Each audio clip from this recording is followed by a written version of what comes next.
Dragging us down, face on the ground, but still we so proud. Just look at the crowd, making some noise, making some sound. We ain't got a choice, they're hearing us now.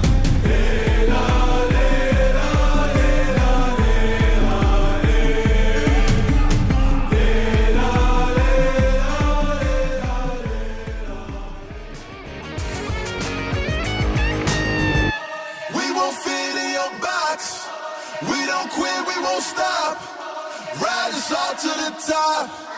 We won't fit in your, we won't fit in your, we won't fit in your box, no. We don't quit, we won't stop, no. Ride us all to the top, whoa. We won't fit in your box, no. Thank you, Ben, for coming out tonight. My name is Senator Augustus.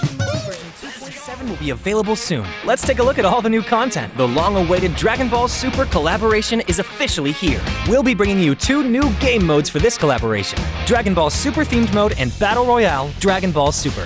Dragon Ball Super themed mode will be available in Erangel, Livik, and Sandhawk. In this mode, we've incorporated Dragon Ball elements into the classic Battle Royale gameplay. All players will embark on a journey to find the Dragon Balls to summon Shenron. Collect the Dragon Balls scattered throughout the map. The team that gathers all 7 will be able to summon Shenron at the Shenron altar and make a wish to obtain powerful buffs. Maybe if you're super lucky, you'll get 3 wishes at once. During the journey of collecting the Dragon Balls, players will obtain a type of energy called Ki during the game. Players can use Ki to unleash famous Dragon Ball moves. Players can obtain the Kamehameha by picking it up. It equips to the pistol slot. After charging, it will release a continuous high-damage beam. Fukujutsu is another skill that can be picked up during a match. Players can use this skill to fly freely in the air and make quick tactical maneuvers. The Senzu Bean is a new recovery item that is incredibly effective. The Dragon Radar can display the location of Dragon Balls that haven't already been claimed by other players. It can help you collect the Dragon Balls more quickly. The Air Car can carry up to 3 players. It's easy to put away and has better performance than regular vehicles. Tenkaichi Budokai, Kame House, Korin Tower, Dragon Ball Village. These are some famous landmarks that will appear in the game. Call your friends and explore with them now.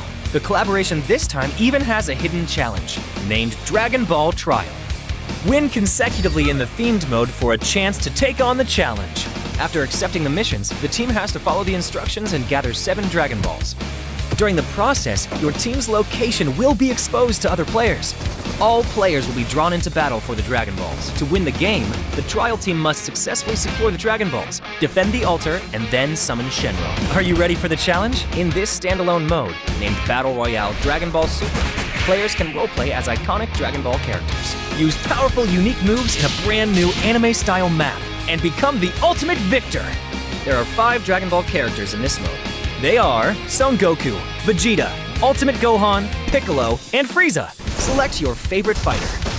Master their skills to suppress your enemies and achieve victory in intense battles. In the new version, the new Ace-32 firearm will be made available on all maps. It uses 7.62mm ammo and has 6 attachment slots. What are you waiting for? Go try it out now. Furthermore, this update also includes a firearm attribute tag display. Newer players can go to their backpack to look at the tags of a firearm they've picked up to quickly grasp its characteristics. The new Cycle 5 Season 13 begins on July 18th. Be sure to stay tuned for the new season rewards. That's a wrap for the main new content of the upcoming version. For more information, be sure to follow our official PUBG mobile community. Winner, winner, chicken dinner. See you next time. The rules are different. Your teammates are now your enemies. لذلك بدنا نتحلى بالروح الرياضية وجمال الإي سبورت وننطلق في هاي المباراة المجنونة. One of these legends is going to be able to take $30,000.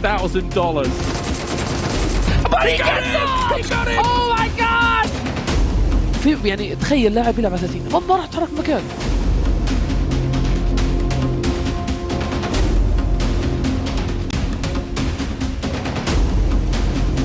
Beautiful. Beautiful.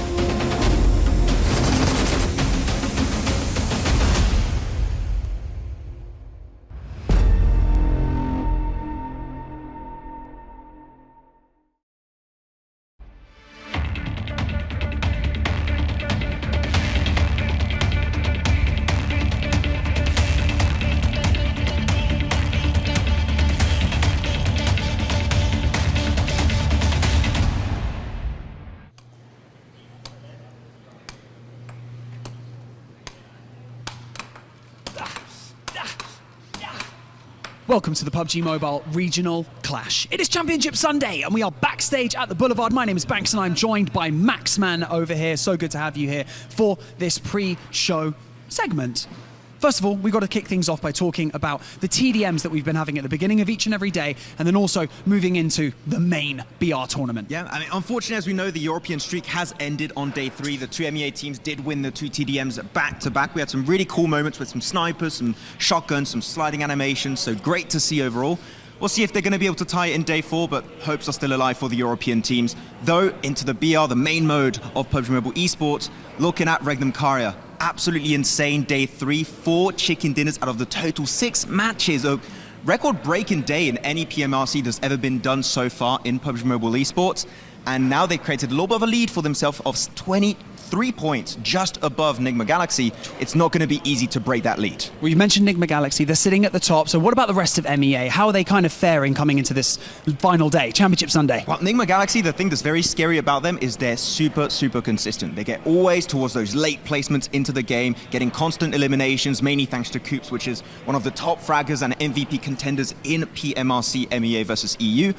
And we know that REGNUM CARYA have some really high highs and some pretty low lows. So if they have a bad day, the doors are going to open and it might just be NIGMA Galaxy to take home that first position and the championship title. Well, let's talk about going into Championship Sunday. Are there any teams that may be a little bit lower on the board that can make a late dash up that leaderboard and try and secure a higher place at least? Well, currently you have FLUX in 3rd position. They have a 33-point lead just above 4th, which is held by Brute Force. But Brute Force, we saw yesterday, 2 chicken dinners total able to be brought back with a lot of eliminations on board, especially on their first game.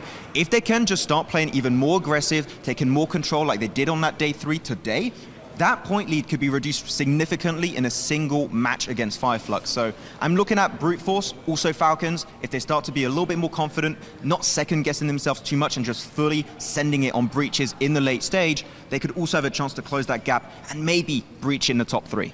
Maxman, you're an absolute fountain of knowledge and I absolutely love it. That's all the information that you need to know going into day 4 of the PMRC. Maxman, I can't wait to see all the fire that you bring on the desk, and I'll see you guys on the main stage.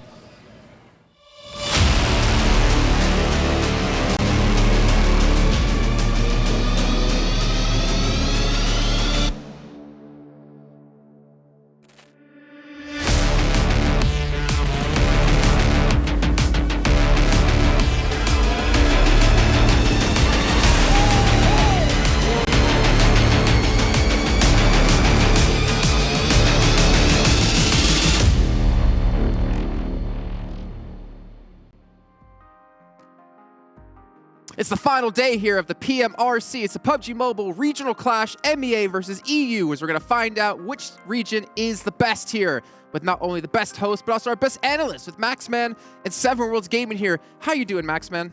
Great! It's a great day here for PMRC for day 4. We're going to have a lot of great plays. We're going to see stuff all over the place. You almost just died there. Okay? I was waiting for it. I was waiting for it.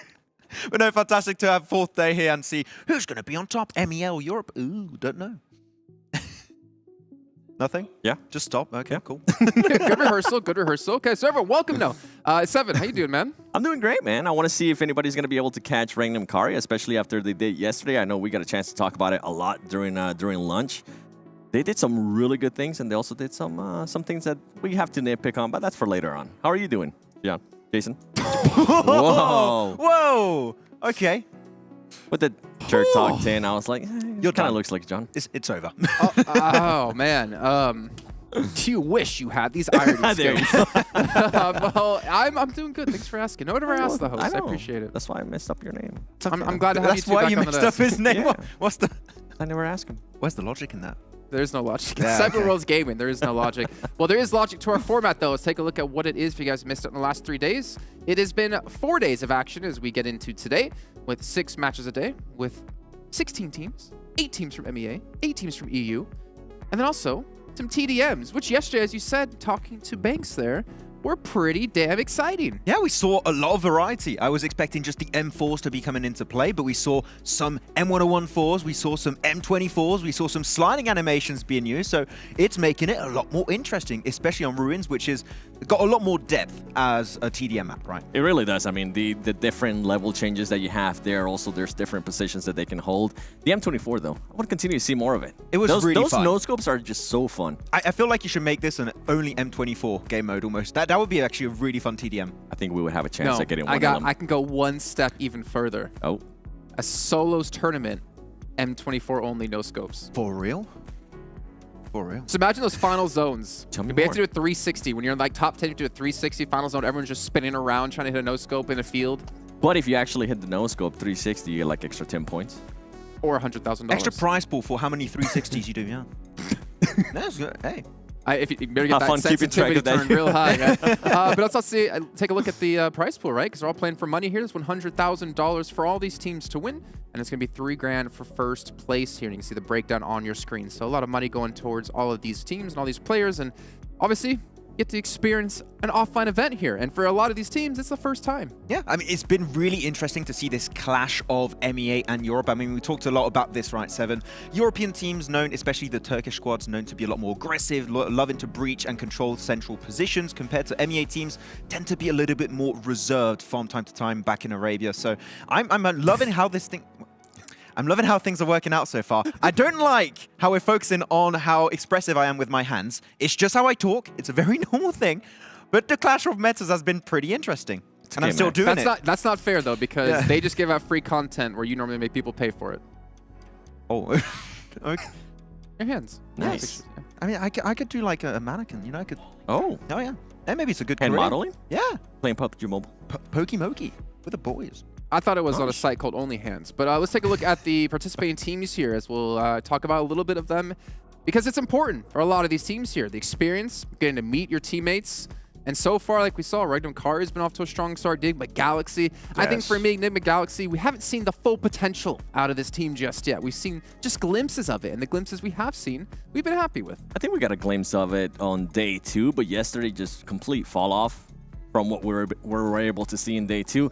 A team that's actually surprised me considering it's their first LAN event, it has to be Brute Force. I felt like yesterday with those 2 chicken dinners, for this team to be currently in 4th place, that's going to be so much experience gained from this event that hopefully they're going to be able to transition that later on to future events. I am just going to forget that second chicken dinner on Rozhok. Like that. That's just the circle that came their way. The first one, though, actually decent plays. On that first one, right? I think the zone, you went to them, right? And I think the zone was almost talking to them. I mean, they just stayed north of Rozhok, and then the circle just kept coming their way. So what is yeah, it? kind of. What was the What do you zone think it was saying? probably saying to them? Oh, it's just, you get the circle, Brute Force. Oh, he's great. 3 points. I didn't want to do this. I don't know why you made me do this, Jason. I don't like rehearsal. I don't was like much this. better. I don't like this. Even the audience doesn't like it. Here's people booing. But yeah, you're very right indeed. And honestly, Brute Force, I mean, even with some of REGNUM CARYA's wins just seemed a little like, just because the zone favored them. They didn't really have to work hard. They didn't have to put up a lot of eliminations. You're not happy with me saying that? Actually, you go. Max, you want to start? You start. We talked You go about this for for it. like 10 minutes during lunch. I felt like it came down to how fast they were able to transition at the beginning on the first circle. They would always just go to the middle, and they would be, if the zone shifted away from him, something that they worked out really well was their 2-2 splits and being able to move right away. As soon as the zone, pretty much the new zone popped up, they would make sure they try to get to the middle of the circle as fast as possible, and it worked out wonders for them. See, I'm talking about their Miramar wins. Oh, yeah. Where they literally didn't have to do anything, where they had like 3 and like 4 eliminations. But even that one, I feel like they actually positioned themselves in a good spot that they felt... But they didn't have to move. They didn't really have to move. But it was just the positioning from the first circle that I felt like helped them out in a big way, especially with the circles that we had in Miramar with that awful terrain. It was so valuable for them to get there first. Of course, in PUBG Mobile Esports, Circle there's going to be that part of RNG. There's always going to be in play to some extent. This can be hard to deal with, but their playstyle actually kind of leans into it really efficiently. They're always going to go center on phase 1, split and try and regroup in the better position on phase 2 to phase 3 typically. And what that allows them to do is to negate the impact of the circle. Very rarely, because of that playstyle, the circle is going to be completely on the other side of the map compared to their position. So because of that, they're always in decent spots, and you can tell pretty early if they're going to be in a top 5 position to get some points in the game. I'll say this. I'm actually going to back you up real quick. I'm going to back you up real quick. I'm going to back myself up. Oh. I'm ready for this because we have to get into other things here we got to do on the show. Saying REGNUM CARYA worked hard on that Miramar where they just positioned themselves early is like me saying I worked hard my entire life building this business where I got a small $10 million investment from my parents. Fair enough.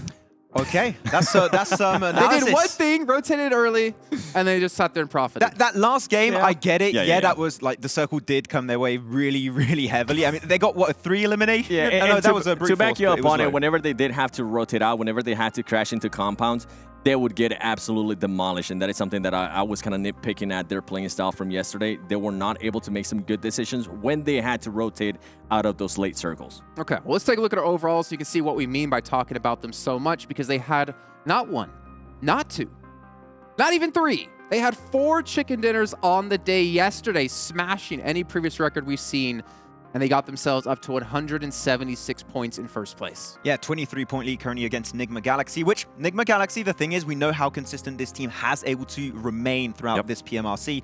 And REGNUM CARYA, their highs are very high compared to yesterday, but their lows can be low. If they are not able to convert some games, and as Jason said, if the circle doesn't go their way, they're going to be in a very, very bad spot, and REGNUM CARYA might be falling off on that top position. I'm going to be keeping an eye on FLUX. This team has been super quiet, but they've been very consistent when we end up going to Miramar. I think so far, up to this point, they have 4 podiums in a row when we go to Miramar.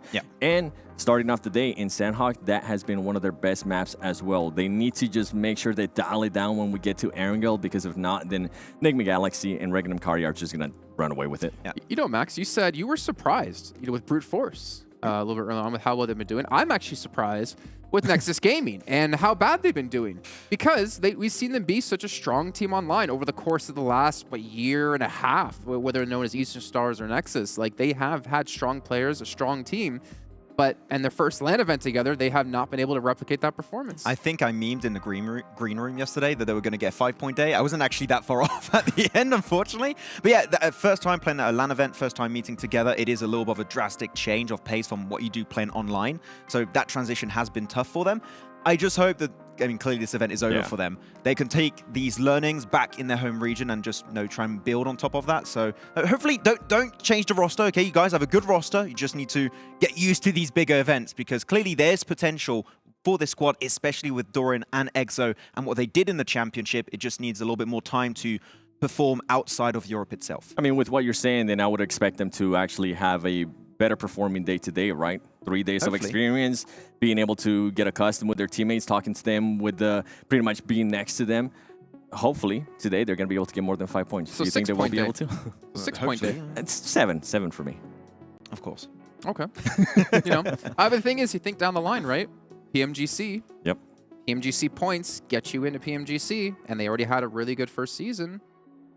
There's potential for them to carry this forward into PMGC and qualify, or into PMPL and qualify, and then having an event like this under your belt where you're offline can help alleviate that pressure when you get into a multi-million-dollar event. Yeah, especially because a lot of the PMPL EU teams, not the championship, but PMPL EU teams have not participated in these type of events. So I feel like they're going to take a lot of learnings from this back in PMPL EU and do really well. I feel like it is a team that has potential to perform outside of EU, but they just haven't had the chance to do it just yet. But yeah, I think with extra time, maybe not this year, but with extra time, maybe in 2024, they will be able to get those results in. I think alongside of what you're saying, Jason, if you're going to end up choking at a LAN event, you'd rather be at one of these events, right? Instead of the final event of the year when they if they end up getting to PMGC.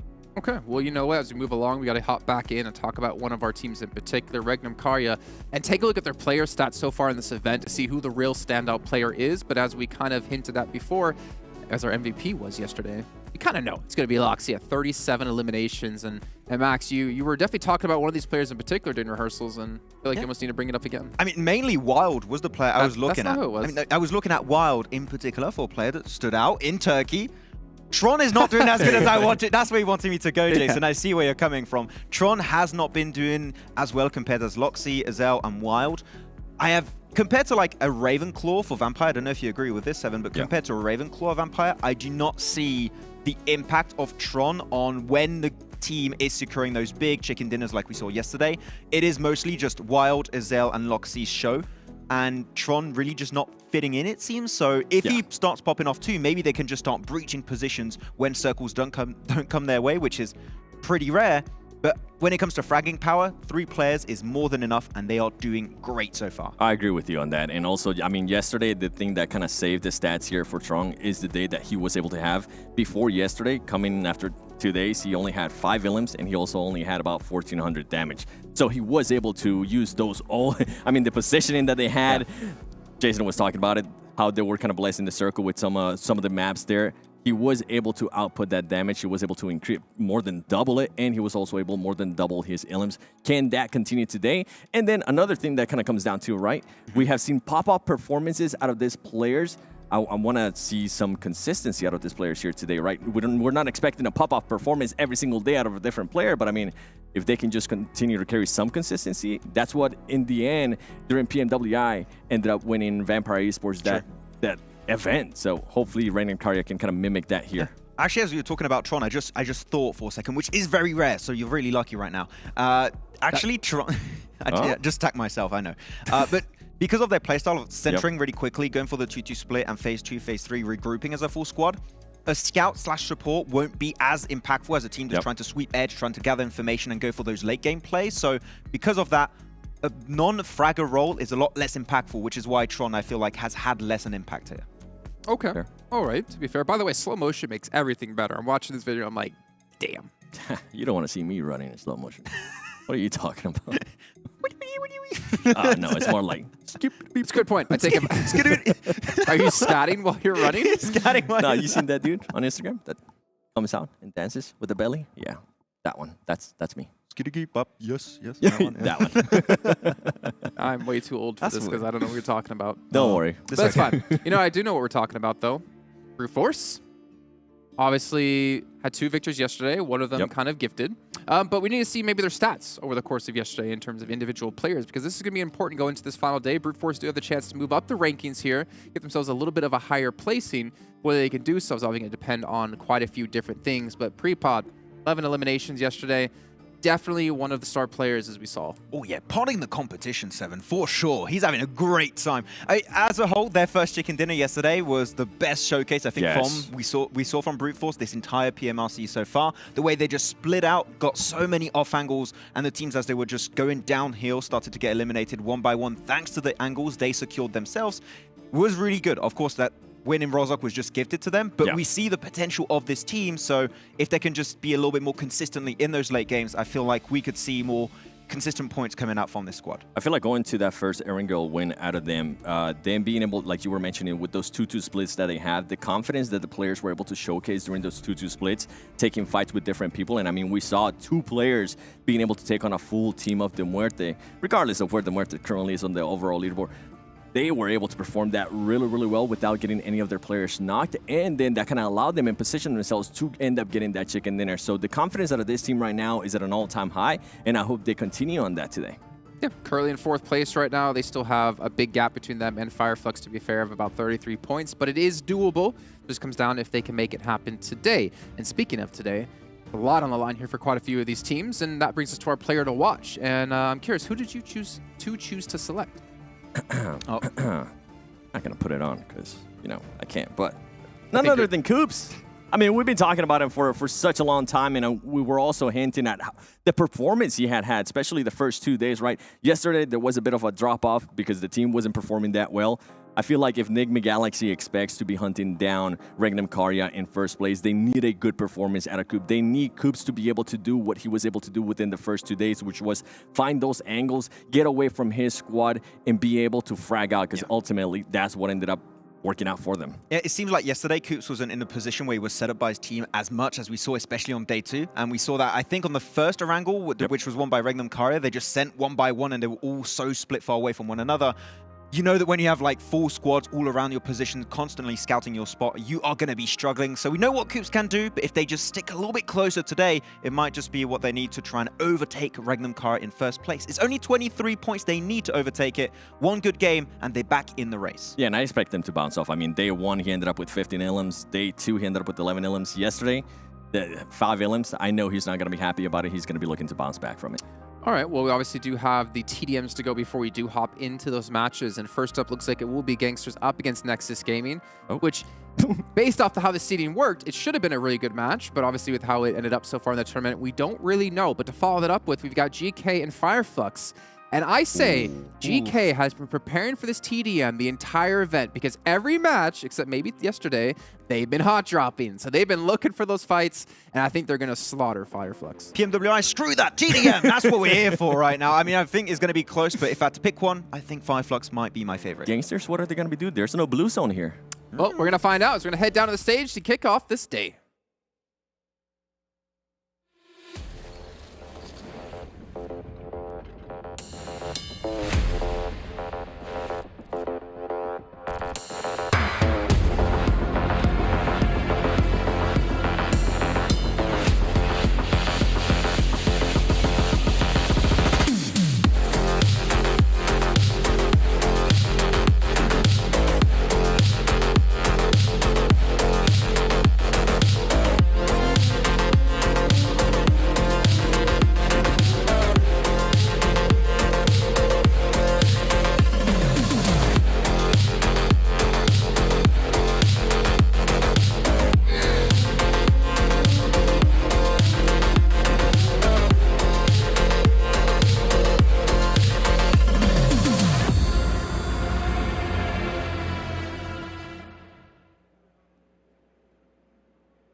What is the true test of a competitor? Well, to put it simply, it's not how you start your journey, it's how you finish it. We see teams rise and fall like the tide, week in, week out, but it's the teams that look forward to the path ahead, not the path that they've created, that truly succeed. البدايات دائما تكون صعبة، في فرق تتعرقل، في فرق تسقط، في فرق تطلع، في فرق تقاتل إلى آخر لحظة، لكن كل هذه العبرة منها هي في النهايات. They are over your shoulder. They are waiting for you to make a mistake. They move with patience and they strike with deadly force. والحين بعد ما وصلنا إلى اليوم الأخير راح نشوف العبرة من هذه الرحلة كاملة، من الفريق اللي راح ينهي لنا إياها، من الفريق اللي راح ياخذ اللقب. The air changes. There's just something different about Championship Sunday. Welcome to the PUBG Mobile Regional Clash. My name is Banks and I'm your host, and joining me here on the main stage is my co-host Atik. والحين بعد ما شفنا هذه المرحلة اللي وصلنا لها الحين في النهائيات اللي راح نتوج فيها أبطال هذه النسخة. أهلا فيكم أعزائنا المشاهدين والحضور في PMRC اللي راح نشوف فيها أبطال نسخة 2023. And so, with that being said, for the final time, let's introduce our teams to the main stage. والحين ولآخر مرة خلونا نرحب معنا ب16 فريق هنا على المسرح.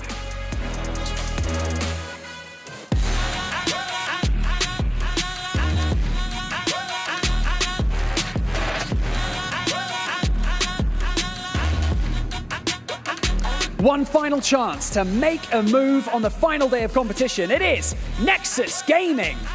خلونا نبدأ في منطقة أوروبا ومع أول فريق. أعطونا تحية لنكسس جيمنج.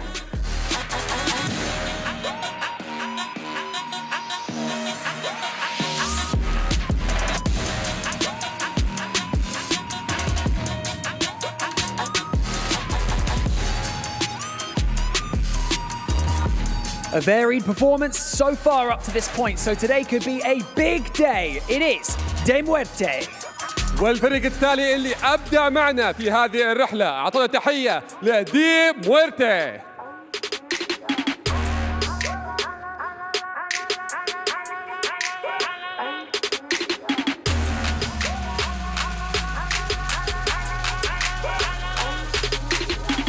They finished off day 3 with an impressive performance. Can they carry that momentum into day 4? It's G.GLADIATORS. الفريق اللي قدم لنا عرض رهيب أمس ووعدنا اليوم بعرض أمتع. أعطونا تحية لجي جلادياتورز.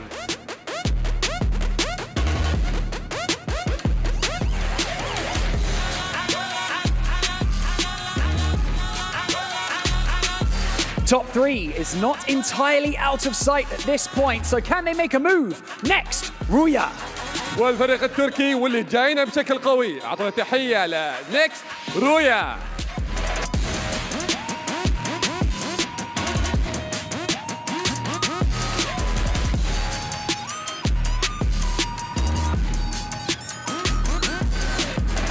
A team renowned for playing with aggression, so could that be the answer coming into day 4? It is MADBULLS. عندنا الفريق اللي ما يستسلم. أعطونا تحية لمادبولز.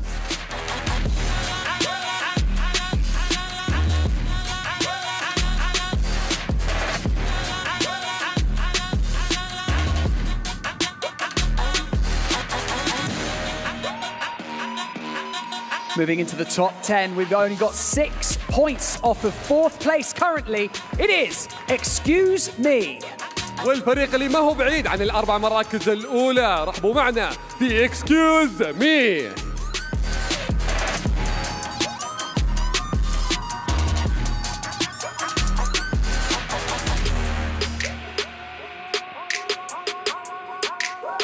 Sitting in 3rd place.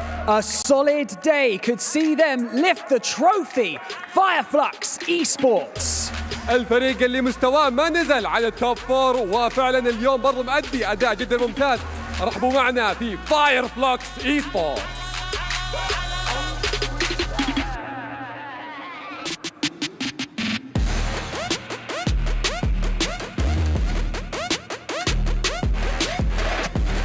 Your current leader coming into Championship Sunday. Gamers8, make some noise for REGNUM CARYA Esports. والفريق التالي اللي أبدع معنا أمس ب4 تشيكن دينار وبرضه متصدر المجموع الحالي. أعطونا تحية لريجنوم كاريا Esports.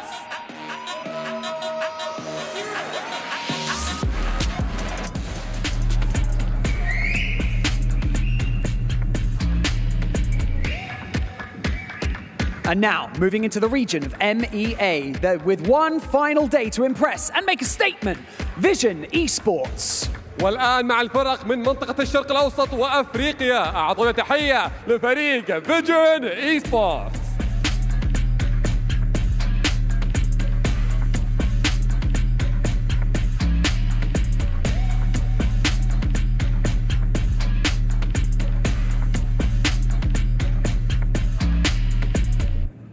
With their unique play style, more chicken dinners could be on the way for GANGSTERS Esports. الفريق اللي لعبه جدا مميز وبرضه نجوم المباريات. أعطونا تحية لجانجسترز Esports.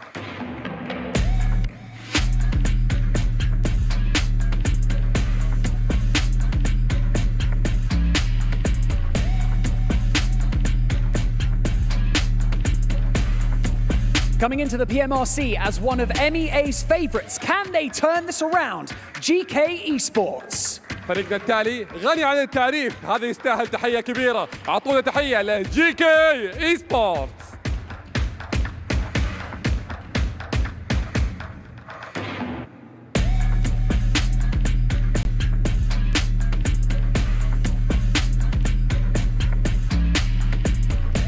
Just 2 solid chicken dinners from a potential top 3 at this point. It's Road to Glory Esports. الفريق التالي اللي أبدأ معنا أمس وشفنا منه مستوى رهيب. رحبوا معنا في ملوك غابات ساند هوك Road to Glory Esports.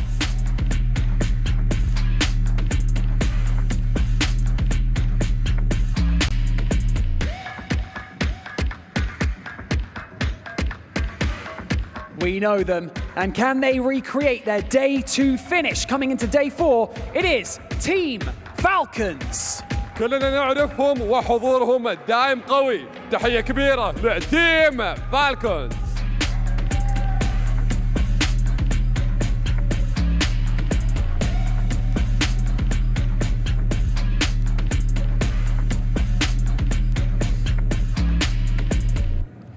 one of the most consistent teams that we have had here at the PUBG Mobile Regional Clash. It is Team GQ. الفريق الاندفاعي الهجومي اللي ما يهاب أي شيء. أعطونا تحية لتيم جي كيو.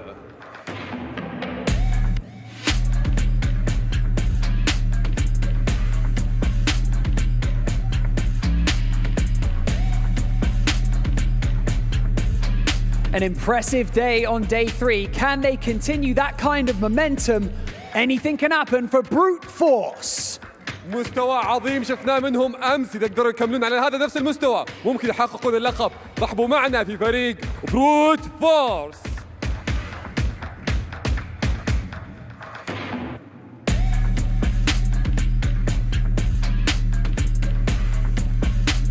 And now, Gamers8, make some noise for the powerhouse team hot on the leader's tail. It is NIGMA Galaxy. وبالوصيف الحالي للمجموعة ما هو بعيد عن الصدارة. أعطونا تحية لأسود الرافدين نيجما جالكسي.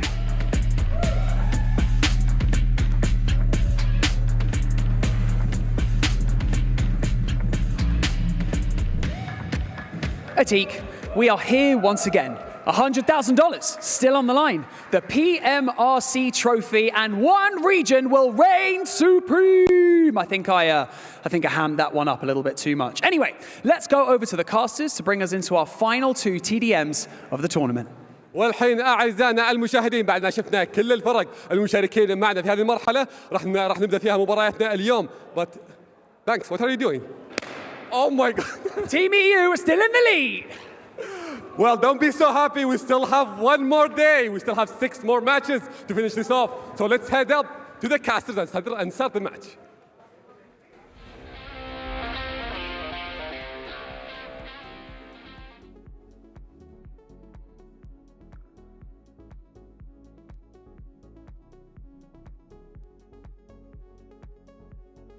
Six more matches indeed. Oh, I always love to see some hype on the stage. What's up, CalRs? How are you doing today? We're back, man. We're back. We're good to go. We got our TDMs on the way, as well as looking at these boys here. REGNUM CARYA so far. Yesterday, Hot Jukes. Oh my gosh. That was unprecedented. Unbelievable. What did we watch? The most incredible day of PUBG Mobile we have seen it in a while. I mean, that is crazy. 4 chicken dinners. Yeah, we saw, Vampire go crazy in PMWI. That was a legendary performance. It wasn't 4 chicken dinners in a day. That's true. So it's good to see that get upped a little bit. Yeah, it was interesting to watch as well throughout the day because, of course, we had 6 games and only 2 winners. Yeah, crazy. But the 2 games to start off for REGNUM CARYA were very different to the 2 victories they got at the end of the day. I felt like in those first 2 victories, they were playing kind of checkpoint PUBG Mobile while going for strong place to strong place. The last 2, they got themselves decent compounds and they did what they had to do to win. They let the circle come to them to a degree. Good defense on all of that, and it worked out nicely. It did. I think the big part of winning a championship is, you're not always going to get that circle.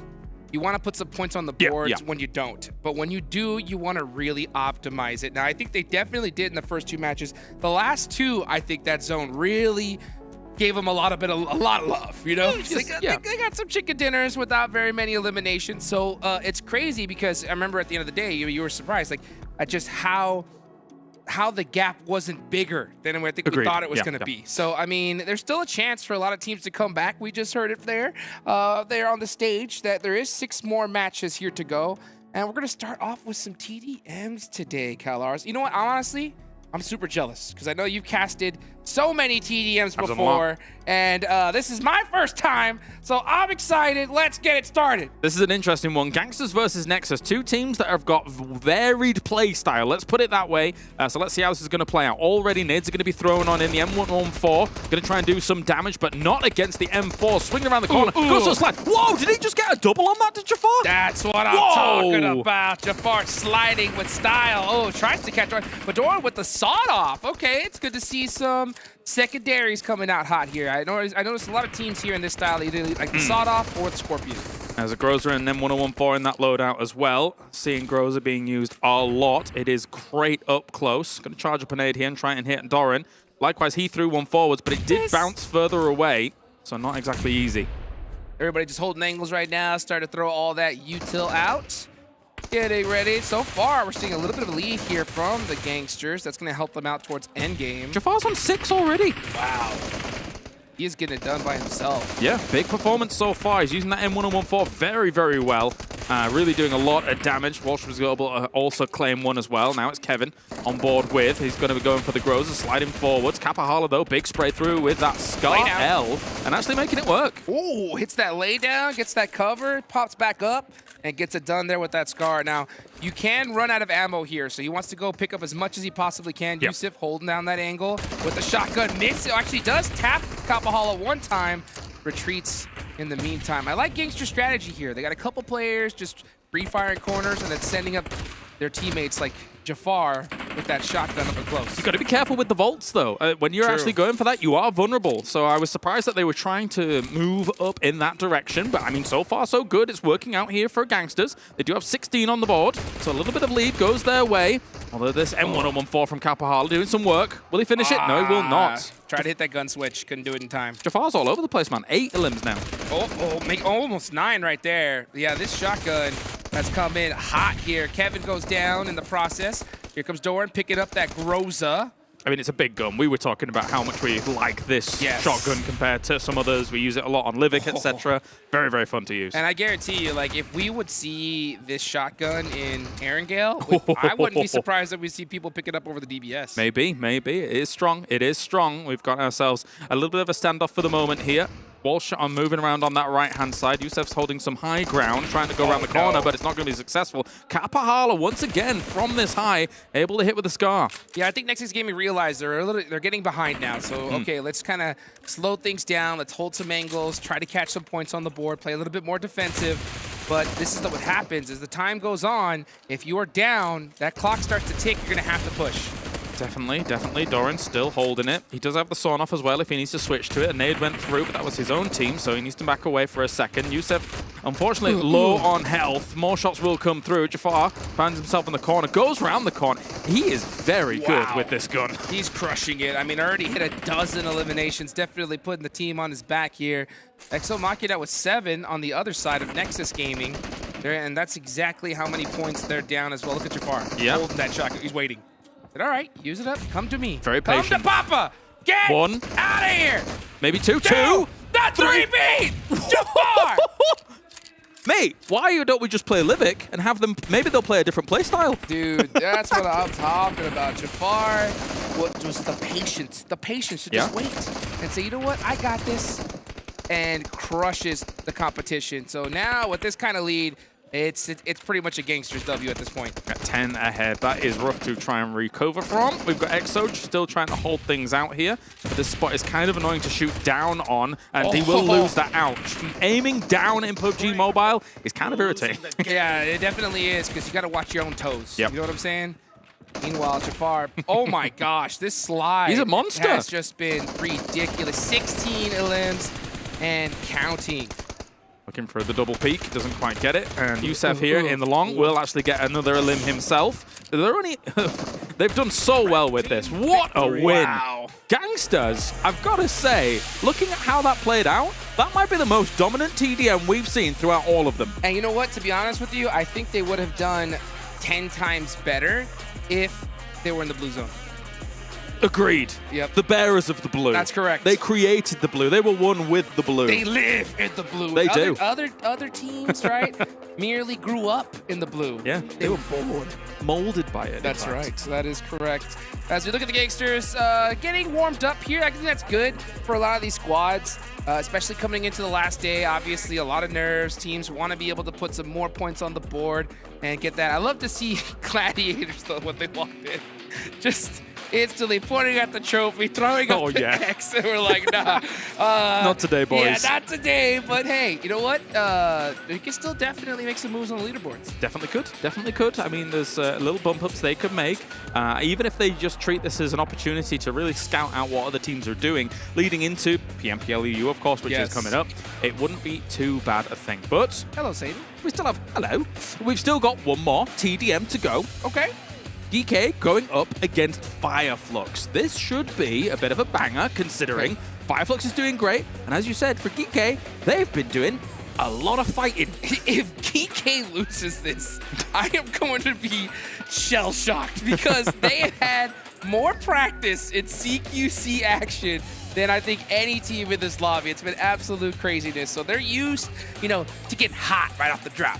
They better be. They better be, because they're going up against some excellent fraggers. Of course, from PMPL EU, we watched as FLUX, I'm not going to say dominated the region because that's not exactly accurate, but they looked excellent in execution. Oh, 100%. And every single one of them can pop off at any given time. And I think they should be proud of the performance that they did in PMWI. You know, they put up some good points there, and then now they're coming into this stage. So they're extremely warmed up. But yeah, GEEKAY is as well. So let's see who is going to win this match. Are we going to see some of them M24s? Huh?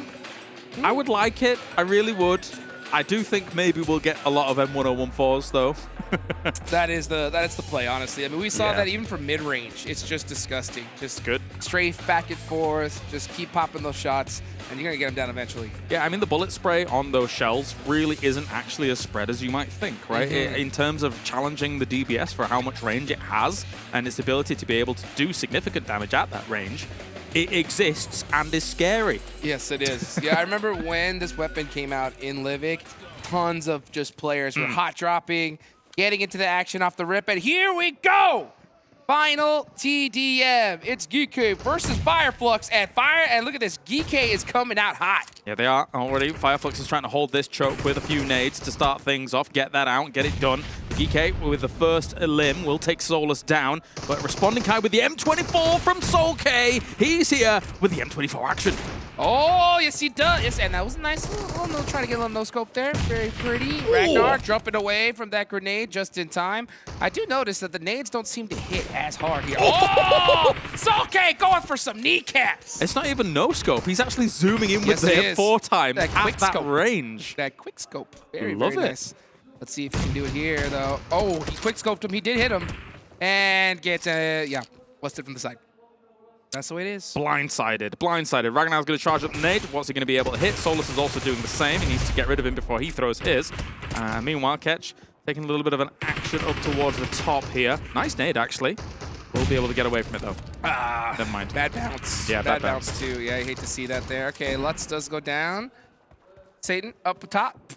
Putting in some work with that shotgun. Solus going to go ahead and throw that nade in there, and Gate is going to be able to get away from it just in time. But it is tied up, 7 versus 7. Bit closer than our previous one here. Lutz with the M101-4, still doing some work, some damage, holding out some of these angles, whilst Ragnar will start to move forwards. But he is seen, thanks to the third person, and gets taken out. Yeah, it just gets popped right out of the air. Now we're starting to see a little baby lead here for FLUX. You definitely notice that FLUX is playing this a lot more patient. They're kind of waiting for GEEKAY to come to them. Yeah, and I don't mind it here on Ruins. The one thing that can go against you is if your opponents are very good with nades, if you're going to play that kind of style. But so far, so good for FLUX. They've not been punished too hard by those nades, that utility. So it is working out. Well, I will say, like, just from looking at GEEKAY so far, I think this is why we see them struggle a lot in these hot drops. You notice how a lot of their players go out 1v2 situations rather than just working together like we see FLUX do. Kind of bold, devil-may-care kind of plays coming out, which is kind of ironic considering he's called Satan, but you got him moving through now, and Lutz as well will get taken out. They actually get caught in the 2v1 situation themselves, and SoulK is still looking for those long-range limbs. Okay, trying to get some of them scopes going on here. That 4x could definitely hit it. Oh, and now finally we see a nice nade limb there from Solus, tightening the things up. Meanwhile, Hope popping Catch right off the air, and Lutz is going to get his get back. I sometimes understand the jump around the corner. However, it does make your opponent very obvious as to how they're going to be falling through the air, so you can track the target very easily. It's a double-edged sword. Sometimes, you know, they don't expect the jump, but if they do, you're going to be able to track that target super, super clean.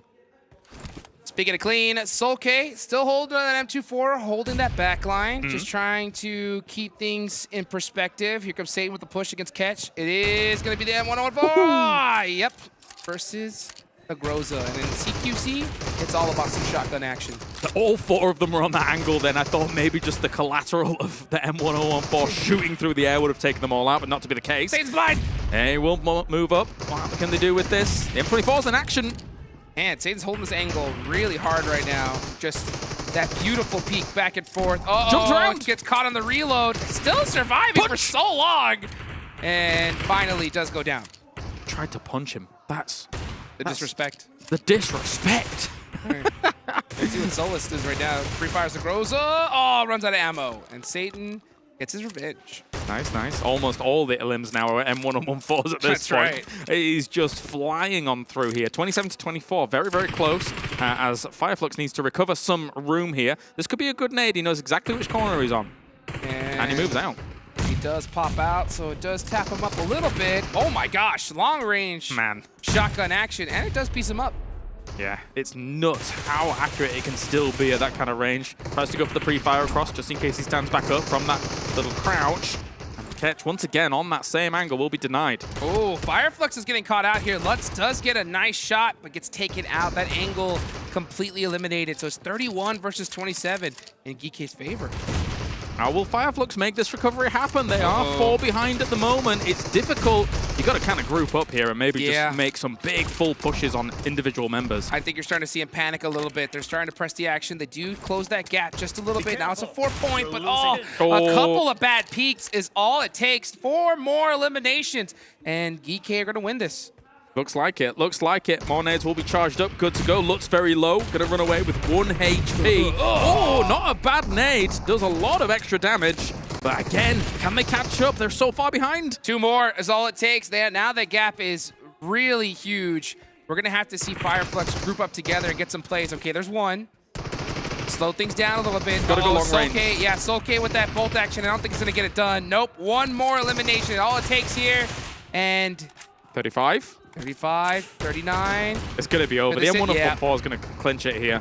It's okay. I think he's going to be the final blow, and he is. GEEKAY, get the dub, and we see the pop off. They are so hyped, ready for today. They love it. The crowd loves it as well. Everybody here watching GEEKAY being able to be victorious against absolute legends of the game in FLUX. Really, really impressive stuff. It really is, really is. I mean, it's good to see them, get that good practice, that CQC action. Now, my question is, are we going to see that hot drop action here today? Now, because we did see it kind of go away a little bit towards the end. Well, we will see as we are done here. Time to move on, though. We have got many matches to come.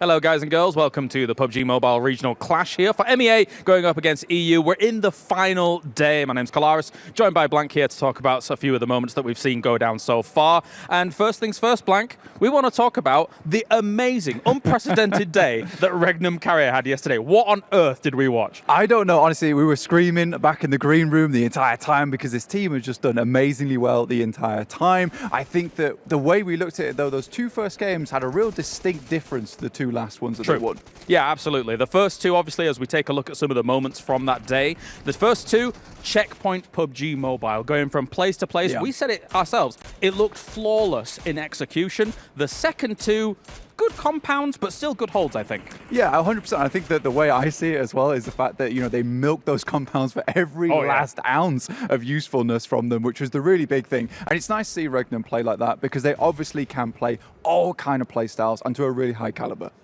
All right, next up we've got NIGMA Galaxy, of course, here, who have looked ultra consistent throughout the tournament. It's just unfortunate for them that REGNUM CARYA looked so awesome yesterday. But Blank, what do you think about NIGMA Galaxy? Yeah, ridiculously consistent. I think that the fact that they were able to top their first day on their second day, considering how good their first day was, it is sad that REGNUM CARYA blew them out the water on day 3. But so far they've done really, really well. And I think our concerns with MEA was the fact that they were quite a defensive region. Coop's coming to the team. Seems to have done very, very well for them. But Freak has really picked up on that aggressiveness, and I think the rest of the team is starting to adapt that playstyle, and they look even better. And I didn't think it'd be possible for them to look better in day 3, but they really do. Just hard to compete with REGNUM CARYA. No, absolutely. There's been moments where NIGMA Galaxy has found really good high grounds. We're seeing a lot of moments here where they've been able to lock down positions and look excellent doing it. So hopefully they're able to persevere here in the last day. Yeah. All right, finally, let's take a look at FLUX here. Awesome roster as a whole. They're not quite able to attain the very top spots just yet, but maybe they can come back in the last day. Yeah, maybe they can do it. I mean, it's kind of annoying because every single day we've had a different player stepping up in some form or manner, right? And we kind of expect Ketch to be that big guy at the top, but we've had Solus, we've had Solk doing well. Lutz has even had some really good solo games towards the end of those matches. And I think, honestly, if we saw all 4 of those players on FLUX doing really well on one day, you know, this might have been the team to take it all, but this was the Prince of Turkey coming into this, but we have the usurpers of REGNUM CARYA take away the throne right now. Considering what we saw from Ketch in our region, I would love to see that kind of pounce here into the last day and see how this goes. Let's see. Well, that's it from us. Thank you very much, Blank. Let's go to day number 4 and see how the games are going to unfold. Well, the games will most certainly unfold here today as our victor will eventually be reached and shown to us. It could be the new kings of Turkey, or it could be the kings of MEA. You never know, but it's going to be a king indeed here. As Jason Kaplan joined by Maxman and several Worlds of Gaming to break this down. And Maxman, I see you've occupied your hands this time with a card. Yeah, and I'm not going to let it go. I'm going to keep talking and holding on to this one because otherwise I'm going to slap 7 in the face. And we want to avoid that. Yes, we do. So, I was really hoping for it. But yeah, let's jump into this, right? We did have our TDMs, by the way, 4 for MEA, 4 for Europe. Equal. However, it's all about the eliminations that matter, right? It's not about who wins necessarily. It's about who gets the most eliminations. And GANGSTERS, my lord, they put up some big numbers really quickly. Jafar popped off. I think he ended up with, what, 16 elims? That's good to see. You think maybe, like... What? Where are you going? In an imaginary world, do you think they actually like get like a confidence boost out of that? Especially for a team like GANGSTERS? I wouldn't say confidence boost, but it gets you in the mood, right? You just play Lobov TDM, very like a warm-up? paced. Yeah, exactly, because when you're playing the normal BR mode, you normally have fights like very spaced out from one another. Here's like they're just feeling good right after that victory, I believe, in their match. So maybe a little bit of confidence. Yeah, I feel like if a player has had a bad tournament and they pop off, even though it is a TDM, they're like, you know what? I'm here for a reason. Yeah, and our NEXUS is going to be even more depressed. And maybe... Okay. You gotta go back to that region. We can quickly see our regional rankings now, as we do have only the BR left in this event. And currently, EU is starting to build up a pretty big lead here, about 50 points ahead. However, that gap could easily be closed out on here with our 6 matches today. We still have Sandhawk actually coming up next as our first match of the day. Then we go into triple Erangels and double Miramars. Sandhawk, are we going to have a hot drop again? We're going to find out. Let's head over to our commentators and kick off the day here with Hot Jukes and Kalaris. Here we go. Final day of the PUBG Mobile Regional Clash, EU versus MEA. EU currently in the lead, and NIGMA Galaxy not too far away from them. They could definitely have a comeback. And honestly, if it's going to happen, I think it's going to happen right here off the start. I think NIGMA Galaxy has to start off strong, get a nice, 10 elimination, chicken dinner, maybe a little bit more than that, and we can see it happen. I think what we saw from them on Sandhawk yesterday was very slow from NIGMA Galaxy. Of course, they eventually were able to get not too bad in terms of placement points overall, but they were hanging around way away from the circle for a little bit too long when this team could quite easily find themselves a better place in the circle much, much earlier. So let's see how it's going to react. Let's see what that circle is going to do for us as well and for the team of NIGMA Galaxy. Yes, indeed. What kind of zone are we going to get? I'm still waiting for that Sandhawk cave. Been waiting forever. Well, you'll be waiting a long time. I've never seen it. I think I remember seeing it one time, like 4 years ago in a game, but I have not seen it since. So one day we'll get it. But that day be today, and it's gone. And it's gone. That's unfortunate. It's gone. Just like $60, it's gone. Just like that. We've got ourselves, excuse me here, going up against Brute Force to start things off. He only has a car 98. Hit it, please. Oh, come on. Oh, I thought he did for a second. I was so excited. I was so excited. He did take damage, right, though? He did. Yeah. He did hit it. Yeah? Yep. Just not hard enough? Not hard enough. Sorry, you hate bro. to see it. But you know what? I'll tell you what. I did talk to Brute Force, and I talked to Prepod before this, and I was like, hey, how you feeling? He's like, hey, man, yeah, obviously, we got a couple chicken dinners. He was honestly talking about what he should have been 3. Ooh. That one Miramar match where they did get a third party by FLUX. That was kind of a tough thing to see for them. Yeah. But coming in today, they said, you know what? We're looking to hopefully get some good chicken dinners and maybe even, you know, get a third place finish, maybe even a second. Well, and he's gone. And he's gone. Sorry, Prepod, sorry. As Beck will be able to take him out on a rock. It's always hard to make those transitions just blindly through here and not have the information. Meanwhile, Havlik still in this compound. We did see a reinforcing move from FURIA up towards this position, but I think he's driven all the way past, so he's leaving. He's leaving. He's out of there. Out of there. See what the strategy's going to be. So, excuse me, Brute Force, both losing a player early on. I mean, what you were saying about this at the beginning of the game, and whilst we take a look over where Painan is, for Enigma Galaxy, this is a great circle. It's just true. So it's an opportunity. It's a launching pad for them to try and catch up with the train that don't have no brakes, REGNUM CARYA Esports, apparently. Oh my gosh. I mean, if we have a trend of happening of what happened yesterday going into today, they should get circle every single time. So and 6 chicken dinners. Yeah, it's correct. Yeah, so let's see how Enigma Galaxy is going to stop that. Now, they do like to drop near Sami, so they are going to be pretty well set up for this circle, especially if that zone decides to go to that southern island. I don't want to see a split between the two big islands. Oh, I'm gonna say we're getting that southwest island. Okay. Let's see how it goes. Just for you, Hot Jukes. Let's see it. Let's see it. And we're gonna see, excuse me, losing a player early on, but they're in the US. Just go ahead, going on into another part of this island. Now, staring at the map, we do see Gladiators up at the top where they normally like to be. Pixie with a huge off angle. I want to see them kind of pick things up and get to that bridge a little bit sooner than later. They previously did a little bit of damage to MUERTE on a drop like this, of course, because they realized that MUERTE was still dropping around here, as we're seeing a little fight from GEEKAY going on in the hills. But they've not done that this time for Gladiators. And Brute Force, fortunately for them, can't catch a break. Yep. Losing player after player. Only one player up. It's going to be Neo's, and he is pretty lit as well. So Brute Force not having the start, obviously, that they were looking for. Going to have to get it done in Erangel and Miramar. Yeah, yeah. If there was ever going to be a victory that was extra that they did not receive, it probably will not be this one, as they've only got one limb point on their board. Neo's here, just going to try and scramble for a position, scramble for an eventual few placement points down the line.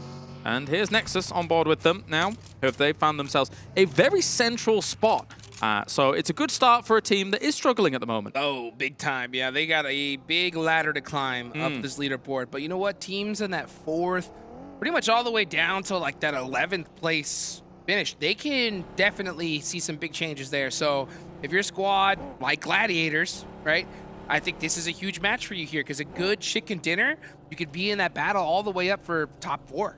You want to save some face. Yep. A little bit, right? With a lot of people having big expectations on people like Gladiators. Now, the one thing that I want to see from Gladiators in this game is sometimes when you have a circle like this, they linger on that Northwest Island just a little bit too long.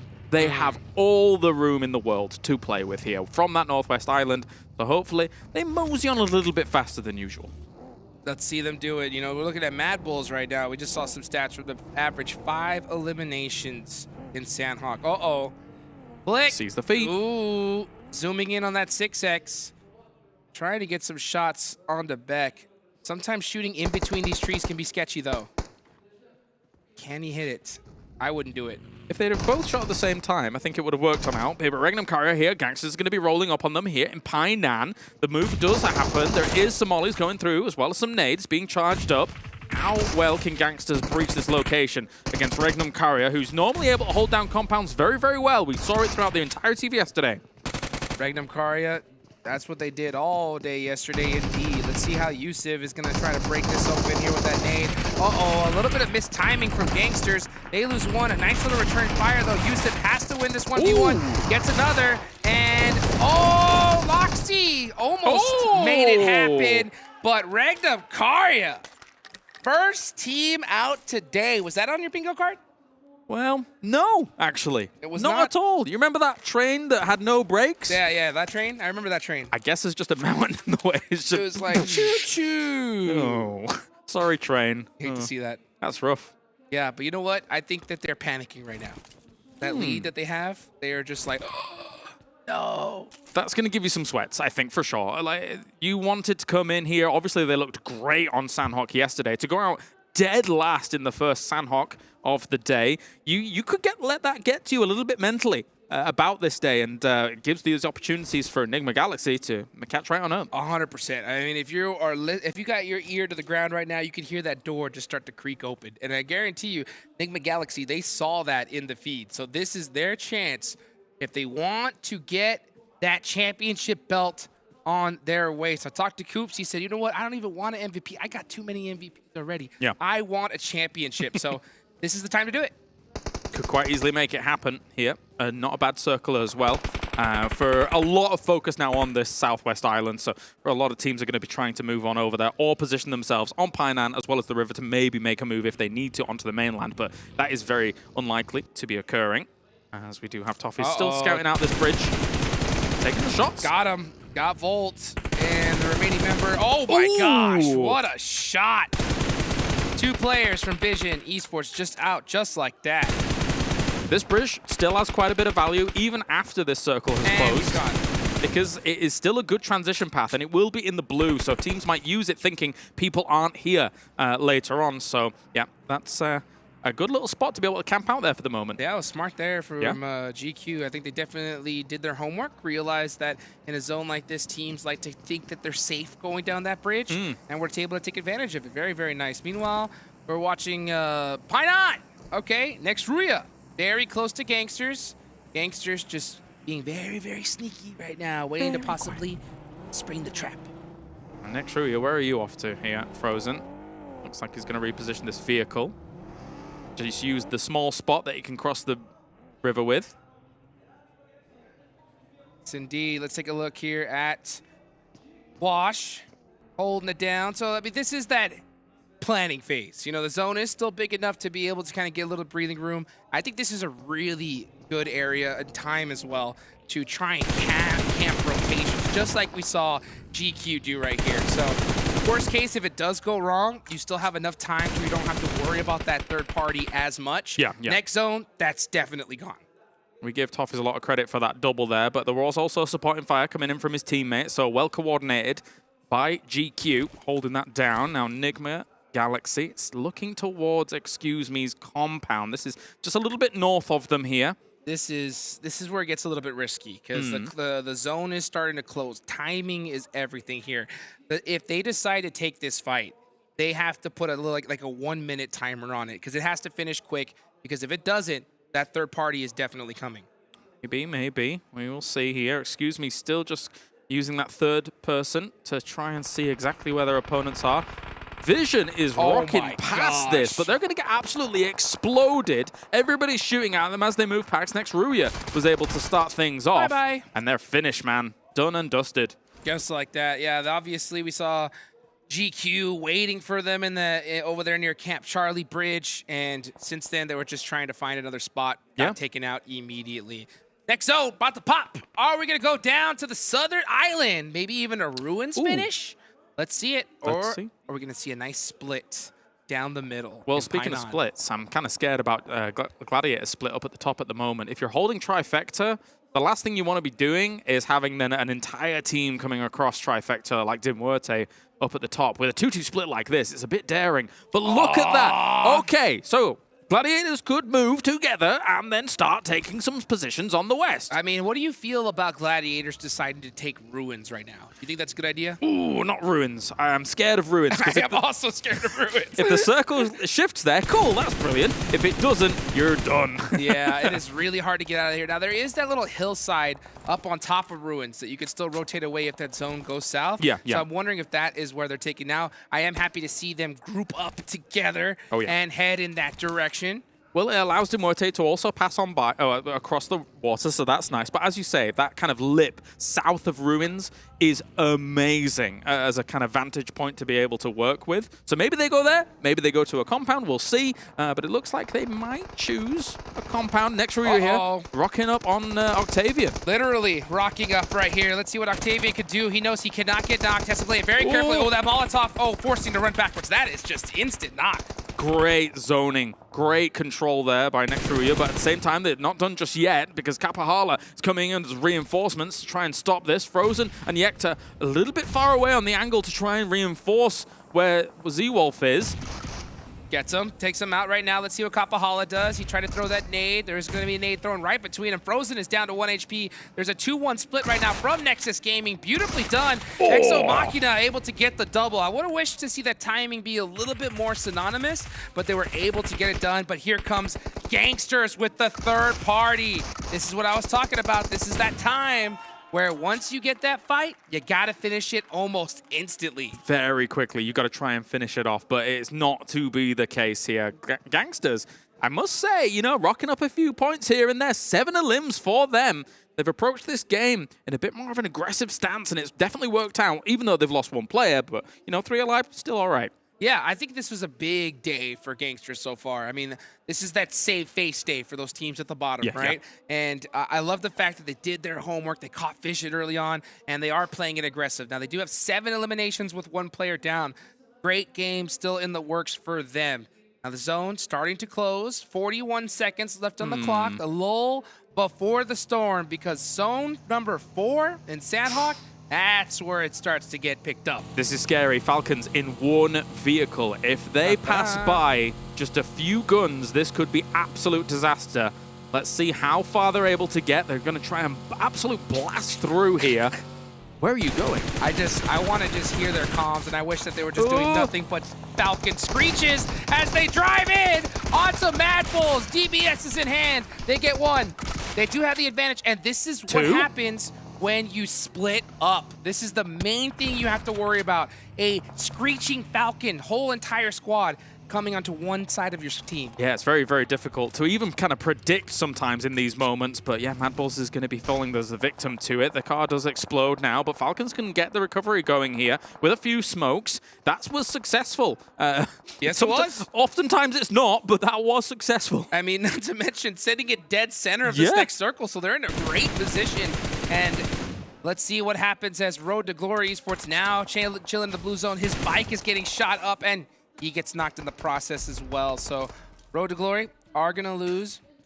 Kalaga? I actually just want to harp on that for a second, because that could be the winning play of this game. That's true. Falcons Literally. sending to that compound. It's high ground, a compound in the dead center of this next circle. It's a very, very extreme play. We've seen them try to do it on previous Sandhawks. Absolutely fail. It's the line between insanity and genius. Yes. And right now it's genius. It's that big coin toss, and it could work out, and it looks like to be working out for them big time right now, because that coin toss could have been MADBULLS all 4 in that position, blasting and Falcons gone, gone.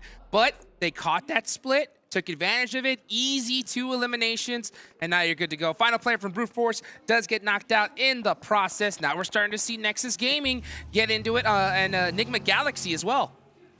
Let's see then, as all of these guys on the edge plays are going to have to scramble for a position now. You can see Road to Glory still held out. GQ's doing a really good job of it, but as time goes on, the longer Road to Glory just sits here and doesn't show themselves, it actually also hurts GQ. So they're actually moving 2 players north to try and get an anchor position a little bit later on for this. Let's see where this next zone is deciding to go. So it looks like Toffees is opting to kind of just camp out and try to pick up these eliminations. Yep, they're going for the drive through the smoke. Toffees instantly. There's 1. There's 2. Can he go for the 3-peat right here? Full squad wide. He's got the angles, and it's over. Really well done here, and I like GQ's decision making. You don't have to have 3 people to hold them dead to rights. Leave 1 person behind. Send everybody else forwards to try and get yourself a spot. That's a huge play, because in Sandhawk, there are some times where it's just so hectic. Trying to get a chicken dinner here becomes impossible. Let's see what NIGMA Galaxy can do against GQ as they try to get the drive up. Does not work out for them. So NIGMA Galaxy doing a great job of holding it together. This is a great example between them and what MADBULLS did with their split. And they've got good transition points as well if they head north. This circle is about to shift as well. Toffees is going to be the last one in for them. Falcons has flexed south of their compound to try and hold some teams away from actually encroaching on their territory. And Gladiators still looking at MUERTE across ruins. And I'm going to say, I really didn't like MUERTE's transition into ruins in the first place. You asked me earlier, do you go into ruins?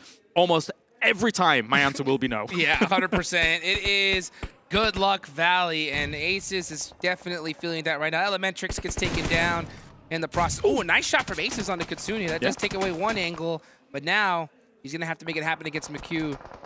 as he's going to go ahead and find a different angle here against Aces. That nade. Aces is done for. That nade was unbelievably far throw-wise.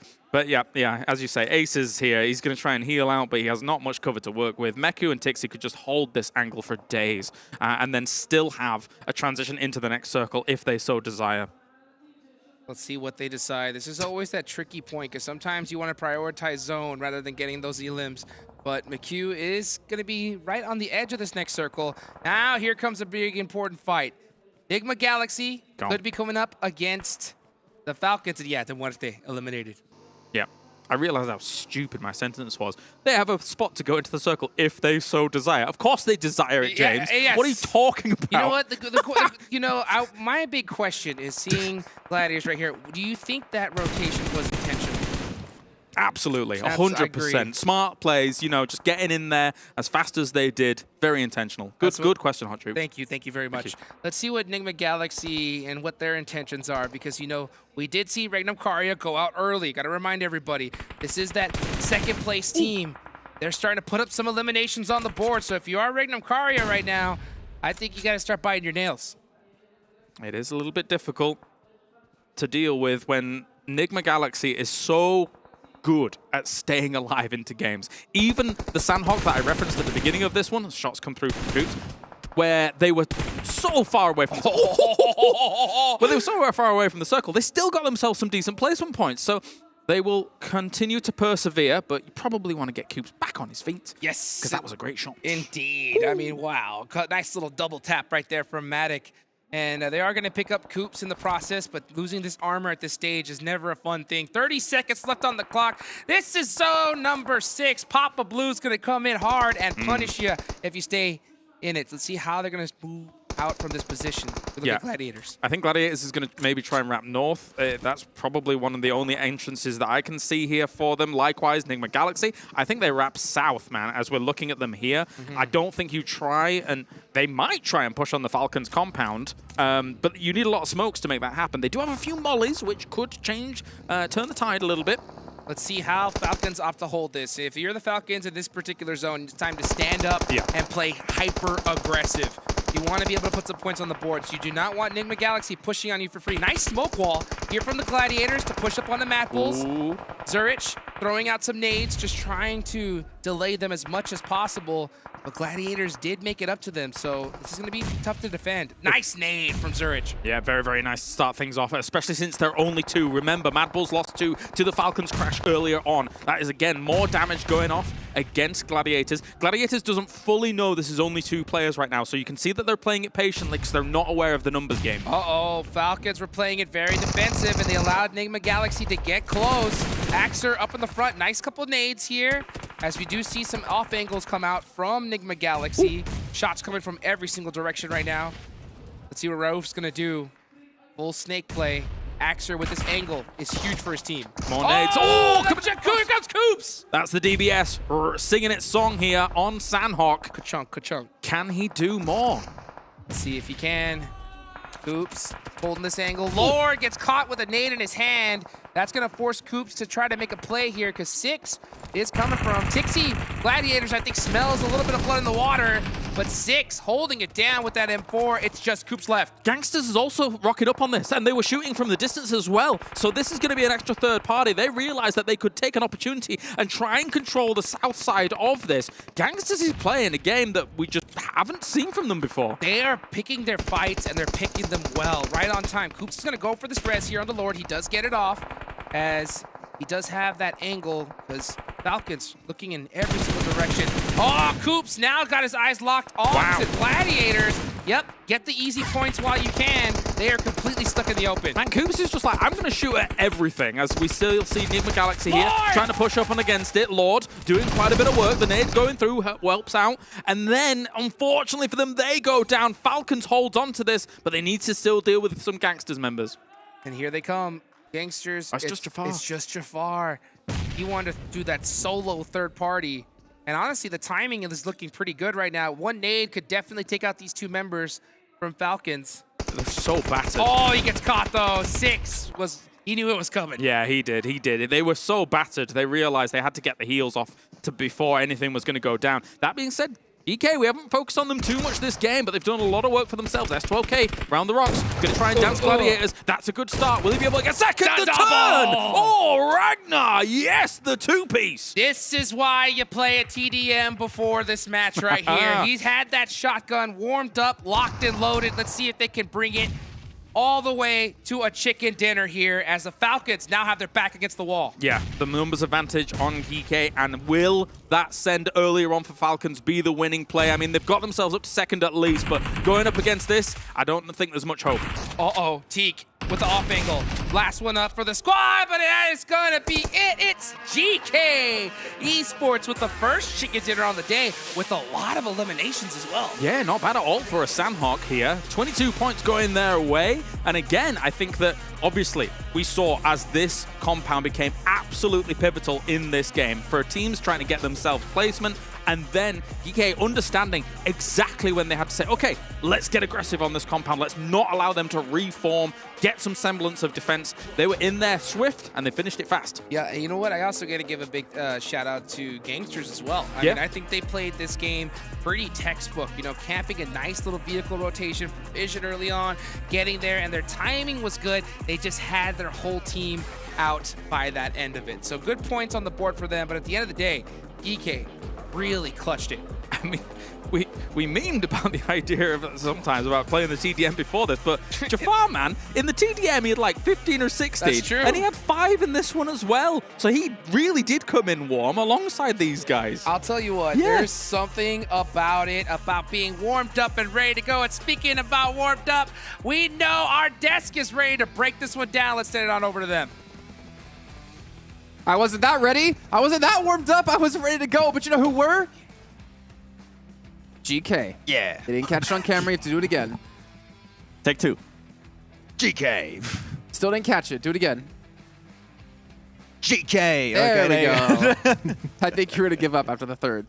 I did kind of almost. But GEEKAY did not give up. They went the entire way, securing himself a great win here to kick off day 4, the final day of PMRC. And you mentioned it just before we went on desk here. Their split on the Northeast was pivotal to secure control and make sure that win was not going to escape their grasp. It was so good, especially when GANGSTERS got eliminated. They started hugging that area and kind of pushing the other teams as well. Well, what a performance, right? Who could have thought if you don't hot drop at the beginning, you can actually win games? The TDM buff is real, though. It is. I mean, Jafar? GANGSTERS? Yeah? I was kind of, in a way, I was kind of joking a little bit with what I was saying earlier. Can they maybe get a confidence boost? It might be a thing. I mean, they beat REGNUM, CARYA, and Painan, so it worked out clearly. Yeah, look at that. And they pushed it too. Like, they wanted that fight. It's not that fight came to them. They wanted that fight. Yeah, they were aggressive. Very aggressive, and honestly looked extremely good. I think Jafar had quite a few eliminations. This obviously is going to be brought to you by STC Play as we're going to break down this last match. And can we actually see the match rankings here in this one? Is how many points GANGSTERS got? Because I'm curious, because maybe, just maybe, this can push them up onto the leaderboard a little bit higher. And of course, a little bit of extra money in their pockets. But same for GEEKAY, considering they have fallen quite heavily off the leaderboards. 22 points. Oof, I mean, mainly GANGSTERS, right? They started off the day in 14th position with 65 points total. And the thing is, a lot of the teams outside of top 3 are actually pretty close to one another. So it's actually going to be allowing GANGSTERS Esports to jump a lot of position on the rankings. Really, GEEKAY, an absolute massive game to kick off the day. And their transition away from bootcamp in particular, crossing that riverside, making sure they're clearing the back end with FLUX was so strong. This is what this team can do when there's no hot drop. A nice surprise for me. It is good. A nice surprise for me, too, is seeing GG. I mean, we've been expecting to see them here at some point, right? Them being able to put up 9 points. And I'm glad to see that most of those points actually came from placement points because this team has been able to frag out throughout this tournament, but their placement points just haven't been there. And I'm going to go down even more. MADBULLS. We were so disappointed. We were kind of excited about MADBULLS play. I felt like they were watching REGNUM CARYA yesterday and what they were able to do. But at the end, they were just too split. During that game, it was like, they're doing the REGNUM CARYA. And then until they were not doing the REGNUM CARYA anymore, and they just took too long, and Falcons punished it. Well, let's be fair to them, though, right? Because they got crashed on by Gladiators and had to defend against 4 players as 2. And they actually were able to knock down quite a few players, Gladiators, to kind of keep themselves alive. And then there was some third-party action happening from Falcon, who then got kind of third, fourth party. By It's GANGSTERS? weird. By, Yeah. no, by NIGMA Galaxy. Also, yeah. Also GANGSTERS, kind of fifth party NIGMA Galaxy who were pushed on a FALCONS. So it was this really big chain of events that broke down there. And GK was just sitting there like, okay, have fun, guys. We'll chill. Just wait it We're just out. going to wait That's it the out. right thing. Get yourself chicken dinner. It's really good too, because the moment that GANGSTERS started to push towards the side of FALCONS, GK, super quick on the swivel, start understanding that position is actually a lot more available on the east, start to split even further, getting full control of the eastern edge and pushing the remnant teams against the blue zone. And by doing that, of course, they're just solidifying their chicken dinner here. So yeah, one of the best games. That's what happens when they're not fighting early, and they were in a position currently at the start of the day in 13th. So GK and GANGSTERS, the redemption arc we were maybe waiting for. For a team, too, that we have to point out, I mean, Team Falcons, I feel like the push that they ended up doing on MADBULLS was at the right time, considering that there was only just 2 players of MADBULLS. And they were able to save so many nades that he ended up helping them in a big, big way when NIGMA Galaxy tried to third-party them whenever they saw that they were shooting at the other 2 players of MADBULLS and also the GG players pushing into MADBULLS. Overall, great play by Falcons. Maybe they'll be able to get some wins again today. Maybe they don't have to wait until Miramar this time around. I liked Ragnar's little clutch, by the way, against GG. The little 1v2 with the rock help was pretty sweet. But let's take a look at GANGSTERS player stats here in this last match, because FAR, how many eliminations? Put up 5 eliminations. I mean, really carrying the momentum from TDM over into this match, able to get a good amount going for them. And honestly, they could realistically push themselves quite far up the leaderboards if they can maintain a pace like this. Yeah. They've also stopped playing from the blue zone. Yes. I was hoping you were gonna mention that, because I think when we saw them about to fight REGNUM CARYA in Pineham, we were all like, wait, is that, are we seeing this right? Is that actually GANGSTERS? But I want to continue to see what they're actually gonna be doing in other maps. Obviously, we're going into Erangel. I don't want to see them waiting so long in the blue zone. I mean, we have seen it at times where they're able to get out of the blue zone, but they decide to just extend it out, go the completely opposite way, and wait it, and we're like, why? Just why? Yeah, it's very. I mean, it's a complete 9-day from their Sanok of yesterday. So I like the control, the aggressivity from this team we were able to witness in this game. So hopefully, can transition, as you said, on the other battlegrounds. Well, we did touch on MADBULLS and FALCONS a bit, and I actually wanted to see a head-to-head between these 2 teams when it comes to stats in this last match, because that was, I mean, it was very difficult for MADBULLS to hold on site with only 2 players. But as you guys were saying, if MADBULLS regrouped earlier, would that have been their potential victory? Because they did get crashed on by FALCONS. They lost 2 players, then the FALCONS were able to help close out the fight later on. But this is kind of frustrating for MADBULLS, I guess. Yeah, if you just send the 2 other players that are south up north, of course you could do it the other way around, but I think the northern one is best. Explain the reasoning as well, why you wanted them to regroup too, for people out there who might maybe unfamiliar with, like, why do they need to regroup then? 4-player stronger than 2-player. Easier defend compound, Jason. Way that's not easier. what I thought you were going to say.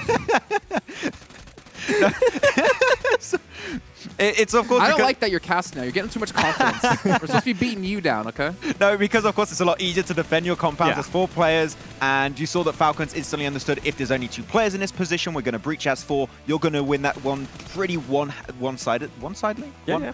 It's pretty one-sided. See, that's not what you said in the green room we're watching. That's why I brought it up, because you said because of the amount of teams still left alive and because of the zone, teams would have to start crashing into compounds to start taking positions from outside of that area you were currently in. So regrouping to 4 towards the northern compound would have been better than staying 2-2 split, because you would have been crashed somewhere. So you had to regroup before that moment happened. And the thing is that MADBULLS pretty much didn't end up making their mind, right? Because they were holding 2 completely different compounds, a little bit too far away from each other. And when FALCONS decided to push on the 2 players that were towards the top of that hill at the end, they were too late on reacting. By the time they decided to get into the vehicles and even think about maybe going to the challenge for FALCONS, they decided it was too late. The players were already eliminated, and they decided to back off and just stay where they ended up staying. And also one thing that I've really enjoyed about FALCONS this tournament compared to how they played in PMWI, they're so quick to make a move when they see a circle pop. MADBULLS, unfortunately, a little bit too slow. That did hurt them when defending that position. But yeah, FALCONS, I love what they're doing and how quick they're executing their plays. And they could be a potential contender for top 5. You're talking about teams moving on quick, especially the rotations and all of that. I'm looking forward to seeing what REGNUM CARYA is going to be doing here on this Erangel, because that was the main thing. That was their main bread yesterday to get those chicken dinners. And also, if they end up getting blessed by the circle some here and there. I was actually wanted to touch on NIGMA Galaxy in that last match because REGNUM CARYA went out so early.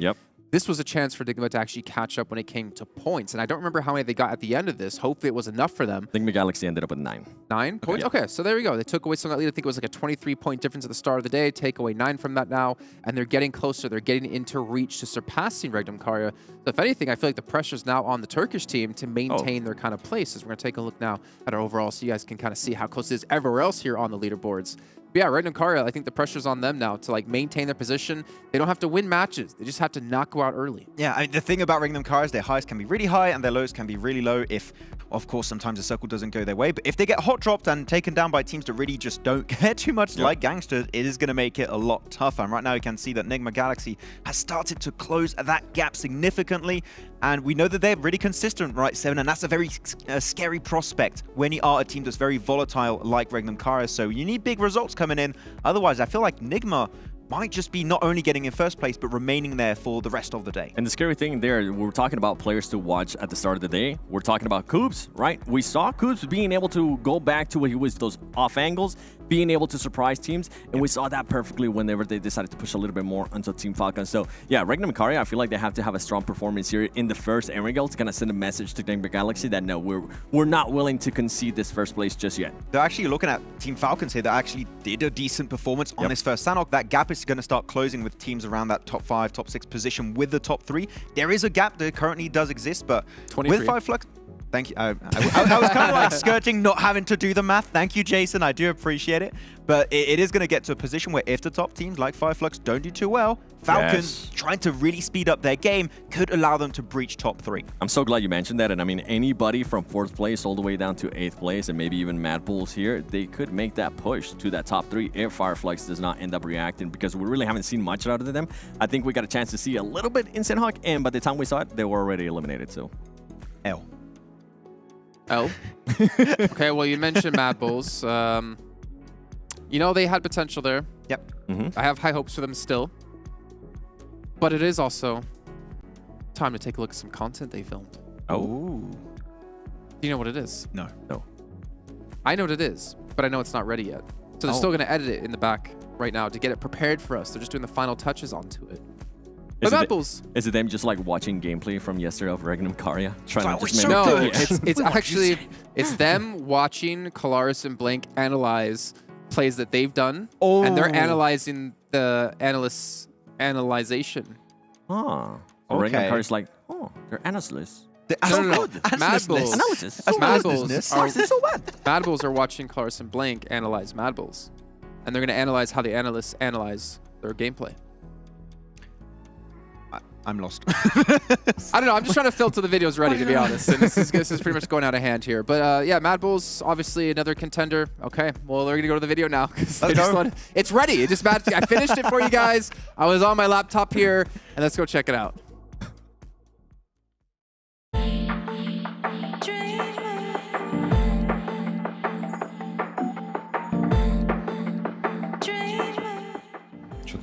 Okay, 1, 2, 3.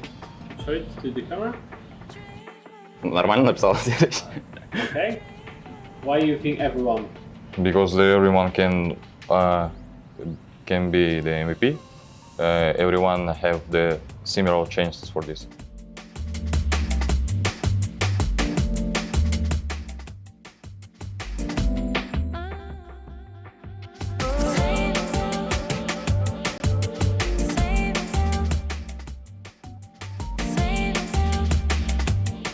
Why do you think he's the best one? He always supports us for everything. Okay, on 3. 1, 2, 3. Everyone. Okay.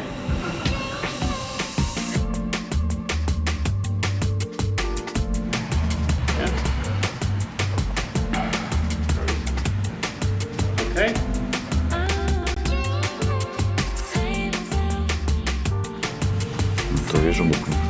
Okay, on 3. 1, 2, 3. Everyone next to the top.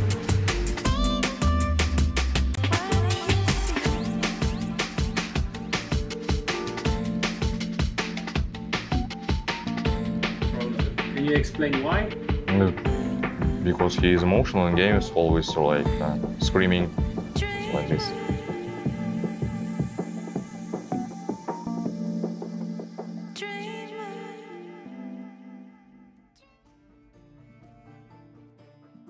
Oh, sorry. I just wanted to erase my board as well. I don't know what play in that game. I don't know what kind of final shot that was. Gentlemen, okay, we're going to play a little game here on the desk. Okay. Okay, Maxman 7. I'm going to give you a question. I'll give you 3 seconds to think about your answer. Okay.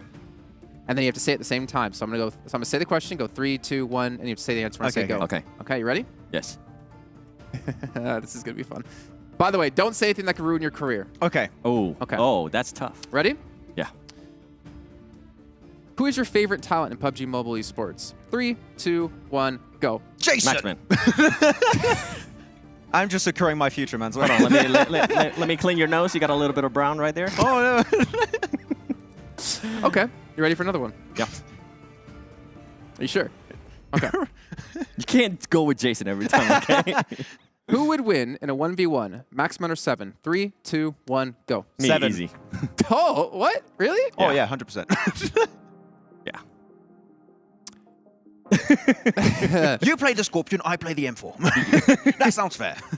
I have some more questions, but they're on the border of probably being inappropriate. Nah, they should be good. One more. It's fine. Go for it. Slay. So, slay, Jason. Go for it.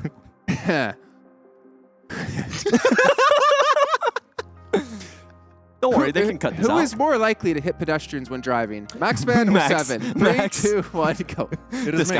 This guy. It is me. Okay, we'll move on from here. 'Cause I'm really getting some bad double taps. thoughts in my head, and I'm getting a lot of bad potential things I could say. But we do have some stats here, because as you can tell, the match isn't ready. So FLUX, we'll take a look at them, because this is a team that is in contention for potentially getting first place, but they have to step up. Let's take a look at their day 3 average, which happened just yesterday. We can kind of break this one down here, because it was not a pretty day for them.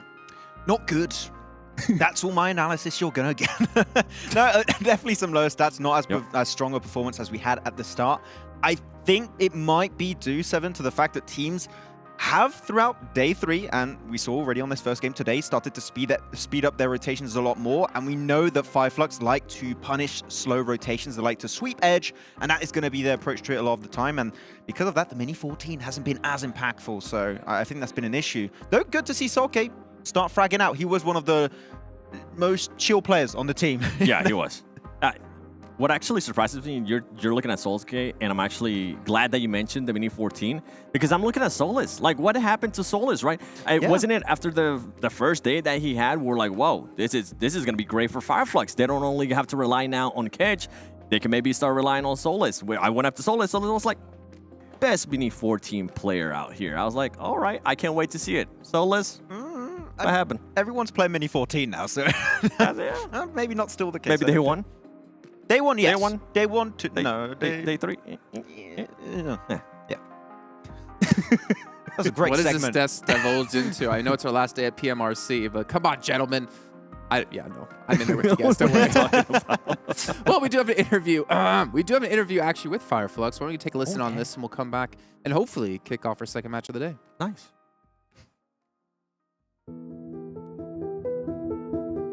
İsmim Lutz, FLUX Esports'ta oynuyorum ve Türkiye'den geliyorum.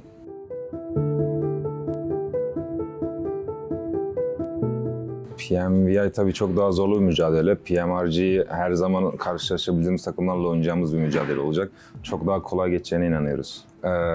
Ya tabii tercih edersek her zaman Avrupa'yla oynamayı tercih ederiz. Çünkü alıştığımız takımlar olduğu için ve güçlerini biliyoruz. Hani aynı takımlarla oynamak bize bazen yarayabiliyor ama bazı takımlar var, onlarla oynamak istemiyoruz. Daha çok hani fazla agresif oyun tarzları ve hani bir şey üstüne değil de daha çok kill almaya oynayan takımlar olduğu için daha çok Afrika region'da öyle diye tahmin ediyoruz. O yüzden Europe'da oynamak her zaman daha çok tercihimiz oluyor. Avrupa region'ı biraz daha kontrollü oynuyor ama hani Afrika Middle East region ise biraz daha sanki kör oyun oynuyorlar gibi geliyor. Herhangi bir korktuğumuz takım yok çünkü bu oyun biraz daha pozisyon üstüne oynanan bir oyun. O yüzden tüm takımlar hani zorlu. Avrupa ile bir kez daha tanışacaklar. Umarım bu sefer daha çok hazırlanmışlardır. I'm honestly surprised he said that. His message to all the other teams. If you guys missed that, go watch it again, because that was ballsy. That was impressive to say. My favorite part of that interview was the part where he was talking Turkish. It really was. I had a great time. I think I heard S2G at 1.2. Really? Yeah. Were they there? No. Definitely not. They haven't been here. I mean, they were here the first 2 weeks, but then, no, the first week, but they weren't here. Then they flew back. Yeah. No, it's like they were here, but they weren't here. No. Yeah. This is a great segment. Legends of interviews right there we just saw from Lutz. Been around for a very long time, you know. Footballists, got to see some great play out of them. Then they went to the Maldives, and then they didn't play as well anymore. Don't know why. But somebody it's a real curse. Broke the wrist, right? Well, what was one of the excuses? I can't remember. I don't know. What was it? I don't remember. I don't know where you're going with this. I don't have no recollection of what you're saying. Yeah, me either, actually. Yeah. Yeah. But then third position, that's pretty good. It's No, pretty good. I was thinking about SGG still. Oh, yeah. Okay. Well, you know what? Okay. Instead of us talking Now you nonsense here on the desk, I'm going to make the executive decision for us to head to a break, and we're going to delay the game just so we get our heads straight. No, obviously having some little quick tech issues. Hopefully we'll be back shortly, though, as we're going to drop back into our second match of the day. It's going to be Erangel, so don't go anywhere, guys.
All new Honor Magic 5 Pro.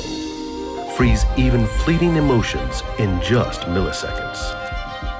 Take marvelous night shots with lightning-fast exposure. The display reveals more details in bright areas with an astonishingly long battery life that just keeps going. The latest flagship chipset brings you exceptional performance. Unleash the power of magic. Honor Magic 5 Pro.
Okay, well, we're back, and we're sending it right on over to an interview with Gaming Gladiators, as they did get to talk to them before the event began, I believe. And guess who it's going to be?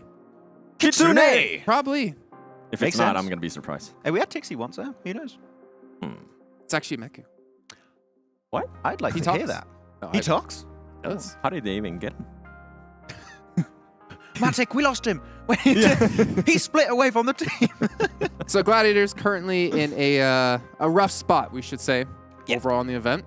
But I think it's fair to say, and I know it's going to sound a little BM, but I feel like they're not really as invested in this event as they were in PMWI. Do you agree or disagree? Agree. I would agree. Okay. I feel like they're using this as a way to get ready for potentially the PMPL season and maybe trying to learn as much as they possibly can before that event. They have started regrouping a little bit quicker, I'd say, throughout especially the end of yesterday and this game. Like we did see that. It was actually a decent performance from Gladiators, how they played Trifecta, regroup, dodging de Muerte, clearing de Muerte, then in Ruins. Yep. But yeah, I would have to agree. I feel like it's just like prep for the full season. They're currently looking good when it comes to PMGC points, so they need to have another good full season if they want to qualify for that. That's true. That's very true, considering Vampire is the one who got an extra slot for Thailand because they won PMWI main tournament. All right, well, we do have the interview ready, so we're going to go take a look at this. We'll come back, talk about it a little bit, maybe a little bit surprised at who the person is, and then maybe play some more games. Who knows?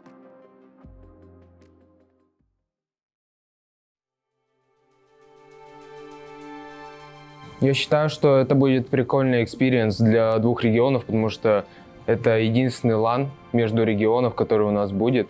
И это опыт для СНГ команд Турции, Африки и всех остальных регионов.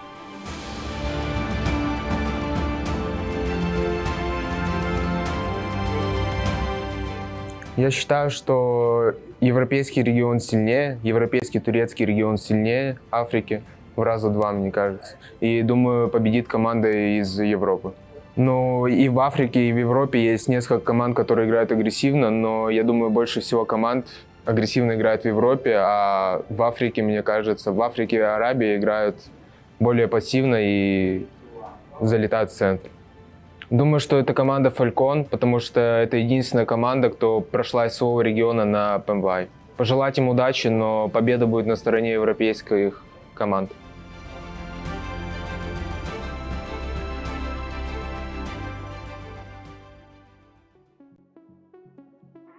It's Tixie! Let's go! The Tixie Supremacy! Tixie Supremacy! He's not only taking over a game, he's taking over in interviews. It's a good time. I want to do more interviews with Tixie. It's fun. Though, twice as strong as MEA. Let me look. What's it? Wrong. As of right now. Objectively That's wrong. factually incorrect. It's been fact-checked by the Maxmen. It is. Definitely can trust my Where number did you get your checks, name yeah. from, Maxmen? What checked his math? I probably am not going to dive in that story, Jason. Where'd you get your alias from? I'm sure I've already told you. And I should probably not say it on I like air. it when you tell it. So I'm not going to. No. We're not doing it. We're not doing it. But it's a decade slowly old. move away. Do you know what I used to? You know what I used to go by? You know what's funny? So my very first alias was actually Silver Saiyan. Silver Saiyan. Oh, it's actually cool. That's pretty cool. I will make you dashboard. Wait, what? Yeah. I will make you dashboard. Yeah. Okay. Why?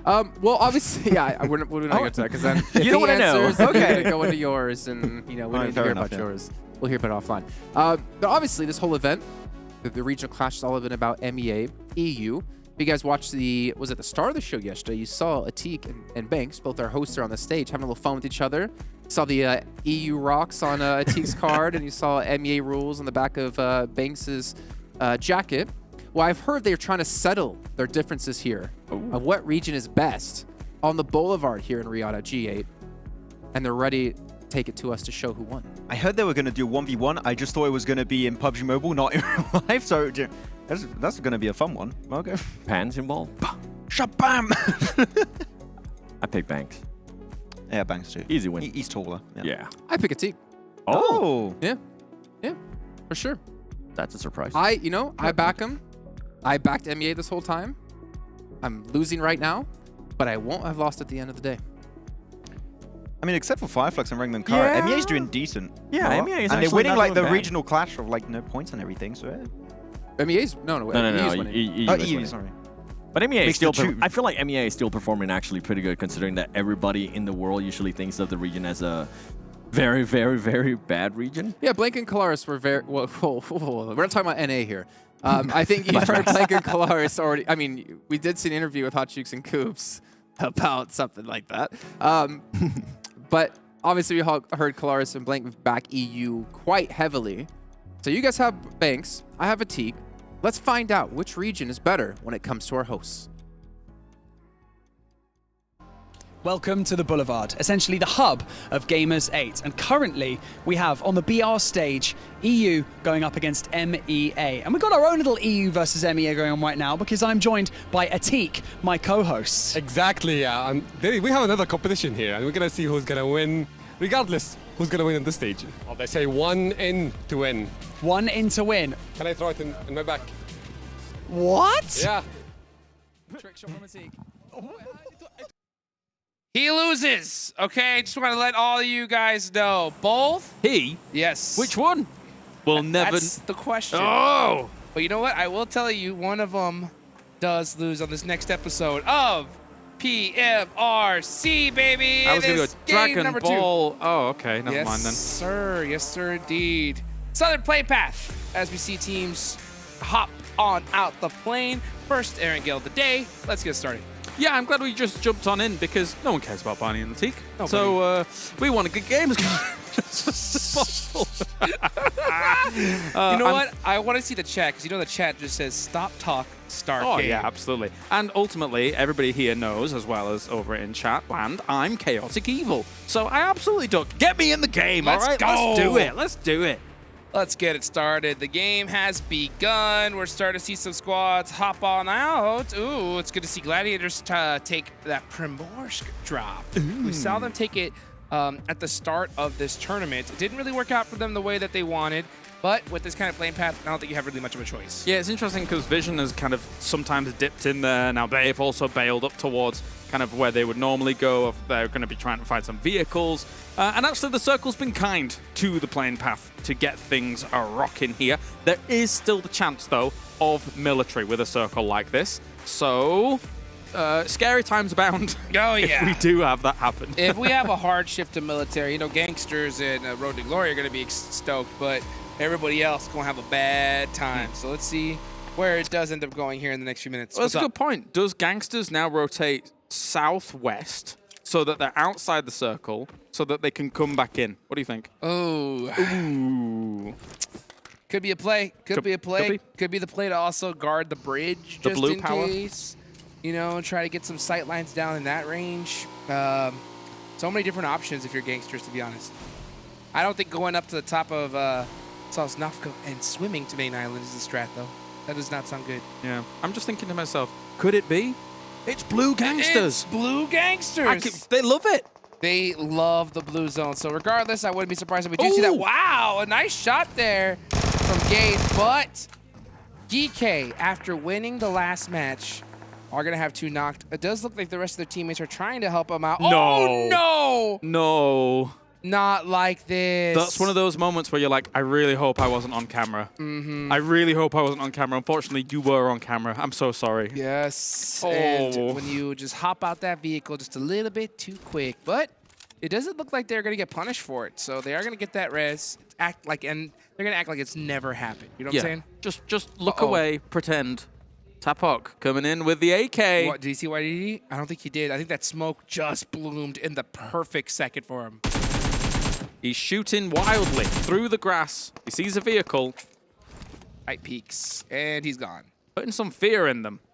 Just letting them know. You know what I'm saying? Hey, don't let me catch you slipping. Otherwise, de muerte. He does that thing with the 2 fingers where he does the eyes. Yes. And he goes, I see you. I see you. I see you. Yep, YDD getting res. So Brute Force had a really rough time in the first Sandhawk of the day. So looking to bounce back, starting off with 2 limbs, and lucky for them, they do keep everybody up. They are in 1 vehicle and very underlooted, so they're going to have to be very careful with these blind rotations. Yeah, not great, not great. Meanwhile, Tapok's going to be picking on up teammates so they can get themselves going. But again, being 2 down early on. Is it 2 down? Where did I? Yes, it's for GEEKAY. That's right, GEEKAY. But MUERTE, they're big chilling right now. Yeah, sorry. But they are kind of trash looting, so that's kind of tough. You know, yeah. you saw them only with a pump shotgun. Excuse me over here, all the way up near George pull crates. Hopefully we could see them get more loot here in the future. Yeah, they actually got up here quite fast. So, yeah, they're going to have an easy time to be able to eventually get toward that circle. They were rapid. Whilst now Brute Force is rocking up alongside them in terms of just the rotation path. So, take a look at the replay. Oh, he was dancing. Yeah, we're in the game. Let's go all day. Hey. Hello. Waving. Goodbye. Why was he doing all that? I think that's the big question. I think it's because he maybe found a mini in that shack, so he's doing a little happy dance. Oh, yeah, okay. A happy dance. Ah, he was waiting for his team to pick him up. Ah, yes. There was no point in exposing himself. Played extra safe. Yeah. Smart play, to be honest with you, right? Hey, you know what? You got your nice and looted up. Just hang out in the shack, wait to get picked up. As FLUX is going to be deciding to loot a little bit of Yasnaya. And they are the only team here, so they're going to have quite a bit of loot in the process. It's actually my favorite thing about commentary, trying to solve puzzles, right? Right. You know, that's what a commentary is, right? As when we're analyzing the games, we're trying to put the pieces together, figure out what the reason is. I don't think I've ever had to solve why somebody's dancing in a shack before, but we figured it out. We did. You know what? We put our brains together, the years of PUBG Mobile experience combined to solve that mystery. Absolutely. Like Scooby-Doo. Hey, you know what? Sherlock Holmes would be proud. They ripped the mask off him. It was soulless all along. It was. I can't believe you. You got me. Well, let's see what gangsters decide to do, right? Because there's that puzzle. Do they go up, right, and decide to maybe, gatekeep a bridge, or do they try to send it up that western bridge into Main Island? You're on about gangsters here. Yes. I'm going to be honest. They're moving out of the circle. Do you remember? Smart play. Smart play. I wish we could show the map. Yeah. It's a bold play. It's a bold play. Hopefully it works out for them. They went south. They're going to end up in the blue. That's awesome. I think that's where that's their safe place. You know what I'm saying? Yeah. They seem to thrive when they're in the blue zone. Next, oh, look at this. Grows up with an SLR. We don't see too many SLRs nowadays. Don't see too many Slurpees. I mean, it's just it doesn't seem to have that same power that we see from the Mini. You know, that bullet speed is so solid. But heck, I know some players that try to make it a thing in PUBG Mobile, and hopefully we may see a resurgence of it in the future. Maybe. That Mini, though, it's reigning supreme, eh? Yep. Like, it's looking good. A lot of people go for the M16 too. Sometimes that comes into play. But sometimes, you just want something a bit more. I really want to see gangsters. They're actually in the blue now. Oh, my goodness. I can't believe they're actually in the blue. They're going for a world record, I think, of most time in the blue of any team in the history of esports. Maybe. We were, what was it, day 2? We were like, because they came in with like 15 minutes average time in the blue, and we were just begging for 20 minutes, me and Max. Yes. Begging. They're in the blue. Maybe they're trying to make your wish happen here, because this is interesting. They have the entire Sosnovka military base island to themselves. And they decided to go south. And they went south into the blue. Very interesting. Next zone about to pop. Is it going to go all the way down to military base? Honestly, please do. I really want to see it. Please make it happen. That would be so good. Oh, it would be legendary. Yep. I hope so. Ooh. Oh, grows up. That was almost a nice shot. Almost was indeed. Just trying to poke some little shots onto Punch King as we look at this plane soaring through the sky. Lovely. You can see Milta Power in the distance. And we have ourselves... Look, there they are. They're in the blue. You can see them down to the bottom. If anything, they've made a name for themselves. We're going to go to mainland here. Potato Hill, very much a focus point for this one, as well as that long road leading east of it. So we've seen a lot of battles along there across this tournament. You know what? I think that was like a little ritual that gangsters were trying to do to try to force the zone towards them. They're like, maybe if there's nobody inside the circle, it'll come down to us. But nope. Not working out. Pushes all the way up to farm. And Potato Hill pretty much dead center. MADBULLS seem to be the squad to take that for now. Uh-oh, Kitsune getting caught in the process. Tixie trying to get off angle. Gets a nice knock on Elementrix. And That vehicle is close to exploding. He has to pop out of it. He wanted to rotate up that hill and get another off angle. He's going to have to wait for Matic to do that for him, though. You can't bleed out this early again here, Gladiators. Going to be charging up the nade, going for the throw here. Tixi still alive, still good to go. Not a bad nade if they weren't actually getting the pickup just a little bit further away from that buggy, as reinforcements are now coming in for MUERTE. They do come in and they do get the finish onto Kitsune. So here goes Tixi getting his little rock climbing shoes up and trying to find an off angle onto MUERTE. McHugh, all the way across the field. Quite in the open right now. That is a pretty good spot in this zone because you do have that hill line and that ridge, but there is that plateau just above it. I'm surprised he's actually taking that position in particular. Meku very far out, yeah. This is switch over to the DBS, realizing that maybe he's been fed the information that they're coming a little bit too close here, so was ready to pounce on them if they were to able to come over the hill. Matic and Tixi, though, take down aces together. Will they be able to do something? LeMetrix is actually driving around here to maybe get an off angle himself, but well, we'll see how this plays out. It's looking like he's trying to get away from this right now, actually, because MUERTE is very, very hurt. They're going to lose one player, so Gladiators do even the score just a little bit. Tixi in the front line, smoke blooming. Catches him with the nade in his hands. Gun switches, but it's out of ammo. Tixi trying to make some shenanigans happen with the DBS. It's not going to work, though. He goes down. Especially when the lip of terrain is in front of you like that, trying to make those long-range DBS shots is really difficult. LeMetrix, meanwhile, here, took a bit of damage against Meku. Try and find a little bit more pressure point here against him. LeMetrix moves to the left. Meku moves to the right. Extra as he will go down. Gladiators. Wow. I have a sigh of disappointment. It's definitely not their tournament, and well, we saw that in their walk-in. Yeah, I mean, it's a bad, but I think they're just having fun at this point. And this is something to think about too. And this is why I was saying why yesterday was so important. Final day, you're gonna have some teams that just know that, you know what, there ain't nothing we're gonna do. So they got nothing to lose here. I think Gladiators is one of those squads. So for those teams at the top, I would definitely keep my eye out for them. Definitely. All right, let's see where we're going to be going here for this one. Ooh, quite the shift over towards the west. So again, a lot of the features that I was talking about before are still kind of in. Obviously, Potato Hill is, but the majority of that road still kind of is. We'll see a lot of teams try and transition along that road south of it, as we're now on board with REGNUM CARYA, who are doing just that. REGNUM CARYA heading into the zone down this path. Now, there are a couple places they could take here, but I think they're looking for a much more central position near Snake. And let's see where they opt to play. NIGMA Galaxy are already locked down here at this red. And it looks like REGNUM CARYA are going to take the shack here. Yeah, I think they wanted this compound, right? Yeah. Down in the bottom, but could really... It's gone. An initial scout out made sure that they realized it was occupied at present. And again, NIGMA Galaxy, these two teams being so close to one another in the leaderboards being as they are here, Hot Jukes, that's a bit scary. 100%. I guarantee you, if one of these players goes down and gets thirsted and they realize it's this other squad, I would not be surprised if they decide to push the action. But a third party comes in for Vision. Volt beating NIGMA Galaxy. Now, they are going to get both these finishes. Here's the thing, though. These eliminations, they're going to come on in the elimination feed. I wonder if REGNUM CARYA is going to realize it's them. Yep, they will know if they're able to keep track of things.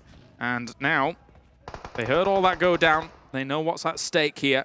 DP in hand, looking at those windows at the top.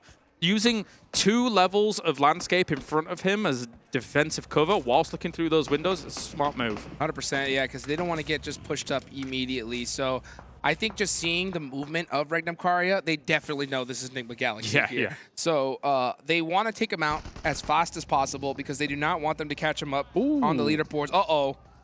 Ezel, that's the off angle. Gone. Over there by the Wizard Tower.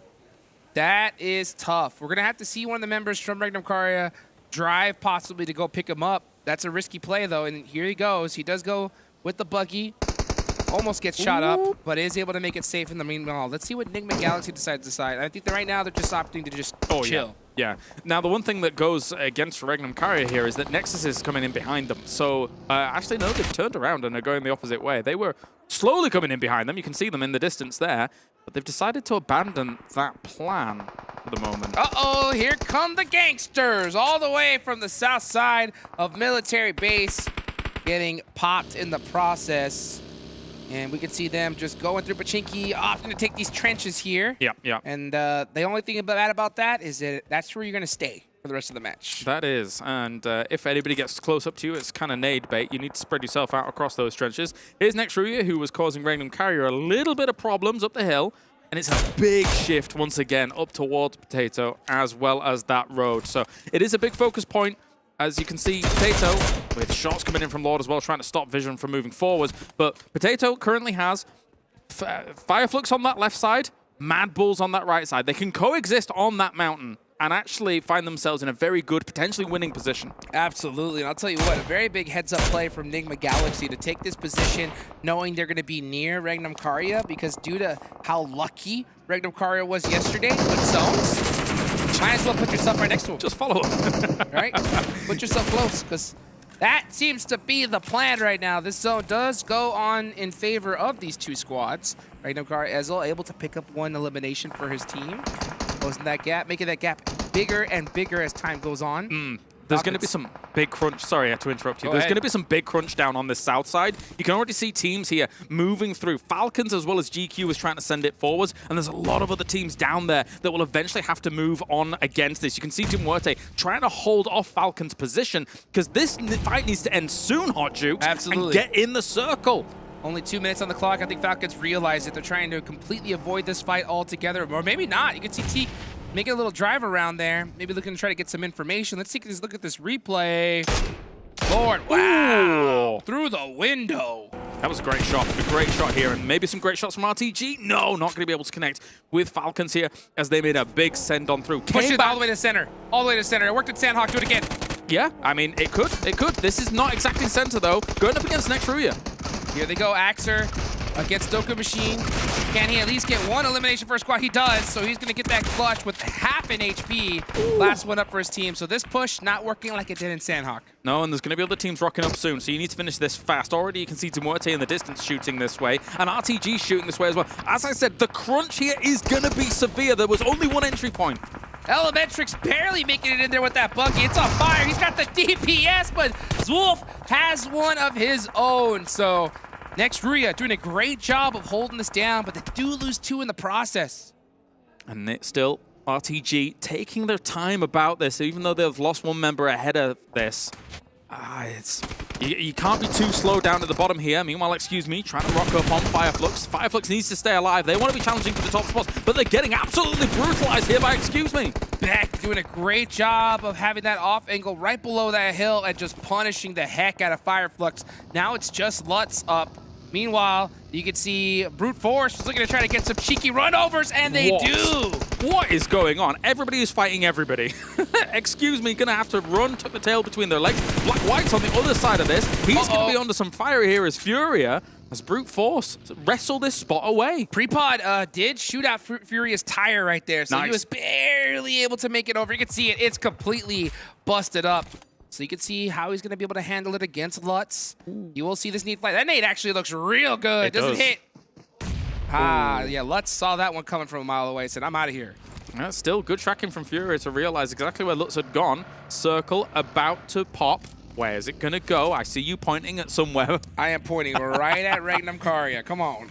I want to see the exact same thing happen yesterday. And REGNUM CARYA do end up in this next zone, so they don't have to move for now. But the zone after that is not looking too pretty. Meanwhile, which you can see, it's a battle at Potato Hill. Brute Force just use it like sharks in the water with those buggies, looking to run over anybody. Did they catch Furia out? I think they did, and he is taken out. Unfortunate, very unfortunate here. Brute Force. They're looking for this. They're on the hunt, man. As you said, like sharks, swarming on their prey at the moment, and that's what it's all about. The trophy here for these teams to try and challenge for. For NEXUS, it's out of reach. But maybe MADBULLS is not out of reach as Doran was able to knock Zerich. Well, I'll tell you what, it is in the reach right now of NIGMA Galaxy, REGNUM CARYA. It could be in the reach of FLUX. Yes. If FLUX was to have a good game here, but they did lose 3 players early on. Let's see what they can do with the rest of the matches, though, as we get a nice pull-up. MADBULLS Nexus Gaming, the DBS and CQC just too strong. Oh, nice little gun swap there onto Flick. Completely, instantly realized exactly where he was, but that's a great spray from Flykey here to try and get that done. And Nexus, I mean, for all intents and purposes, MADBULLS really needed to hold strong on this side of Potato Hill, and they really haven't. They are losing people slowly, but maybe they can get them back up. Frozen going to confirm these flushes? No, instead turning around to smoke his teammates out. Very interesting play. Seconds matter, right? Yes. So you've got to make that decision very, very quickly, and I guess he's prioritizing just the longevity of the fight as opposed to the instant points. Take it to the bank here. He does get that one res. And oh, look at this. Road to Glory shutting down GEEKAY Esports as they go out in 12th place. Still quite a few teams remaining, 11 total. 1 minute on the clock. Zone is starting to close. MADBULLS now starting to make that push on the Nexus. It's not a big circle to house this many players here, No. Hot Jukes. So I don't know how these teams, especially on that east side, are going to scramble for a circle once it pushes, but we'll have another crunch down like we had in the south before. There's a lot of hills, a lot of defilades, a lot of cover that you could still be had, though. So that's why we see so many teams still alive. But this next circle is going to make things hectic. Let's see how MADBULLS opts to play this one. They did get a nice reset there. Yeah. So they have their entire squad up with 3 eliminations. Brute Force right now top of the board with 6 to their name.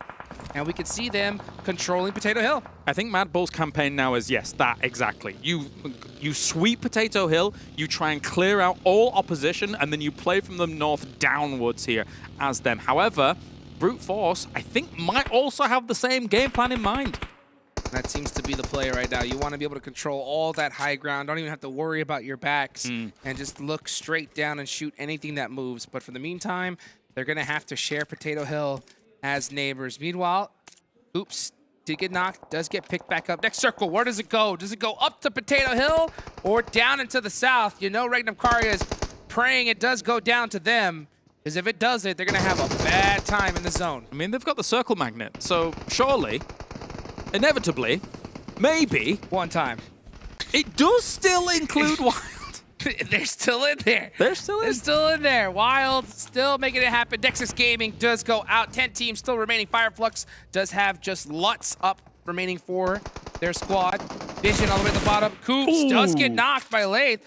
NIGMA Galaxy now have to focus all their attention here on the south side. Board charging up. What's going to hit? And Lathe has already moved away from that. Maybe it bounces nicely, but it's not to be the case. Another one's going to be coming down. Uh-oh, Freak getting knocked here. REGNUM CARYA could decide to sweep down here and take out NIGMA Galaxy as Lord tries to reset. Loxy just throwing the nades like crazy, trying to take out Freak. He was looking great yesterday, was Loxy. He was definitely the MVP for REGNUM CARYA, as they're going to move down against this. Got him. That against Freak is a big pickup for them, especially because these two teams are going to have to move alongside one another if they want to find themselves a decent spot in this circle next. I'm surprised to see REGNUM CARYA even looking upwards right now. I mean, there's still so many players here right below them. The zone is going to start crunching on them as we start see it starting to constrict. This is the thin side of the circle, so it's going to close a little bit slower than on the west side. A lot of smokes coming out right here. That's going to eliminate their sidelines on players coming on in. This fight was brewing for a little while now. Control of the north. How are you going to deal with this? Already, nades are cooked on up. 8 smokes on Flykey, and he has an MG3 as well. So if Brute Force does breach the hillside a little bit too aggressively, he could mow them down in an instant. Oh, speaking of mow down, Lord, almost with the run over. REGNUM CARYA focusing upwards a little bit too much, but they do get a nice knock onto Lord. Let's see, Loxy doing a great job of defending this pretty much on his own. Yeah, NIGMA has taken this fight, and they have been left wanting. This is not easy for them to deal with whatsoever. I mean, they had to be the first team to really make the move, considering the circle and how it was going to play out. But so far, so good for REGNUM CARYA. They've greeted this in with both hands. Yes, Loxy just holding down that shack, and meanwhile, you see them doing a 2-2 split. 2 players in that Wizard Tower, other 2 on the other side of the shack. Coops getting caught by MADBULLS. Likey all the way up north, making it happen, and that is going to be NIGMA Galaxy eliminated. That, if REGNUM CARYA is able to convert on a big game here, that might end up being the nail in the coffin. We will see as time goes on. There's still a lot of games to play here throughout the day, but REGNUM CARYA has got to be licking their lips with the opportunity to put them even more distance against second place. 100%. 4 eliminations so far. The entire team is still up. They're going to have to sweep that ridge line and try to get up to that north side, at least depending on where this next circle is going to go. Now, it is a battle still in the north. I mean, regardless of where the circle goes, I think they might just have complete favor. They don't know it exactly, but in terms of where the solos are, where the big battle is in the north, REGNUM CARYA might just walk into another victory here. It's totally possible. Let's see how it's going to work out, though, because the battle in the north has begun. Brute Force getting a nice knock. That's Neo's. Frozen trying to go for that run over. It does pop out. It's some CQC action, and Frozen does take out Neo's. Let's see the play here as it comes out. What a beautiful shutdown. It's a back and forth. It is a 2v2 battle. MG3 actually trying to do a lot of damage here against it, and he will be able to fly key here, being able to make it sing as he's going to try and find the remaining members of Brute Force. But all these casualties, look, REGNUM CARYA on the move here, trying to take the initiative, trying to take out the most important location. Beautifully done. The perfect third party. The timing is impeccable, and Wild has an MG3 in his hand. This look is looking poised to be an easy chicken dinner. You can see the smokes coming out in absolute recklessness. Let's see what Tron's going to do here. All they got to do is just throw some utility onto them, but they seem to be kind of giving MADBULLS a break here. They've allowed them to recover here. This was not what I was expecting, but what they're just going to do is they're going to hold this side. They're going to try and slowly, once again, suffocate a team here out of it, because technically, Brute Force is not done just yet. There is still a solo in there, but MADBULLS has very limited room to work with here. I think REGNUM CARYA decided to just prioritize position, right? MADBULLS, even though they have the north right now, they are outside of this next circle. So REGNUM CARYA just wanted to force them out and then make MADBULLS work against them with the blue zone. Let's see what YDG can do. He's the last remaining member. Got frozen! Trying to confirm the point, not able to do so. MADBULLS taking out Brute Force. Does REGNUM CARYA push on that knock, though? As they obviously heard that battle going down. Maybe they will try and completely wrestle the high ground off of them and take this fight. Because if MADBULLS isn't able to regroup, here come the shots. Here come the shots as Ezel does take out one member of the MADBULLS. Meanwhile, we're going to go for a res right now. They have all the position, the angles in the world. MADBULLS have to hit some shots if they want to take out REGNUM CARYA.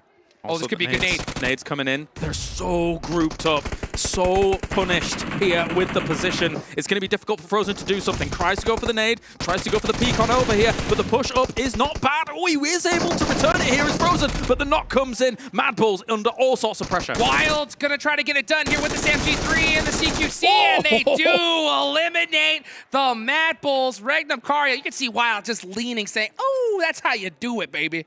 And Black-White here at this point, he's not even going to try and push on it. He boogies up and is trying to move forwards. But look, REGNUM CARYA has made some great moves in this game. I love that they went north. It was the perfect timing, the perfect play. That is how you do it right there. When you don't have the best position, go for that third party, take advantage of all that action, and they did it to perfection. This is why we see them at the top of the table right now. When they do get those favorable zones, even if it's not directly on them, their timing is impeccable.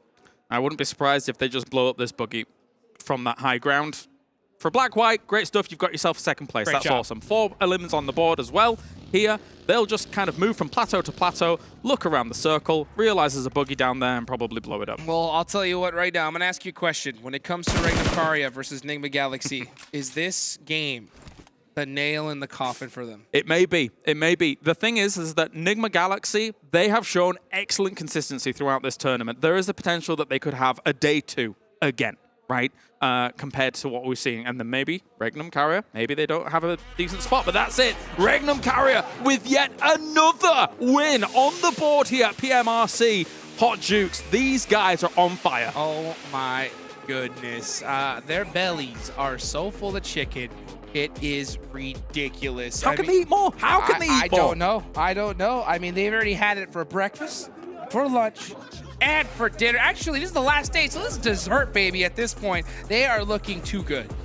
They're saying, but what about second breakfast? But what about second breakfast? We throw him over a chicken dinner. Yep. They just keep doing it. Oh my gosh, look at that. Just feeling good at this point. I love to see when you see a team just have such a dominant performance. When they just win, it's just like, you know, business as usual. They know right now that they are dunking on this lobby, and who is going to stop them? That's the big question, as they have taken themselves chicken dinner after chicken dinner after chicken dinner, and here, the brilliant move to move north was absolutely phenomenal to watch. Yeah, one thing that's so amazing about REGNUM CARYA is their ability to finish. You know, we saw NIGMA Galaxy in the last Sandhawk. You know, REGNUM CARYA went out early. The door was open, right? Yeah. But they weren't able to take advantage of it. Now going into this match, boom, they had that high ground zone, did start going and favoring them a little bit, forced NIGMA Galaxy to push north, but they didn't just go out with that third or fourth place. They weren't content. They said, nah, let's take advantage and get that chicken dinner, and they did.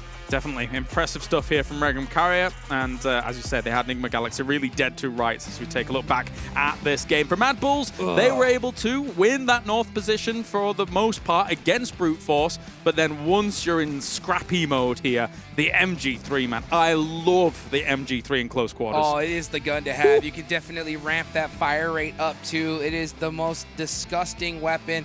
Once that battle ended, Black-White just said, you know what, second place sounds good. Let's deny an additional point to REGNUM CARYA, and that is how it is done, folks. That is our Aaron Gale match. Let's take it to a break. We'll come right back.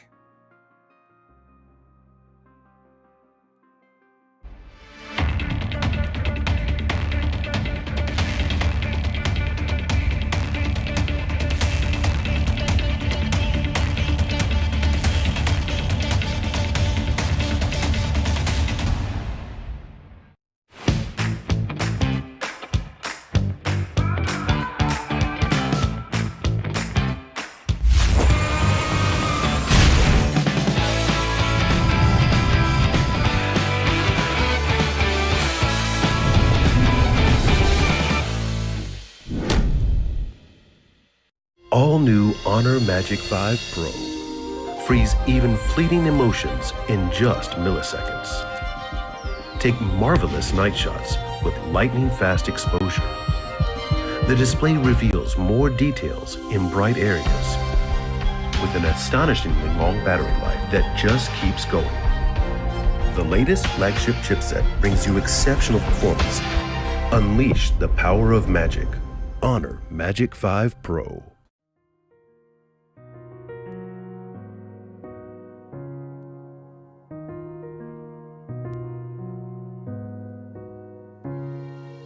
الحياة لحن، ولأننا جزء من مقطوعة عظيمة تحركنا، تلمسنا، تصنع من لحظاتنا ذكريات بديعة. لأن الوجبة، التجربة، المغامرة يعطيك بعد جديد في هيلتون الرياض.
If you came up to me before this event began, you're like, Jason Kaplan, well, first of all, you're tall, you're handsome, you're amazing at what you do. I'd be like, I know. And you said to me, REGNUM CARYA gonna have 7 chicken dinners in PMRC. I would have slapped you in the face. I would never thought any team out there would have gotten this many chicken dinners, but they have done it, and they're looking like the new kings of Turkey. We've got Maxman, we got 7 Worlds Gaming in our STC play breakdown of that last match. Let's see the match rankings, because it's all about that head-to-head here between REGNUM and NIGMA Galaxy. And we're going to see REGNUM get a ton of points here in this last match, up to 18. And look who's not there on the front page. NIGMA Galaxy. I don't care, REGNUM won. That's all I care about. Yeah, fantastic game. There's so much to really break down this match 7 as to how they got that chicken dinner. There were so many steps involved to get to that point.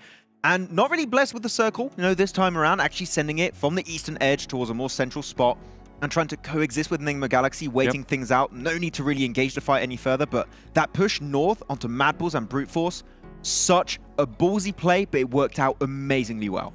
Yeah, you know what? I'm going to disagree with you. I feel like I do have to compliment it on how fast they do end up rotating, but they are blessed in the circle for a very long time that it's not really any hard shifts.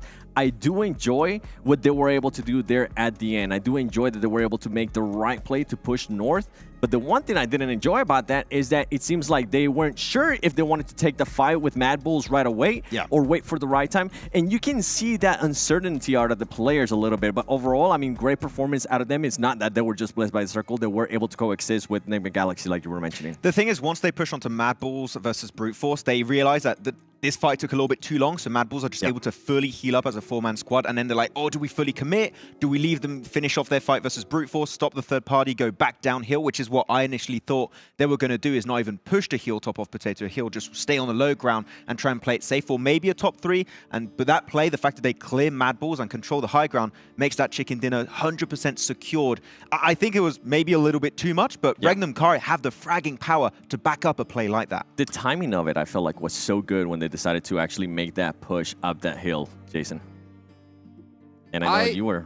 I was asking about it. Yep. You take advantage of the fact that Brute Force MADBULLS are fighting.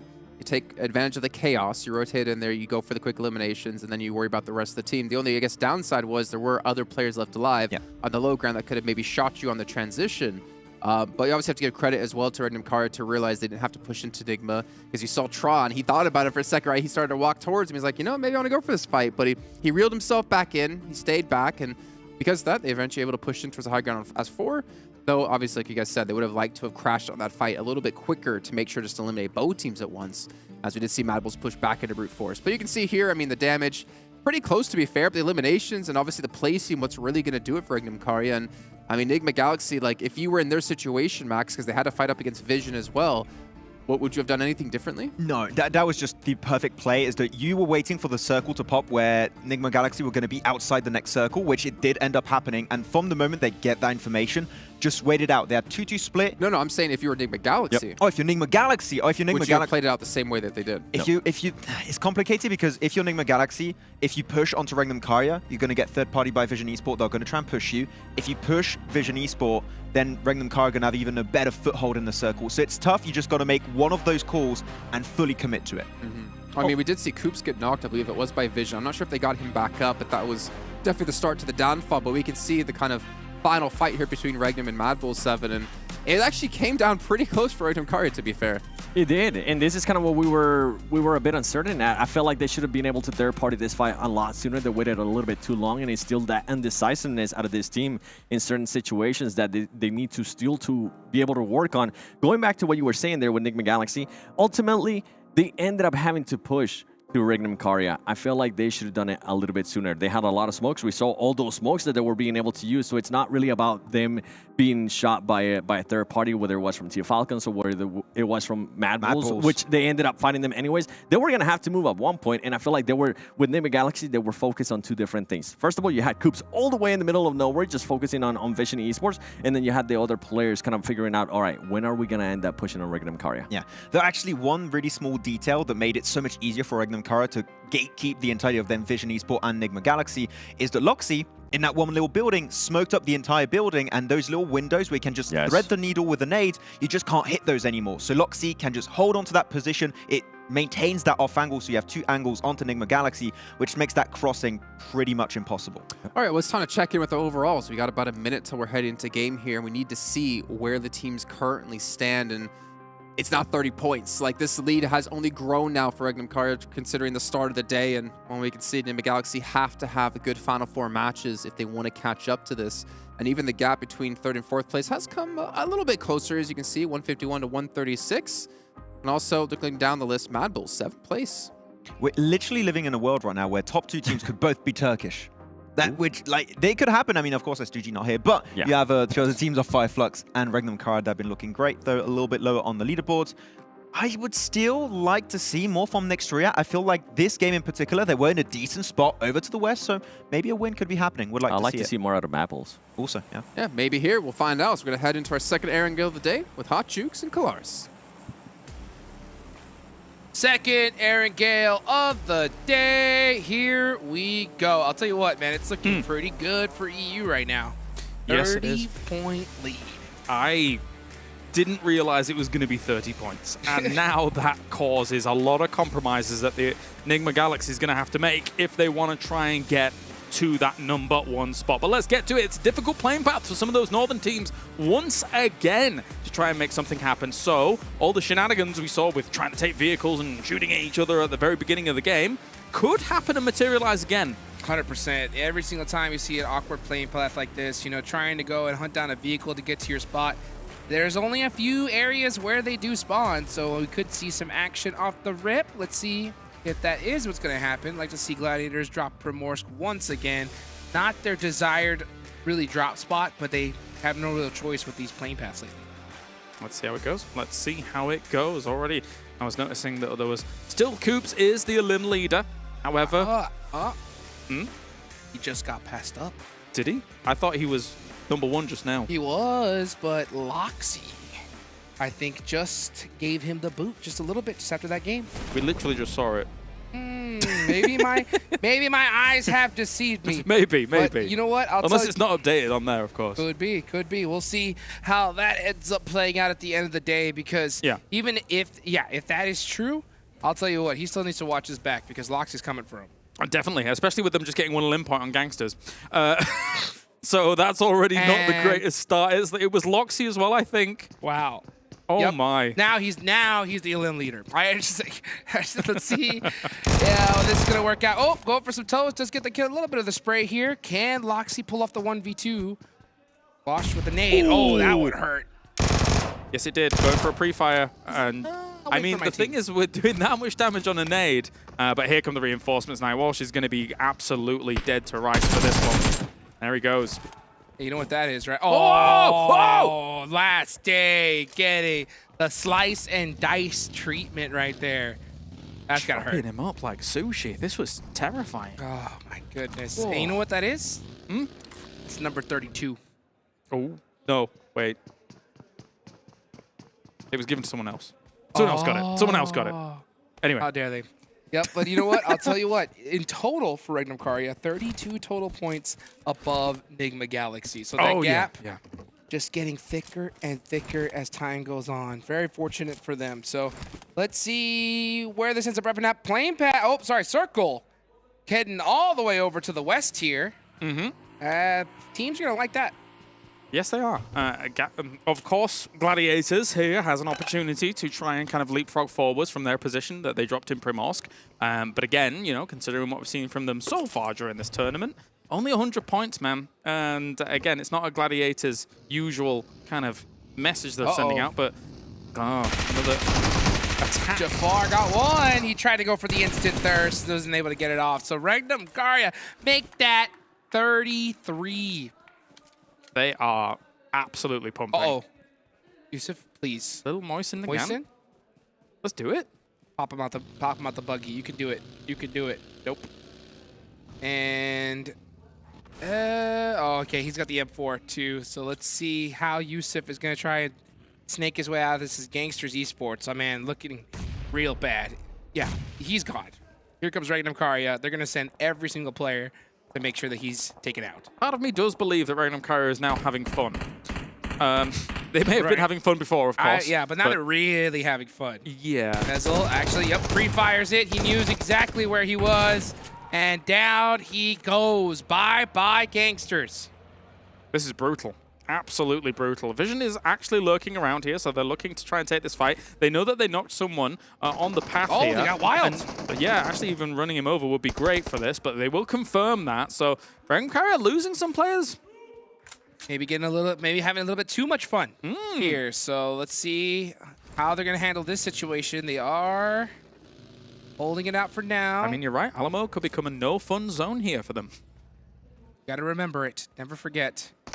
See what Volt can do. Uh-oh, Gladiators now finding... Oh, the punch-outs! What's going are on? Coming out hard here in the last day. I told you. What's happening, Hot The Jukes? shenanigans are going to come out, and we're starting to see them. I do like it. I'm going to be real. Yes. Do some more of this. Oh, let's see what Loxy does No. here. Oh, the pistol. Wait. Bop, bop, bop. Goodbye. Wild coming on in. And then, oh, the disrespect. Did he knock him with the Vector and then pick up the revolver to finish it? Disgusting. That is mega disrespect. Mega disrespect. But let's see if that disrespect is going to get paid back here by Vision Esports, because they did take down Wild. They do have all four. Alamo is completely surrounded. And let's see if they can get another opening knock here. Suppressed BB's on. I do like the suppressor on this. It sounds funny. The Bison. There it is. Look, like a stapler gun. Oh, yes, it does. And let's see if Ezel trying to get that bounce nade. Is the bank open? Oh, it did get him up pretty good. Tron does catch Saif. Vaughn up on top of the hill, trying to find another off angle, as Tron with this mini has become problematic for Vision. Love the spam through. Doesn't quite connect with anything, but he could have, if he hits a 1 and then it actually continues to line up, he could hit a lot more. Vision is now going to try and help out here with those off angles they were taking, just be a bit more assertive about this push, because they know that one member of this team is far away. So if they get up close and personal, they eliminate that angle. They know for a fact. They took out one. They have one another off angle. They have the numbers advantage. Use that. They're still using utility, though. They recognize that this is the leader so far. Oh my gosh, Loxy. This is ridiculous. What more will he do with this? There is still an opportunity here for REGNUM CARYA to salvage this. Here comes Ezel. He's going to try and get these confirms. He knows wants what these points. Oh, wow. Okay. Lath does get the knock, but here comes Tron now. They have the advantage on Vision. This Molotov is going to look good. And No way. CARYA Esports. You could hear the crowd popping off. This is insane. What a hold. What a hold. And what a time to reinforce as well. But the fights are not done just yet here as Tixi now going up against MUERTE. The rest of Gladiators is here in response. Kitsune already catches himself an ace. And we will see on the nice flop. shot. Tapot gets Tixi. Oh, but goes down in the process. So the MUERTE are eliminated. So let me ask you this. If you are NIGMA Galaxy right now and you're watching the elimination, just REGNUM CARYA. What are you saying to your team? You've got to, well, I don't normally use this phrase, but you've got to full send it on a lot of fights. I think right now, one of your only opportunities, let's be real, with the amount of games that are left, placement points alone isn't going to cut it. True. You need to be taking some pretty aggressive fights as NIGMA Galaxy. And the cool thing about it is you've got Coops and Freak who are able to pull it off in this tournament thus far, right? Yes. So there is still opportunity for you to say, actually, look how good we are at this. Let's actually go for those fights. And now, as you can see, Loxy indeed has taken over Coops with the 7 limbs on the board here for this game. And what a shift. Craziness. Goodness gracious. When is the last time we saw this circle? It has been a hot minute. You're going to see teams start heading towards Everest. Hospital is going to be in play. Hospital is a good place to hold down, but then again, if that zone goes away from it, it's very difficult to leave. The great migration. I think everybody but REGNUM so far, now they're getting into their vehicles, but everybody is in vehicles. Everybody is moving, aside from the people that have already got themselves decent compounds, or at least something that they were already quite happy with. MADBULLS going to take the warehouses south of George to start things off. I was staring at the blue looking for GANGSTERS, but I realized they were already out of this match. That is true. Yes, so they are out of this match, but you know what? what? We still have a lot more action left here. NIGMA Galaxy, maybe they heard your advice. It's time to send it because they need to put some eliminations on the board as now they're going to be challenging next RÜYA. Yep. Can't be too reckless about these sends, but you really do need to start hunting down some of those teams that are trying to take off angles against you. Maybe you want to try and crash into a compound. Maybe you feel your breaching capabilities is a bit better than some of these guys in the lobby. But for now, Coops is just sitting pretty here on this compound. It's a decent compound. You can play from this for a little while here and then move up wherever you need to go afterwards. I think he's looking for that M4. He's got the Scar and the B-Zone, and I think he's trying to hunt down just a little bit of a better weapon to get ready for the rest of the match. Let's see where everybody else is going, though. We're looking at Road to Glory in the blue zone, pushing in from Pachinki side. REGNUM CARYA pushing in really late, obviously due to how many battles that they had with 3 players. So this is a big game for me to study, and everybody watching as well, because if REGNUM CARYA do well here, this is ridiculous, because they are coming in super late into this circle. Yeah, they're very weak as well. So as soon as they get in, they're going to need to heal up. They're probably going to need to stop in the blue and then heal up again. So they're going to be coming in even later.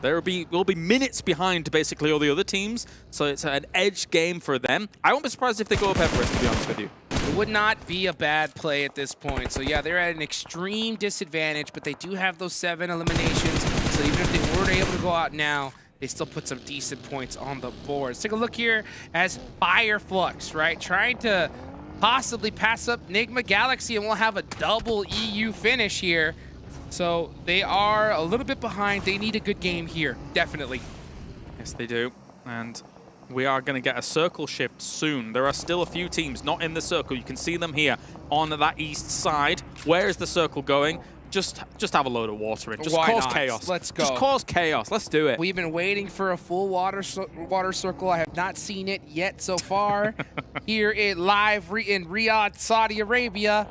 Are we going to head towards the water? Oh my goodness. Here we go, baby. The hands have now reached the top of our heads.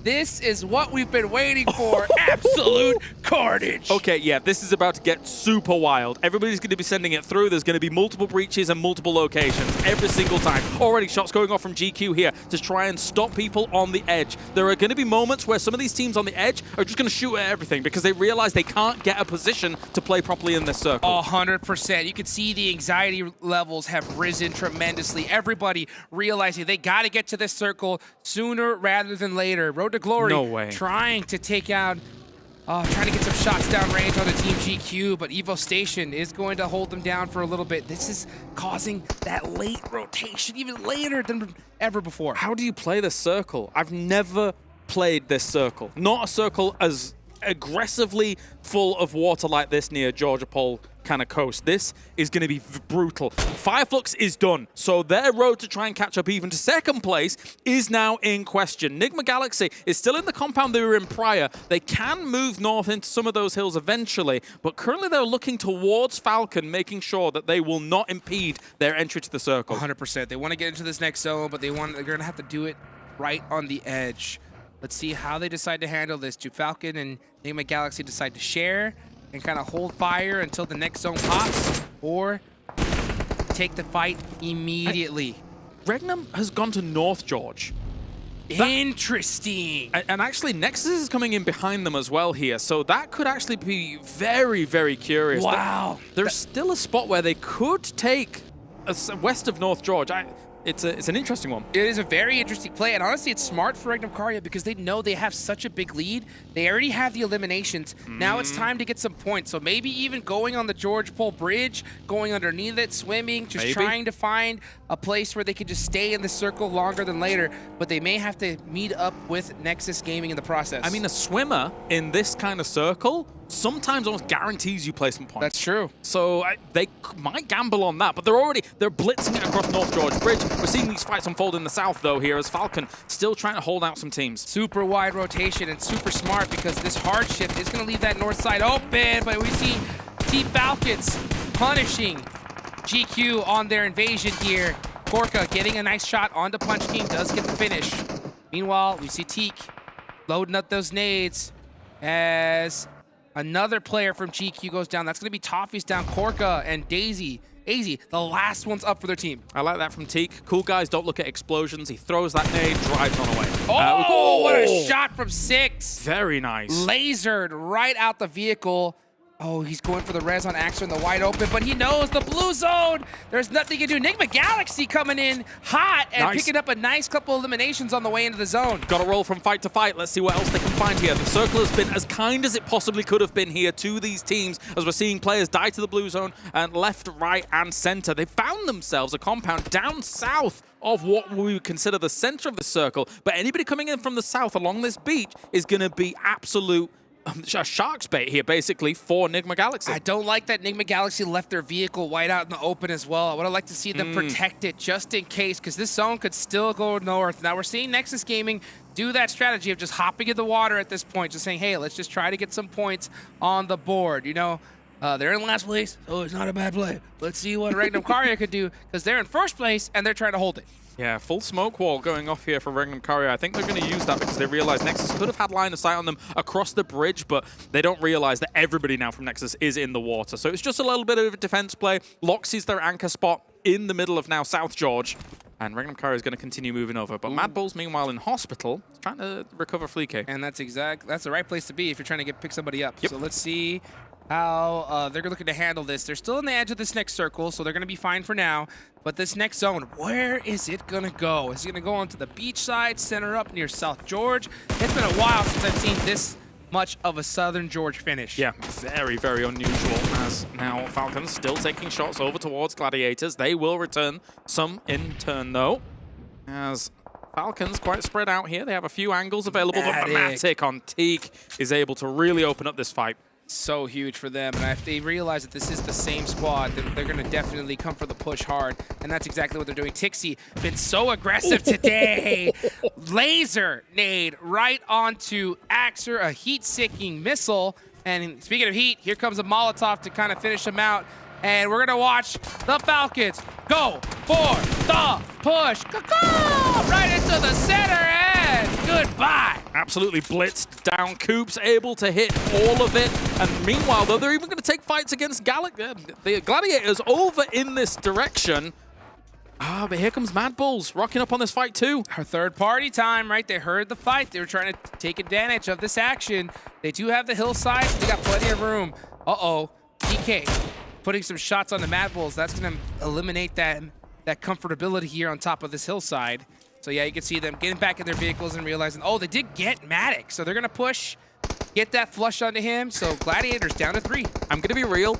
I'm stretching to try and find analysis points because I've actually never analyzed this circle before. I'm thinking about... It's a first! I know the area. I don't exactly know the dynamics of how these 4v4s are going to play out. It's a little wild.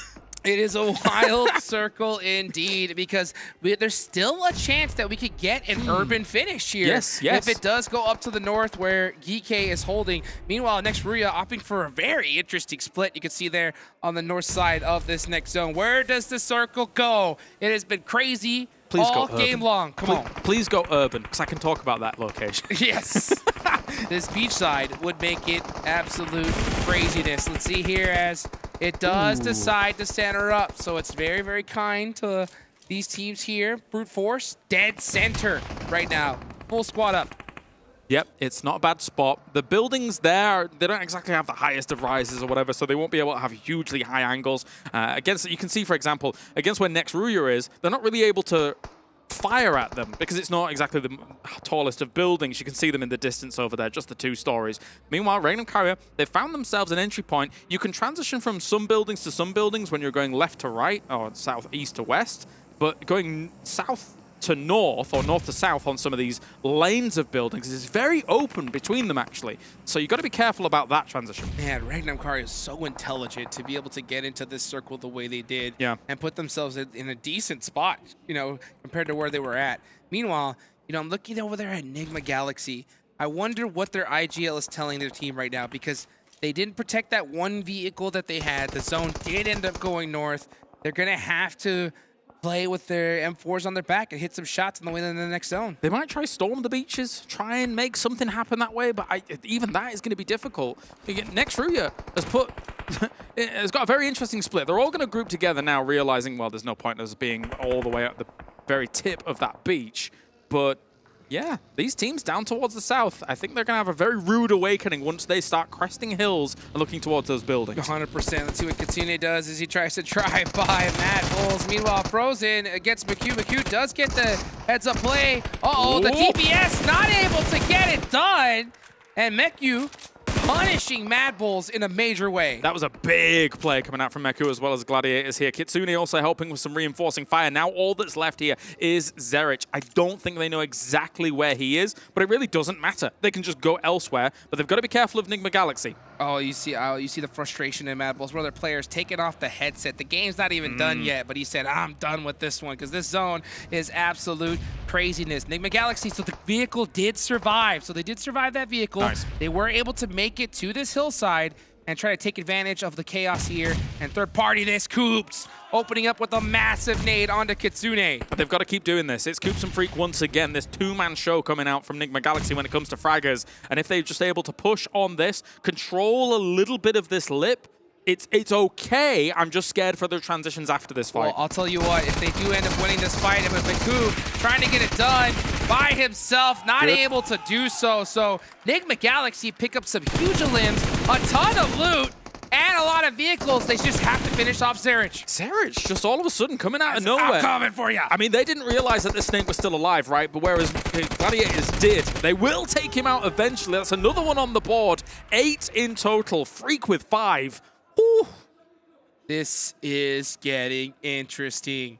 Now, NIGMA Galaxy, crazy. 8 eliminations. You think that would catch them up big time to REGNUM CARYA, but it's only done it by 1 point because they're still alive with 7 eliminations. Still alive. Difficult here for NIGMA Galaxy to try and solve this. That's a really good underhand. Ooh. Black White, yeah, Doran said, I didn't like that. Let me group up with my teammate. Oh, no. The worst place to be because we almost got double naded. And here comes another low toss nade. Oh, Octavian's in big trouble. Does he have another? Black White, throwing them all. How many did you have? That's He's down to 1 HP. Black White anointing it. He's going for the eliminations. 360. Goodbye. Oh, wow. What a 360. Black White here able to finish them off. Going to be looting on up and getting going. He actually had some nades himself as now NIGMA Galaxy trying to move towards some position of safety for a second, but they still have to make the transition north eventually. And you can see this field is not the place to be. No, There's just nothing but crates all in this area. So they are stuck. And honestly, every single team is going to be looking at them, trying to pick up this one. REGNUM CARYA, the leaderboard, leading team. Freak Popping out. drive. Oh, Freak. Barely making it to safety. Back it up. Beep, beep. This is a safe spot. This is a safe spot here. You're out of line of sight of a lot of angles. They sent Freak out initially to try and scout this out just in case it had some vulnerability, and it doesn't. Now, REGNUM CARYA is the one with the pressure against them here. On that eastern side, they're split, and they are vulnerable. Lox is already down. It's up to Easel to try and do something for REGNUM CARYA. The last one up, so trying to get some placement points. But meanwhile, NIGMA Galaxy with this little hill, they are able to secure themselves a great spot into this next circle. Now, the zone, if it centers up here, it is in the wide open. All these teams that bet on the zone coming towards South George are going to be in big trouble. There is a world where NIGMA Galaxy could do even more. Black White being taken down from the distance. Brute Force has been chilling here for quite a while. This is potentially their first elim of the game. It is their first elim of the game. So they had a great compound setup, but nothing really to shoot at for a good while. Yeah, nothing really. No one's really been moving up in this north side. Big heads-up play for them to catch Black White on the rotation. Didn't have just one more smoke, and he might have been able to make it to safety. But that is going to leave this remaining member for, Havlik, all by himself. And he's got a nade. Can he take it? Can he hit this nade? That's going to be the question. He's got 5. I think you got to throw it. What do you think?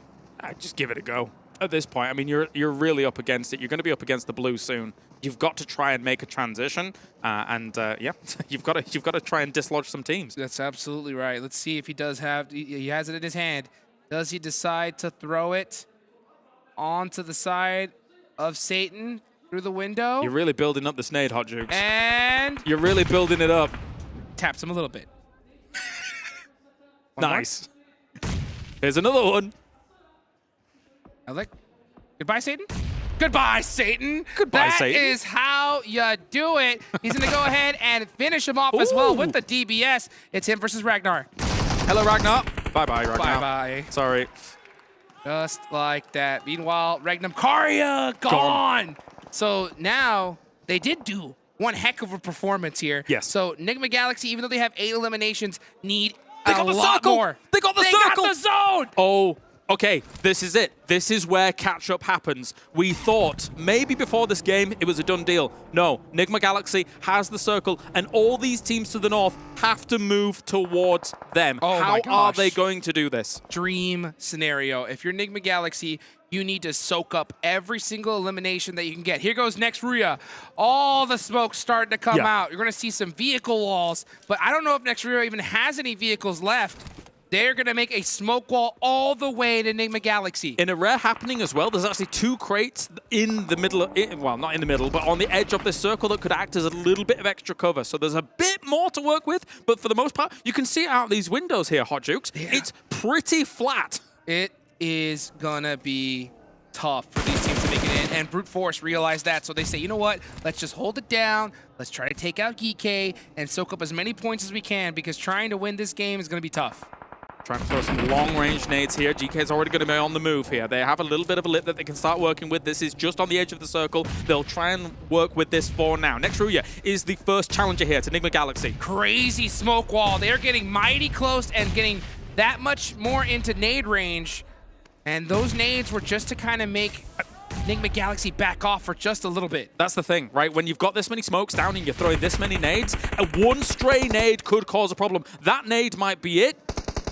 Doesn't go far enough to be able to be of huge impact. But another one. Oh my gosh. Catch Ralph. It actually looked like it bounced off of him. That's crazy. But this is like a red zone right now. Ralph does get punished. NIGMA Galaxy getting abused by the nades, but they got one right in return. They take down 2 players from next RÜYA. It's a battle of the grenades. You've got to expend everything here. You need to survive as NIGMA Galaxy. Yetka actually gets a great angle on Coops. They need to survive this. If they do not, they're not going to be able to catch up with REGNUM CARYA here in this moment. They are so grouped up. One nade is all it takes, and NIGMA Galaxy is gone. Next RÜYA opting to go for the reset. Not a bad idea. That is going to allow NIGMA Galaxy to go, but they do lose a player in the process. Unfortunate there, because you can only pick up so many members when you've only got one left alive. The bleed out is very real. Shots coming in. Hits Coops as well. Doka Machine with a great little spray through. The car is gone. It's all on Lord. Will he survive? He is not going to be able to. NIGMA Galaxy goes out at the hands of next RÜYA.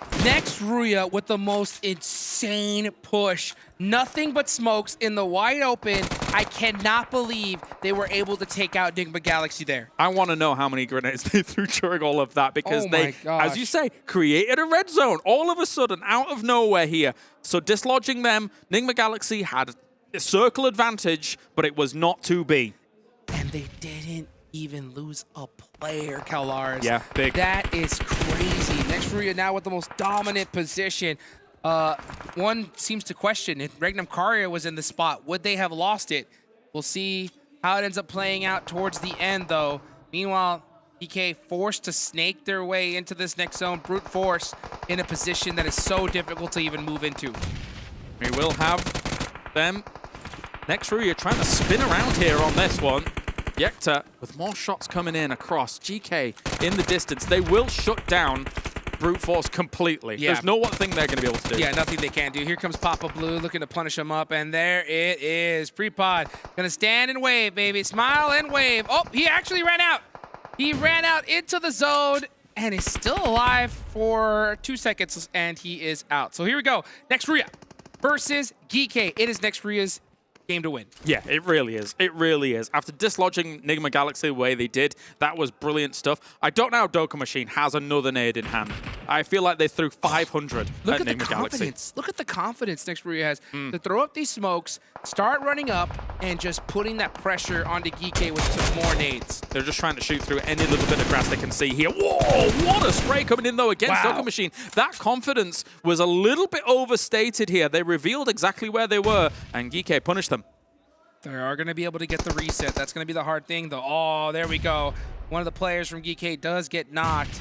They are down to 2 remaining members. It's really up to Gate here to make a play. Yeah, Pope getting absolutely destroyed down the end. And Nice more shots. shots against Frozen. They're hitting some great shots here. I just don't know if the lack of man advantage is going to be enough. Gosh! They're really good shots. The tightest of peaks, but he touched the blue zone. That was the touch of death as he goes down. Let's see if Ragnar can make something happen from this crate. 1, 4. Take a deep breath, brother. It is your time to enter PUBG Mobile history. They're shooting at the crate already. He actually knocks one. He knocks both to start things off. That's actually pretty good. Can he get another? Soccer Machine's moving around, but no, it's not going to be enough here. Next, RÜYA with a belter of a game here to get it done and absolutely dominates the competition, playing the beach the whole time. That was insane. That was a well-deserved chicken dinner right there, because trying to displace NIGMA Galaxy in the wide open field without a vehicle, just nothing but smokes, nades, and shots, that is how you get it done. Textbook push there from next RÜYA. Man, not only were we treated to a very interesting circle, but how often? When I was looking at a circle like that, how often would I be like, yeah, the beach team's going to win? Yeah. Like, very, very rarely, considering that situation. But what a game from them here. It shows a complete understanding of how to play an abnormal circle. For sure. And when it comes to that kind of adaptation in PUBG Mobile, it means a whole lot. Yes, it does. Yes, it does. And you know what? I think this is going to be a tough game for NIGMA Galaxy, because by all intents and purposes, from their spot, they should have won that. Yes, you know? yes. So not being so far behind, losing a game that you know in your heart you should have won, that's going to be really tough on their mental. They're going to have a big hill to climb if they want to steal first place away. Yeah, that's for sure, for sure. Well, we'll see if they're able to challenge in the next games. Yes, indeed. We'll take it to a quick break. We'll be right back.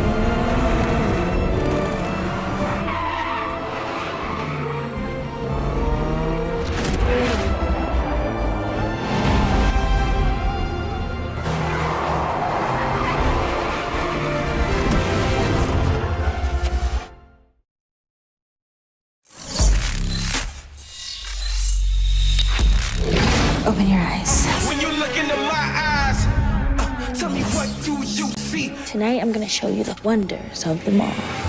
Hey, I got nothing to lose. I got nothing to lose. I need warriors. So is this what you want in?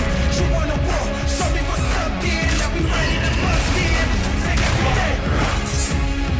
Take everything, leave 'em with nothing.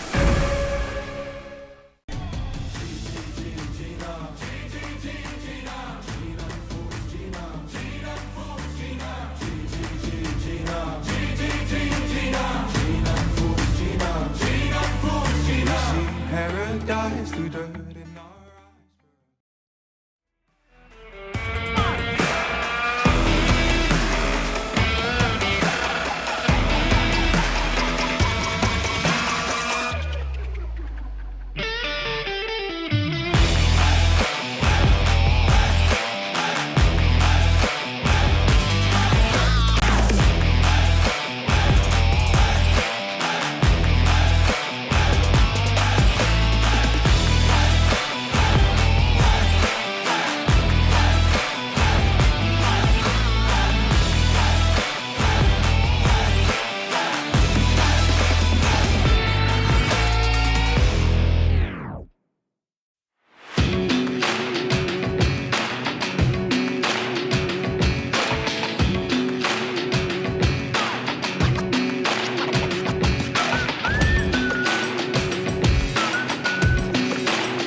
İsmim Kadir Öçmaz.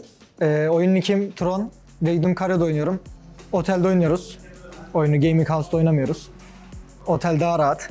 Antalya'dan geliyoruz.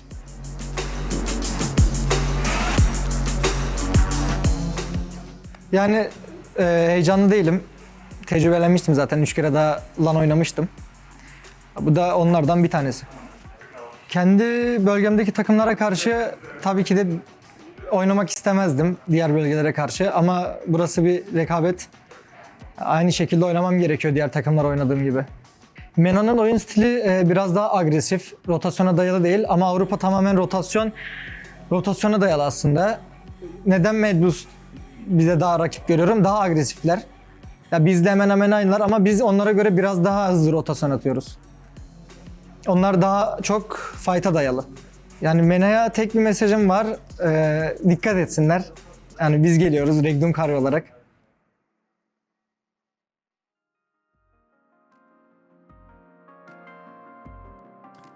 Well, REGNUM CARYA might not have won the match, but they did get saved by the eventual victors of next RÜYA, able to take down NIGMA Galaxy before they were able to close in on that gap any more than they already had. I'm just Captain, still joined by Maxman and Severworld's Gaming here to break down this last match, and it was a hell of a match considering the zones we had.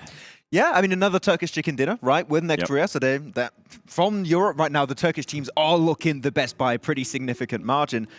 But, I mean, as Kalaris mentioned at the end of that game, the fact that the Beach team won this is insane. And the Circle just kept coming their way. They were able to take the fight versus NIGMA Galaxy, heal up, fight Brute Force, heal up again, and fight at the end onto GEEKAY, which is all over the place, a bit weird, but they secured it. It was all over the place, but, I mean, REGNUM CARYA? They were still able to get so many ilms, and they actually ended up doing some cool rotations towards the north of North George and then through the bridge. I was actually impressed. This is the first time that I see them not being super blessed by the circle in a way that they were moving the whole time throughout that match, and they were able to take on big fights. And I mean, next RÜYA, 23 points, NIGMA Galaxy, 12 points, but then they're trying to catch up REGNUM CARYA, 10 points. Only 2 points gain. So the gap went from 30 to 28. And there's only 3 matches left. So it's going to be very difficult here for NIGMA Galaxy to close that gap, but they are trying. And GEEKAY, again, we're seeing a team who's not hot dropping, able to get a good placing. Speaking of hot drops, GANGSTERS hot dropping on REGNUM CARYA here. And we did have a theory. Whether it's true is obviously to be seen. But I did want us to at least say it because it does add another level to the game, especially if we see it in the next 3 matches. Yeah, there's maybe a little bit of regional pride coming into play. Maybe GANGSTERS like, okay, we start to play a little bit more aggressive. PMRC's not really going our way. What if we hot drop onto REGNUM CARYA and in the process help out NIGMA Galaxy, have an opportunity to catch up first place and actually overtake it and allow then MEA to technically win in this PMRC event. So maybe that's going on, or maybe they're just like, we're still feeling good after that TDM. Let's just keep hot dropping. I hope the hot drops continue. I mean, I'm never going to be against them, especially with Erangel coming out, the last Erangel 2 that we're going to be playing, and then going into Myanmar. I wouldn't mind it. Well, the question is, are they trying to help their region or help REGNUM CARYA? Because if you're going to drop on them, you better eliminate them. Instead, they just gave them 4 points and made it hard for NIGMA Galaxy to close that gap. They got like 7 elims in the first, what, like 3-4 minutes of their game? There was 2 teams coming by. The thing is, now they're also dangerous in the early game, which is where I thought that was where they were at their weakest, when they haven't yet looted, they haven't really regrouped, and yeah, they just won it so easily, it seems. So it's hard to analyze that game, really, but the plays on the early game from REGNUM CARYA, when they were so split and able to win it, I mean, this team is so dangerous at all stages of the game now. It's mental. Quite surprising to see them that split right so early on as well. You know what's also dangerous, Max? Tell me. When your teammates become your enemies, which is exactly what happens when you play out solos. We had a solo event kickoff actually here at PMWI. We got to see players take $30,000 for taking a chicken dinner. We had a $100,000 prize pool for that. And there's the potential for more. If you're interested, take a look at this.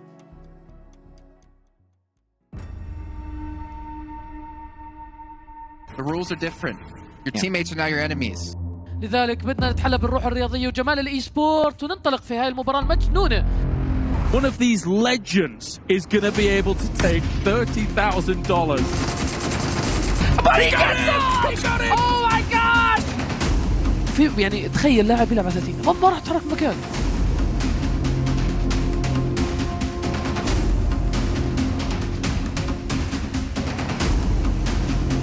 Beautiful.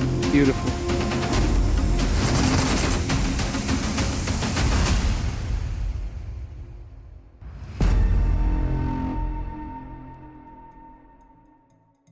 I want to know what this solos challenge is, man. I want to see what's going to be on the line. I'm going to maybe get into the hyperbolic time chamber and start preparing just to watch myself lose right away and not even qualify.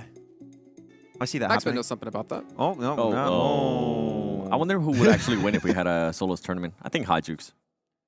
I think Kalaris could take Hot Jukes. If Kalaris doesn't have an MG3, he's not doing anything. So, there you go. Okay. All right. Well, okay. Getting some fire on the desk here. I don't want to see a 1v1 now. Yeah, well, speaking of fights, let's take a look at the head-to-head fight here between NIGMA Galaxy and REGNUM CARYA, the battle, the race to first over the course of this day. And you can see it's pretty close. The damage obviously favoring NIGMA Galaxy quite heavily, but the damage necessarily isn't going to get you the points you need. And they have to hope that REGNUM CARYA are halted. They had an opportunity earlier on today when in our first match when they got knocked out early, but then NIGMA wasn't able to capitalize, building up enough of a point gap or a closing on that point gap.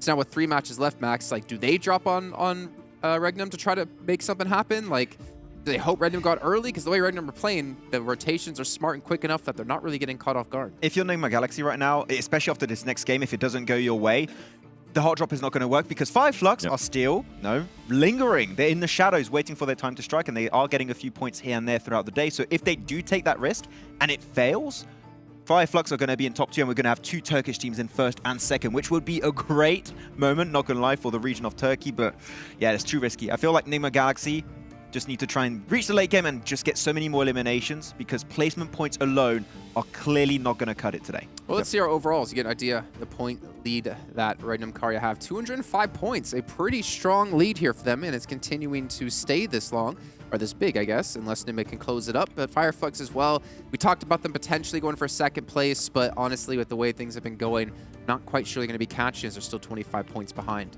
The thing is, with FLUX, I mean, they do still have those 2 Miramar matches left, and that's usually one of their strongest maps, especially, I mean, I mentioned it earlier, I'm going to have to mention it again, they have 4 podiums in a row when it comes down to Miramar. Yeah. If they had a chance, that would be it. The thing is that NIGMA Galaxy, even though they're not really catching up to what REGNUM CARYA is being able to do, they are being able to stay alive for a long time. Their average survival time is right now, it's a lot higher than REGNUM CARYA. I think it's by 4 minutes. They're currently at 20 minutes, and REGNUM CARYA is currently at 16. Actually, I just checked a few stats right now. 5 Flux just had, what, 152, 53 points right there. They started off the day with 149.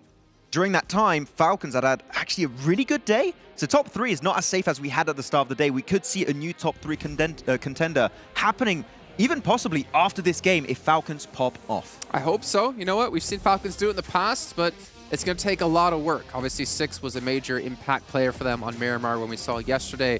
But honestly, today is a new day, and FALCONS haven't been looking... I don't know. I feel like we've seen them play better in different times during PMWI. But they have the potential. But Max, I'm gonna make you call it now. Are they going to do it? Are they going to finish top 3? You don't have a chance to answer. We're going to head over to our commentators instead. It's going to be our new commentators coming through. It's going to be John, Allen, and Blake. We are getting into match number 4 on the day. The final 3 have ridden in, and it is the last Erangel we'll see here today, Blank, and in this tournament. And for Gamers8, it's all over from there. With no more Erangels after this one. And then we're all going, oh, I know. It'll be sad to see it go. It's so sad. It is so sad. But Erangel, match number 4, and heading into this one, we will crown one final victor on the grassy pastures. Ooh. A last chance. I mean, that last circle we just had was pretty wayward, pretty crazy. I mean, RÜYA did quite well, I think it's safe to say, to be able to take that one home. Yeah, I think when we looked at it as well, it's like it should have realistically been a NIGMA Galaxy win. Like, they had the circle coming their way, but it was a very, very good push from RÜYA, which I don't think NIGMA Galaxy were fully prepared for, with the smokes coming through. Some really, really, really good nades over the top from RÜYA too. So I think that was NIGMA Galaxy's chance, right, to get a bunch of points on board and a chicken dinner to catch up to REGNUM CARYA. I think right now it is now becoming very, very difficult to even think of doing such a thing, because I think with that circle, NIGMA Galaxy were thrown a bone. I mean, they only managed to put a 2-point dent into the point gap that they had between those two teams. and only 3 matches now to play. I think that puts them at a 28-point difference, if memory serves, on the overalls, which means you're gonna need to play at 10 points better than REGNUM CARYA every single match from now on. Yeah, and right now REGNUM CARYA is going into turtle mode, right? They're all up in that shell. They're not coming out anytime soon. They're in survival mode.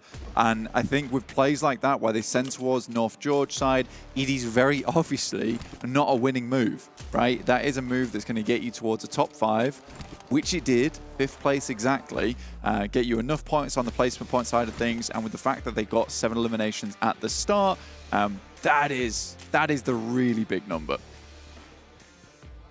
Hopefully able to keep that one rolling. MADBULLS playing split. Again, it's the adjusted drop that we've seen from their adventures in Rozhok. Let's put it that way. GEEKAY have managed to isolate that location for themselves. Very well done. REGNUM CARYA over in Kameshki, trying to keep that top spot on the tables under control. We head into the final stretch of the tournament. Yeah, pretty central circle here as well, John. So really, no one's too fussed about anything. The moment REGNUM CARYA up towards Kameshki side, playing on that split at the moment. It's not bad, it'll work out well for them. They still don't have that far to get in towards the circle, so it could have been much worse. Nice little emotes on the back of the buggy right now. You know, the 3-man buggy, it's a rare thing to see, but they made it happen. And he's flexing on us as he does it. A great little surf coming through from Groza. I wonder if the masterminds, Kale and Hot Jukes, can figure out the puzzle as to why he was doing that one. I mean, keeps you on the buggy, keeps you nice and safe, not moving, I mean. Yeah, absolutely. Plus, you can't have 3 people in a buggy. Well, yeah. So you only have one vehicle for 3 guys. I would point to the clip we just saw as counter evidence to that. Yeah, it's not as simple to pull off as they made it look. I have tried before, and I've been thrown off into a tree and died. Was that your fault or the driver's fault? My fault, 100%. Okay. Yeah, 100%. My slippery soles refuse to remain on the bumper there. Yeah, I need to get some Velcro on those. Yeah, Velcro or just straight spikes. Most people, coming out my feet. when you say Velcro shoes, most people think of the fastenings. No, Blank needs that on the sole. Yeah, I bring portable hooks for the Velcro with me. I can just apply to anything. Ooh. You know when you walk up walls? I can pull that off. I do that every day. Oh, I know you do. I know you do. I'm climbing them walls. I see you on the ceiling watching the games in the background. Kate Bush only runs up hills. I'm the next level. Okay. REGNUM CARYA, on the other hand, they have been Kate Hedge. scaling a mountain in terms of the points they've been able to accrue during this tournament. 205 is a really impressive result. And with how fast they made it happen as well, I mean, they've had rockets strapped to their backs since day 3. And they've done pretty well during day 1 and day 2 to keep up. That's the main thing. NIGMA actually right now in Pachinki, keeping things nice and chilled out over in this direction. I mean, until we see this next circle, there's not going to be too much action going on around the map for ourselves, considering how fair it is right now. Very likely to be the central island of our angle that we'll be ending up on. Gladiators, though, they've climbed. They have climbed. Yeah, I mean, it would be, it was the only direction they could go, really, given the start of this one. They're up in 11th now, 110 points, with the potential to leapfrog fairly far up these tables if they have a couple of pop-off performances. Over the last few days, I was thinking about which team I've enjoyed seeing the most in these matches, right? And my mind falls to FALCONS on that front. I think you highlighted it the other day in terms of they're trying stuff. They are going for these alternative positions, and I think, you know what, I respect it. I respect that. I think we've seen them be instrumental in a lot of the later circles that have been the most interesting so far this tournament. Yeah, they've done some really quite maddening plays before, and so have GANGSTERS recently. They have just been taking names wherever they can. Vision finds themselves in a nasty run-in with them. In the distance, you can see those vehicles. What a scattering. Don't want to go against the GANGSTERS, who currently are on a warpath at the moment. 13th place, looking to earn some more points today before they finish things out. Did not want to be a 16th place team. at all. But you're right, Team Falcons have tried some interesting stuff. As I said before, quite maddening at times. You know, Sandhawk sending all the way across the map into one of those compounds that, you know, it was very much occupied and there was some other options along the way. But yeah, I think Team Falcons have had a really nice journey throughout the Gamers8 tournaments here over an All-Stars stage, PMWI, as well as now into the PMRC. Been an enjoyable journey to follow them there. And I think moving into this tournament as well, if we're talking about what we've enjoyed, Maxman has definitely enjoyed himself. He was a REGNUM CARYA shill right from the start, and it's paid off. Yeah, from day one. I mean, none of us believed him, which is a bit sad. But they've proved Max right, to be honest. I think we have to give him credit where credit's due. Nailed it.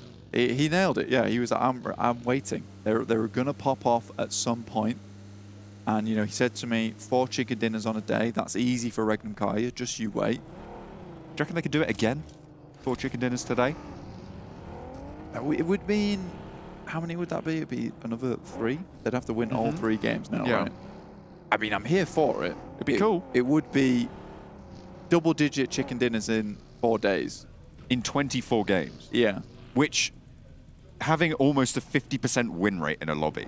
I mean, this is purely hypothetical, but that is just unbelievable. But it is silly that they are only 3 matches away from hitting that kind of number. Yeah. I mean, at the moment, it's like, I would say, it's almost a 33% win rate. So almost a third of the games they will have taken. Right now, it is actually a third of the games. Exactly.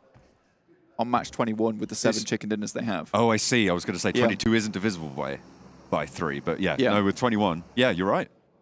Thank you. I did the maths. Good job. Although... This one's not over yet. It's not over yet. It's not over yet. Exactly. It's not over yet. It's not over yet.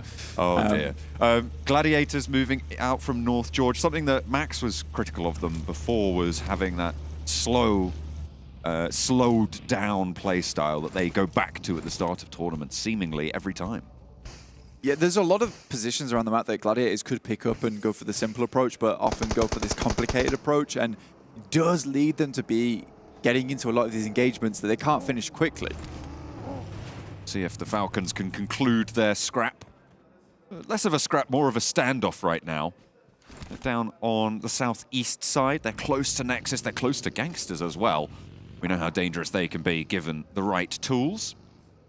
GANGSTERS moving a little bit further north from that, but we're hopping on over for GEEKAY, taking shots over towards Vision, who lost a player already. Brute Force as well, going back and forth. The MADBULLS actually take them down, have been taken down entirely by them.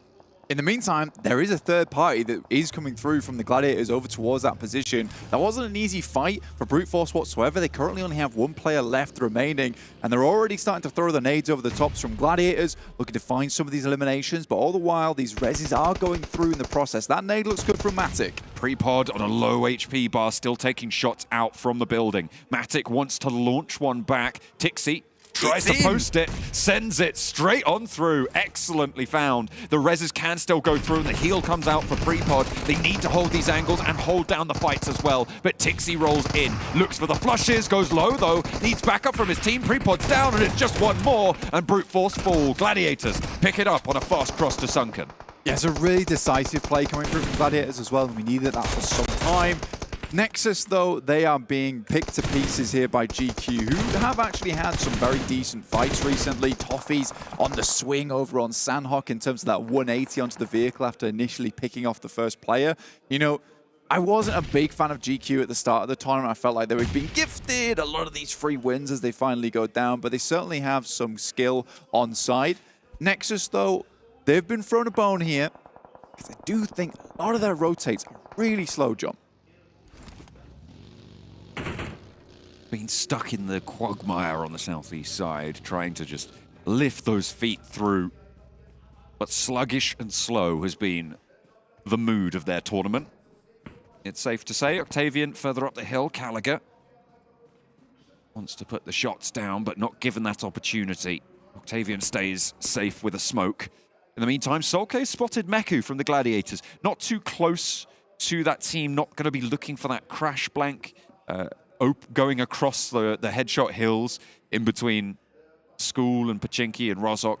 Unwise, I would say, so Gladiators should be able to pick that one up, and indeed they don't. Hang on a minute, they lost it fully. Yeah, he got flushed out, and it's very frustrating because this seems to be a reoccurring trend now for the Gladiators, which is have one good initial engagement, Meku or Kitsune or Matic goes wide, gets knocked, and is in a very flushable location, in which case they just lose that fourth player for free, leaving them down to just 3 players, which is always unideal for their end game. So I don't know why they do this so often. Like, their scouts are very reckless at the best of times. Look at the circle, though, heading down towards its southeast side. We have a little bit of the plateau, as well as those staging areas over on Potato Hill in the southeast that should give some good abilities for that information gathering over towards Road to Glory, who's used this position in the past.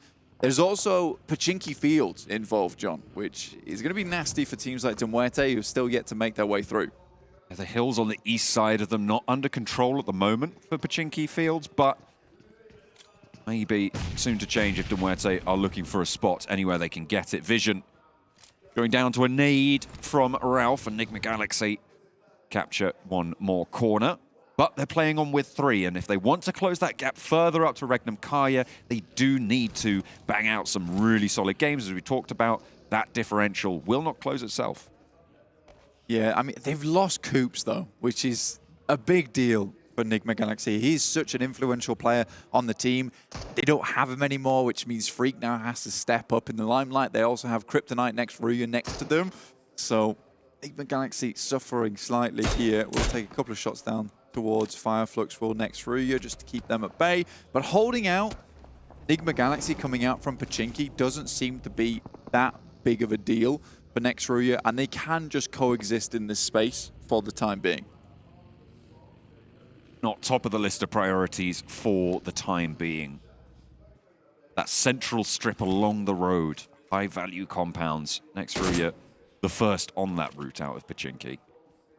GK, FLUX looking to hold down further on those northeast sides, but at the moment, Potato Hill being fought over. MUERTE, Road to Glory, trading shots, but the first lick of damage goes to MUERTE as Jose has to hit the deck. I like saying it like that, but I think it's Jose. I think it's Jose. Jose. It's more fun. It is more fun. There's a lot of phlegm involved, though, and I don't enjoy that. To get a couple of tissues. Can we get a couple of tissues up in here now? The monitors need a so wipe I down. can pronounce Kose. I've been talking about MUERTE. Let's get the tissues. Get the tissues out. REGNUM CARYA over towards the eastern side, though, are being beset upon by NEXUS. Now, this is a big fight. Obviously, REGNUM CARYA don't have to try too hard to keep themselves involved in the conversation, considering how far they are ahead. But NEXUS can stop their run quite quickly, which might allow NIGMA Galaxy to get some profit on this game, which is better than nothing. Circle heads down towards the southeast side. Quite a grim circle, to say the least. You know, the tree lines are available down past Schoolway. REGNUM CARYA just died. Yeah, I think it was NEXUS. They're on a hot streak right now. 9 eliminations. Wow. That's big. That's a really quick wipe. And that is what I was talking about as well, is that if NEXUS can come off the back of that initial good engagement for themselves, head over towards REGNUM CARYA, take them out, NIGMA Galaxy needs to make the most out of this game. But they have lost Coops. I'm going to keep reiterating it because I think it's a really big deal. They are Coopless right now. Coopless. They cannot contain it. 2 hard southeast shifts on these circles in a row now to bring us over towards the hill, near Potato Hill, the east side of Pachinki Fields as well. As, excuse me, crash on into the 3-player roster of NIGMA Galaxy. Coopless and will not be able to find the first blow, but it is traded off. Ralph goes down. Lord looking to cook up a nade, try and keep them in it. Freak as well, still active, but across the way, needs to back him up. A lovely nade finds Havlik, and Lord able to find more as well. Almost single-handedly dealing everything he needs to, and they're being swept aside. Excuse me, roll up and straight into the fire. Freak goes down on the doorframe, and Black-White tries to keep them alive as well for excuse me. 3 players active. Rezabul sure, but Lord, actually, he's not going to go for this drop down. He's going to look for that nade once more. I mean, can he get this? He knows directly the location. A bounce off the wall could be really good, but it slams the car into the wall instead. Both players alive, and he's taking shots from the distance as well. GK from that northern side, trying to chime in with a third party, but Lord under the windowsill needs to keep them in it if they want to try and close this gap. It could be the final moment for NIGMA Galaxy to come through, and it will not happen. Excuse me, lose 2. Havlik needs a res, and GEEKAY are here to play. Good. I mean, Lord went on a absolute freak performance there. That is something you don't see every day. This is the cleanup coming through from Nexus over towards REGNUM CARYA. And of course it's Doran to start off the engagement strong. This boy has always been amazing for the squad as that heavy hitter in the front. And they're on 12 eliminations. Nexus finally shows a bit of what they're all about at the end of the tournament. Better late than never. And the Gladiators are next up to fight Nexus on that north side. Meanwhile, bombardment on Potato Hill. Kevin rolls straight on up for the GANGSTERS and takes the fight. Does pretty well against Road to Glory. Rio goes flushed away. And now MUERTE want to try and launch their assault onto the GANGSTERS. The sandwich has closed now. Only one player for Road to Glory, and that's going to get taken care of by MUERTE. They pick up the point onto the final player, and now they turn their attention. Kevin goes down first, and the GANGSTERS lose the opening trades. Yusuf in the smoke has to back out a little bit as Tapok goes for a mad spray to pepper the GANGSTERS themselves. Yusuf goes for something similar, but can't quite find Tapok as he moves back and forth over the top of this rock.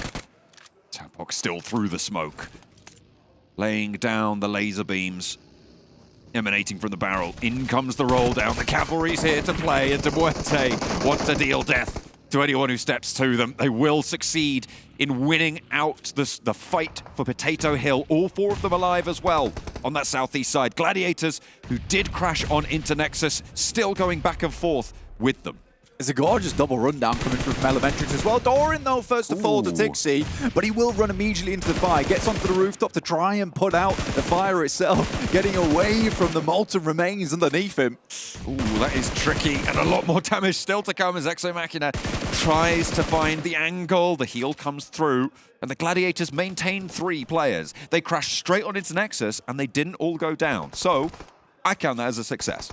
Next, RÜYA as well took a really quick rotation earlier on in the game towards the compound on the eastern side of the fields, which should give them a really good chance against a lot of these teams that are moving out from that western side. We're talking GEEKAY as well as Excuse Me on that side. It will give them sightlines over towards MUERTE unless they shift up towards the north to try and take this engagement between these 2 teams as it's concluding. Great shots from Gapahala with the help of some lovely nades from Exo Machina. Matic down, crawling around on the inside behind cover. Elementrix may be a pivotal pop, but Matic's next to go. Sorry, Tixi's next to go. Kitsune gets immediately repositions behind cover, but Nexus do not want to let this one go. The pedal is all the way to the metal as they ride on in and get the flush onto Matic. The res did come through. It looks like, no, hang on a minute. They've all been taken down, but Kitsune won't go down that easy. Finds one, but that is all he will find. And Kitsune falls last for the Gladiators. FLUX from that west side will be looking over towards Nexus, and they're trying to extricate themselves from this situation with 15 eliminations in 15th place, matching their placement to the elims they find in this game. But this could be a massive jump up for them, but they have to be careful as a lot of teams looking their way with MUERTE on that high ground and FLUX for relative safety in their compound. It's like they've remembered how to play the game, Blank. It's incredible from Nexus to be able to take these fights coordinated, maintain that cover on these hillsides. We'll see what more they can achieve.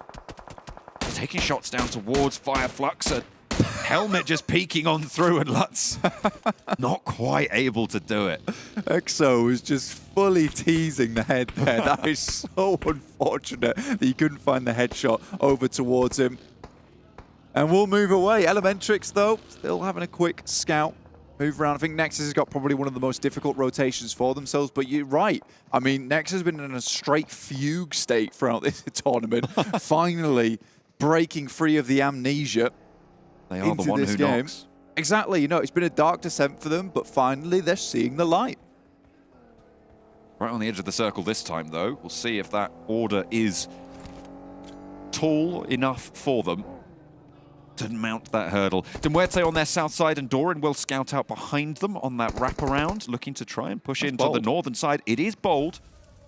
Elementrix and Aces. One. The first to first to go into the fight. And actually, yeah, you're right. They do manage to get that opening knock. Now they can start to convert aces down and out. 3 players alive for MUERTE and a 16th elim on the board. Meanwhile, across in Pochinki Fields, GK trading back and forth with excuse me. Again, this is most likely a fight that will be concluded, not by either of these teams, but by RÜYA, who currently have the best compound right now on that eastern edge of the field. FLUX will have to move out from there, and MUERTE was running scared from the powerhouse that is NEXUS this game, looking to set a record on the amount of eliminations we've seen during the PMRC.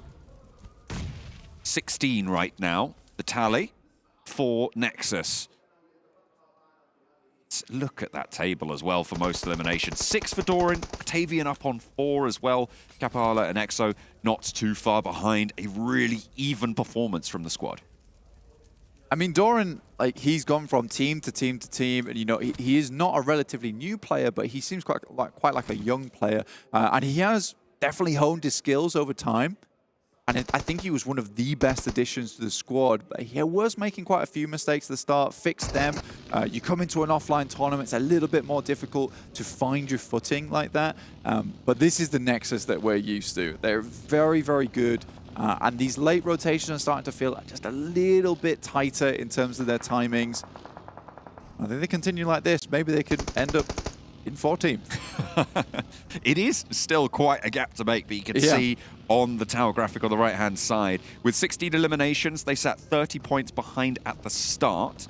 That means that, if my maths is correct, they do need to find another 14 points on this game to breach that gap.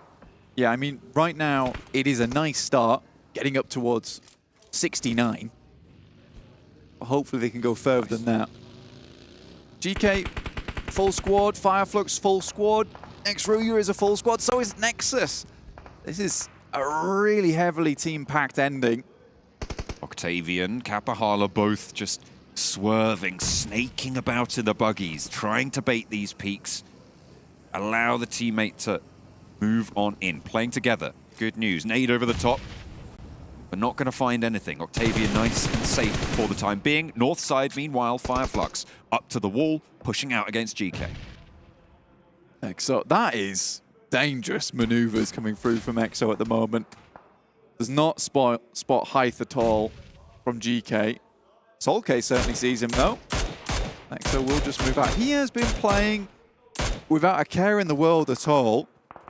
Poking the helmet out and now moving up towards MUERTE. This is the fight that they keep want to take, because this makes no sense. They're heading down towards MUERTE. That's the basis of it, because this is the team they know they've already taken one player from, and they're looking to finish this fight so they can clear and compete for that eastern side of the circle. Solkay actually taking a shot, and Solus goes down to NEXUS? I thought they were fighting MUERTE. What's going on? Hang on a minute. Exo Machina just opening up. Hello? Straight on in. And now it's MUERTE rolling around in the buggies, taking down Kapahala. This is all going crazy, but Doran is there to maintain sanity for NEXUS on the eastern side. They're looking for more shots towards the backline. Tapok forced up into the blue. Kapahala crawling away, looking for that res, and Doran just anchoring for the roster. The nade over the top allows him to go for the flush, and in they sail. But next RÜYA are here to party. They've swung out to the east. They want to push MUERTE back up to the top of this hill, and they will do just that. They find the backlines, and it is down and out for MUERTE atop the hill. That is a kind of a strange push from RÜYA. They just left one of the compounds that is the only one still inside the circle. They clear out and finish this fight. They can still head back over to that because GK's not taken full control, but they have essentially allowed GK just get across. They immediately wrap back in, as I said before, to take this compound once again. What an interesting play, but getting back in is more difficult than they expected. As Frozen and Yetka take an absolute barrage. Will survive for the time being. The building they hold, though, right on that edge. And they'll need to deal with more to get out of that. 4 teams remain now. 17 eliminations for NEXUS. Now they need 13 more points. That would be 3 eliminations and a chicken dinner. Or a whole bunch more eliminations all the way up to second place. Doran takes shots. I don't know if getting in the buggy right now is a good idea, my dude. In the You're blue? not in the circle as of yet. In a flaming buggy on 1 HP, still goes for it. I really think the Nexus has just sent everything into this game. They don't care anymore. And a beautiful nade from Kapahalo over the top absolutely decimates the squad of FLUX. The bright red bars for FLUX bring them low, and another to fall. This could be GK massive. look for this flank on as well from that western side. The nade over the top to find them again, and Solkay now the last to stand for FLUX. The Turkish roster, who's been laying down the law across tournaments, falling under the gaze of Nexus here. Shots from Kapahala, see Satan, and try and banish him back to the depths of hell. Solkay cooking up a nade, last to stand. Kapahala sees him peek through the front of the smoke, strafes across with the bullets, but doesn't quite find the target. The cook is there, and the buggy sidestepped. Kapahala low, needs to be careful. Will go down to the nade, but in comes the swing from Makeda. Solkay still on the warpath. It's GK to chime into the fight. Find that third party, and Solkay finally falls, but for the first time this match, Nexus lose one. 21 eliminations, John. Nexus is on a hell of a streak right now. Looking for more from the guys on GEEKAY. Smokes come down. They try and collect Kapahala, get him back into the engagement. Right now, the sightlines can't get over towards this side. And next RÜYA might just be enough to slow down the push from GEEKAY, allowing Nexus to get back into the fray. But with the blue pushing, things are getting difficult. GK looking to move around and control, temper the position for next RÜYA. We've seen their intelligence in final circles in that last Erangel. Need to force their minds to play ball with them once more. Next RÜYA, I think, have made some pretty interesting rotations, looking to cut off positions around the map that's going to cause them the most amount of trouble into that late game. I like that push over to MUERTE, then slingshotting back towards their compound, and then flexing out a little bit. Yes, it's let GK get out, but it's forced them over towards the slope side of the circle itself. Nexus still has a fair way to push in here. I think they're quite happy with how this game has gone, but next RÜYA looking for another chicken dinner on the day. Would be quite something. But for There's Nexus, no way. They're going in. They want to go for the fight with GK, but Kapahala's down. Maybe a little bit of a misstep here. A little bit too bold. But there is still more left in the back. And Doran goes big. Goes for two. Finds the backline. And now one more player stands. Next RÜYA, so present in these fights, though. They move up. They take the perfect opportunity. Doran breaks wide. And he finds the third. The man is on a mission. 24 eliminations and a chance to take it back. 24 elimination, Frozen whiffs it, and he looks for more. Octavian finds at least one, but I think the deed is now done. Next RÜYA takes the chicken dinner, but Nexus takes home all the glory on a massive game. 30 total points. Even when it is darkest, hope remains if one only remembers to turn on the light, and it is Doran to shine bright for Nexus. What a play. I mean, they're on the screen, and it is a back-to-back chicken dinner, but I cannot overstate the impact of that game.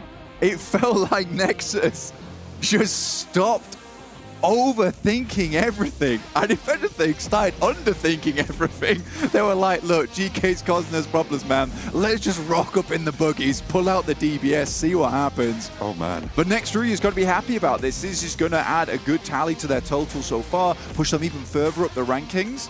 And I mean, I think for next RÜYA, they're making a good push towards that podium today. It is still a little bit difficult to make happen, but the guys at the top got to be slightly worried. Definitely something to consider to fend off that position at the back, but still REGNUM CARYA maintaining their position on the tables. For the time being, though, with 2 matches left to play, the gap is still there, still ways down from the top. Man, look, sometimes all it takes is someone to open the door, and Doran's your man at the end of the day. He is. He is the way. He's not opening the door. He's removing it from the equation. Yeah. It's mad. It is mad. What just happened? Honestly, I'm still reeling. I think they managed to get 30 points on that match? 30 points. 24 total eliminations. Unreal. It's unacceptable. I think that actually brings them level with the 14th place team, despite the gap we saw at the start. I think it might have been 81 points, but I mean, It's a step in the right direction. Insane stuff coming through. I feel like that swing down towards GK right at the end may have been the bullet that was just silvered enough to take them down. But either way, Nexus are back to play. A little bit too late, but they certainly found some glory. Next RÜYA, back-to-back on the chicken dinner.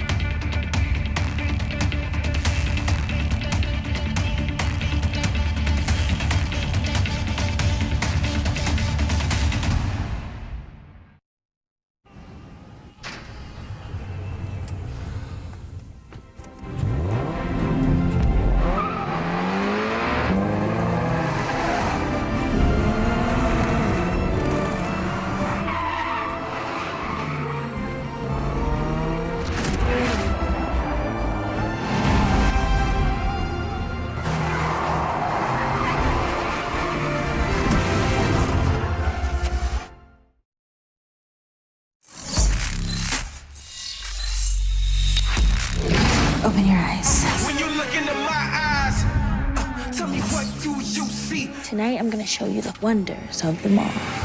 Hey, I got nothing to lose. I got nothing to lose. I need warriors. So is this what you wrote in? You wanna war? Show me what's up, then. Now we ready to bust in. Take everything, leave 'em with nothing.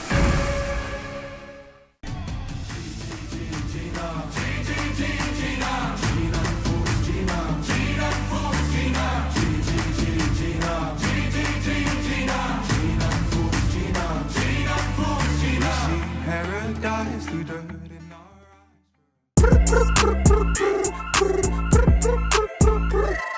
حتاكل انت تشبع وانت مستمتع وتلاقي الوجبه جايه على الاصول. واو يجيك العيش هش طالع من الاوفن والدجاج يقرمش just the way I love it. وتسوي كده وتسوي كده وتسوي كده مع الحشمه وانت بغراب خفيفه جيب تويستر. انا اجيب لي وجبه الزنجر بس كله يجيب اكسترا تشيز على الكرانشي تشيكن في السنتر. حطلب باكيت حطلب زنجر حطلب مايتي حطلب تويستر. جيب له باكيت جيب له زنجر جيب له الاصلي جيب له تويستر. delicious yeah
Welcome back, everyone, to PMRC. We had another great game. NEXUS took themselves another chicken dinner. That's 2 in a row. You see NEXUS trying to climb up the leaderboards. We had NEXUS game taken one of the best games we had ever since we saw this 24 elimination game. STC played to be analyzing this one. Maxman, Several's game, joining me. Jason Kaplan on the desk here. We're going to break this one down extremely quick because we don't have a lot of time. Maxman, let's get into this game. That's a lot of eliminations coming out from NEXUS Gaming. Really good game. Go game, go game. I loved it. It was great. Good times. Yeah. What do you think, Seven? NEXUS Gaming 24 kills.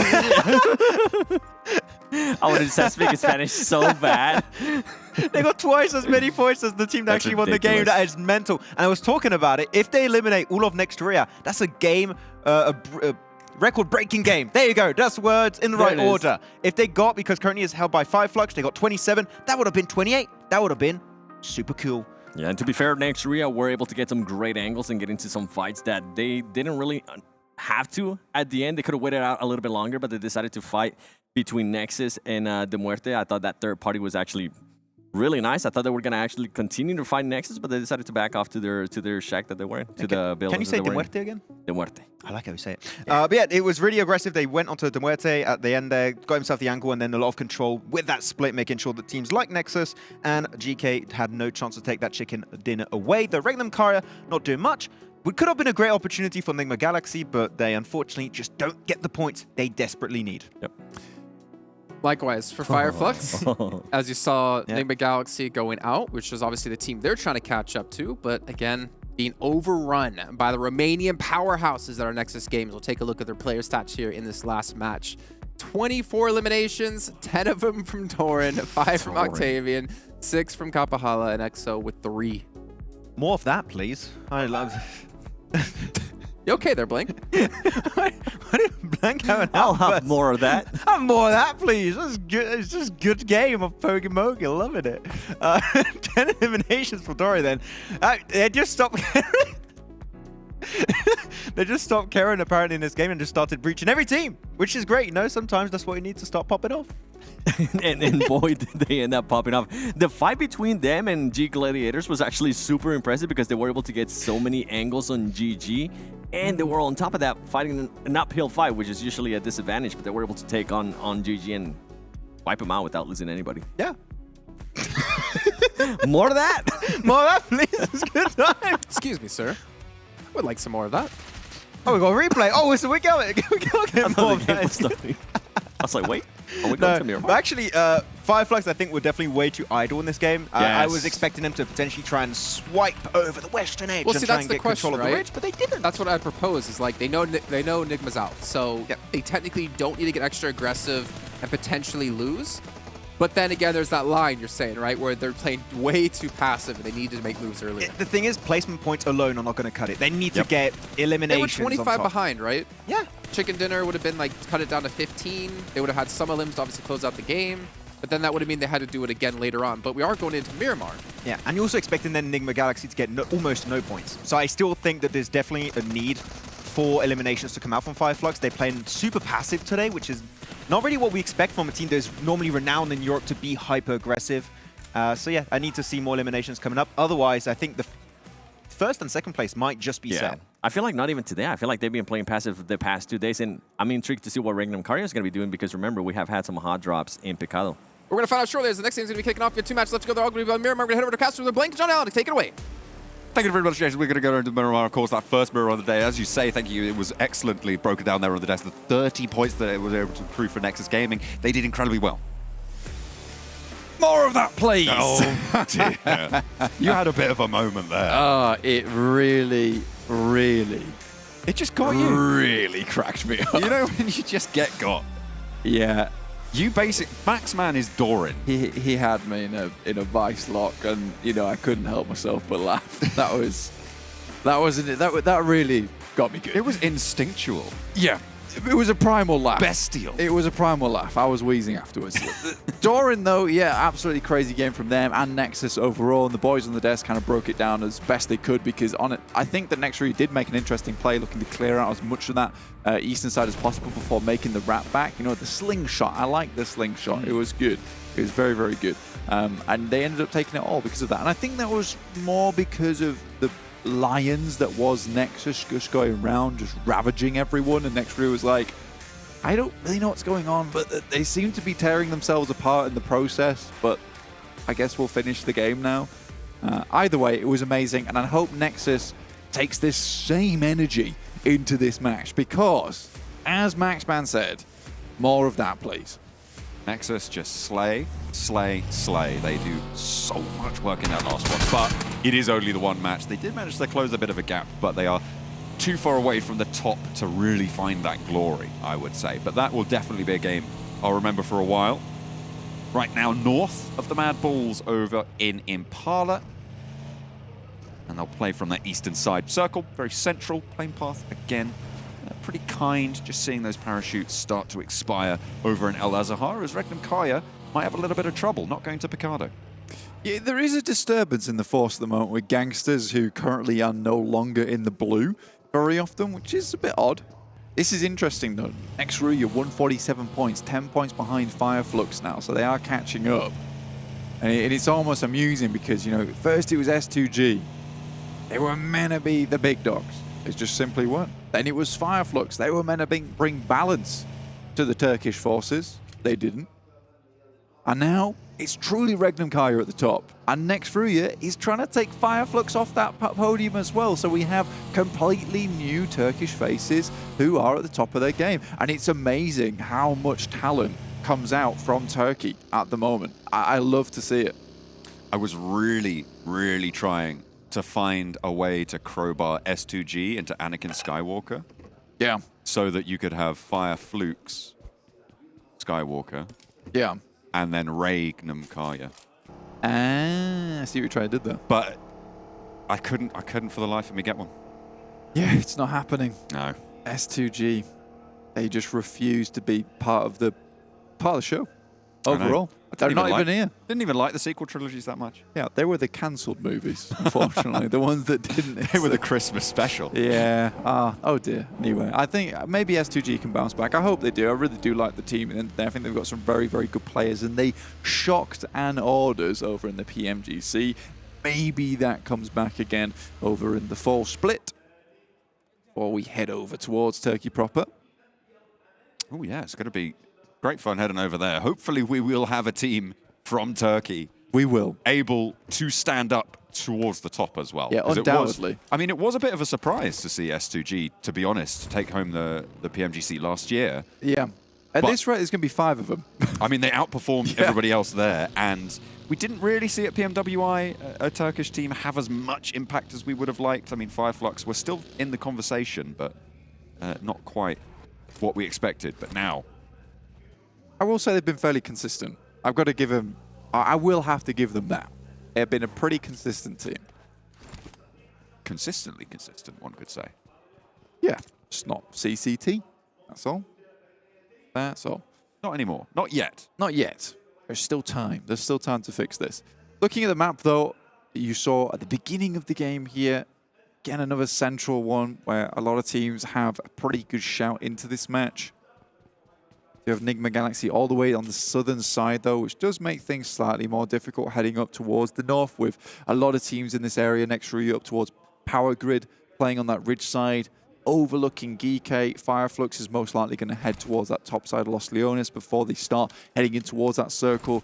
You've got Road to Glory in front of NIGMA Galaxy as well. So a lot of very good teams and teams that have significant gun skill ahead of them in the way. And, you know, that rotation up towards that eastern side felt a lot easier a lot of times to make that one happen for NIGMA Galaxy. But now MADBULLS and NEXUS are both in the way there too. Two teams that have stepped up during this tournament. Try and keep that Stairmaster going for the MADBULLS on the east flank. Taking a look at the tower graphic on the side. Oh, I thought they had caught up the NEXUS, but they're 1 point behind the GANGSTERS on 84. Hopefully, they'll be able to jump on over that hurdle, maybe even turn their attention to MUERTE and GEEKAY right around the corner. Yeah, well, I mean, if the hair starts to turn a little bit white and they start shimmering a little bit blue, then we know there's a slight problem in case. And if I start to hear trumpets, there genuinely is a problem. Because like we said, that last game just felt instinctual to them overall. Pretty crazy experience. Gladiators, that's what Saif from Vision. Matic opting to just run right past. Better position. Oh, five grenades, yeah. Okay. I see you. This should, by all rights, be a knock, but safe. No, extricates himself effectively.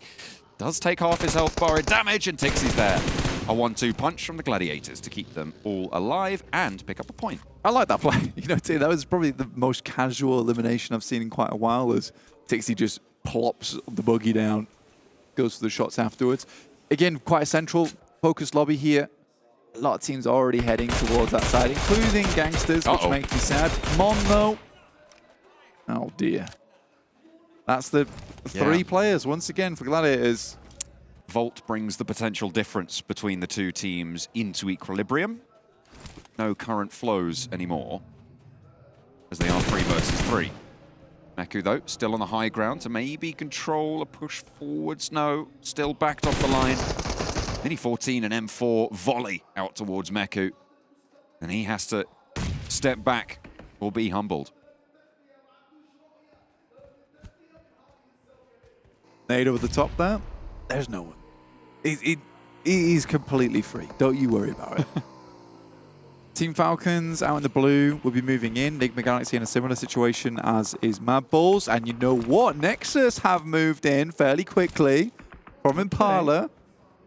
Okay. This team has literally woken up from the PMRC coma that they have been in. Meku shots towards Lath. Not really tagging too much damage, but vehicle takes a bit. Not really too bad a shape, though.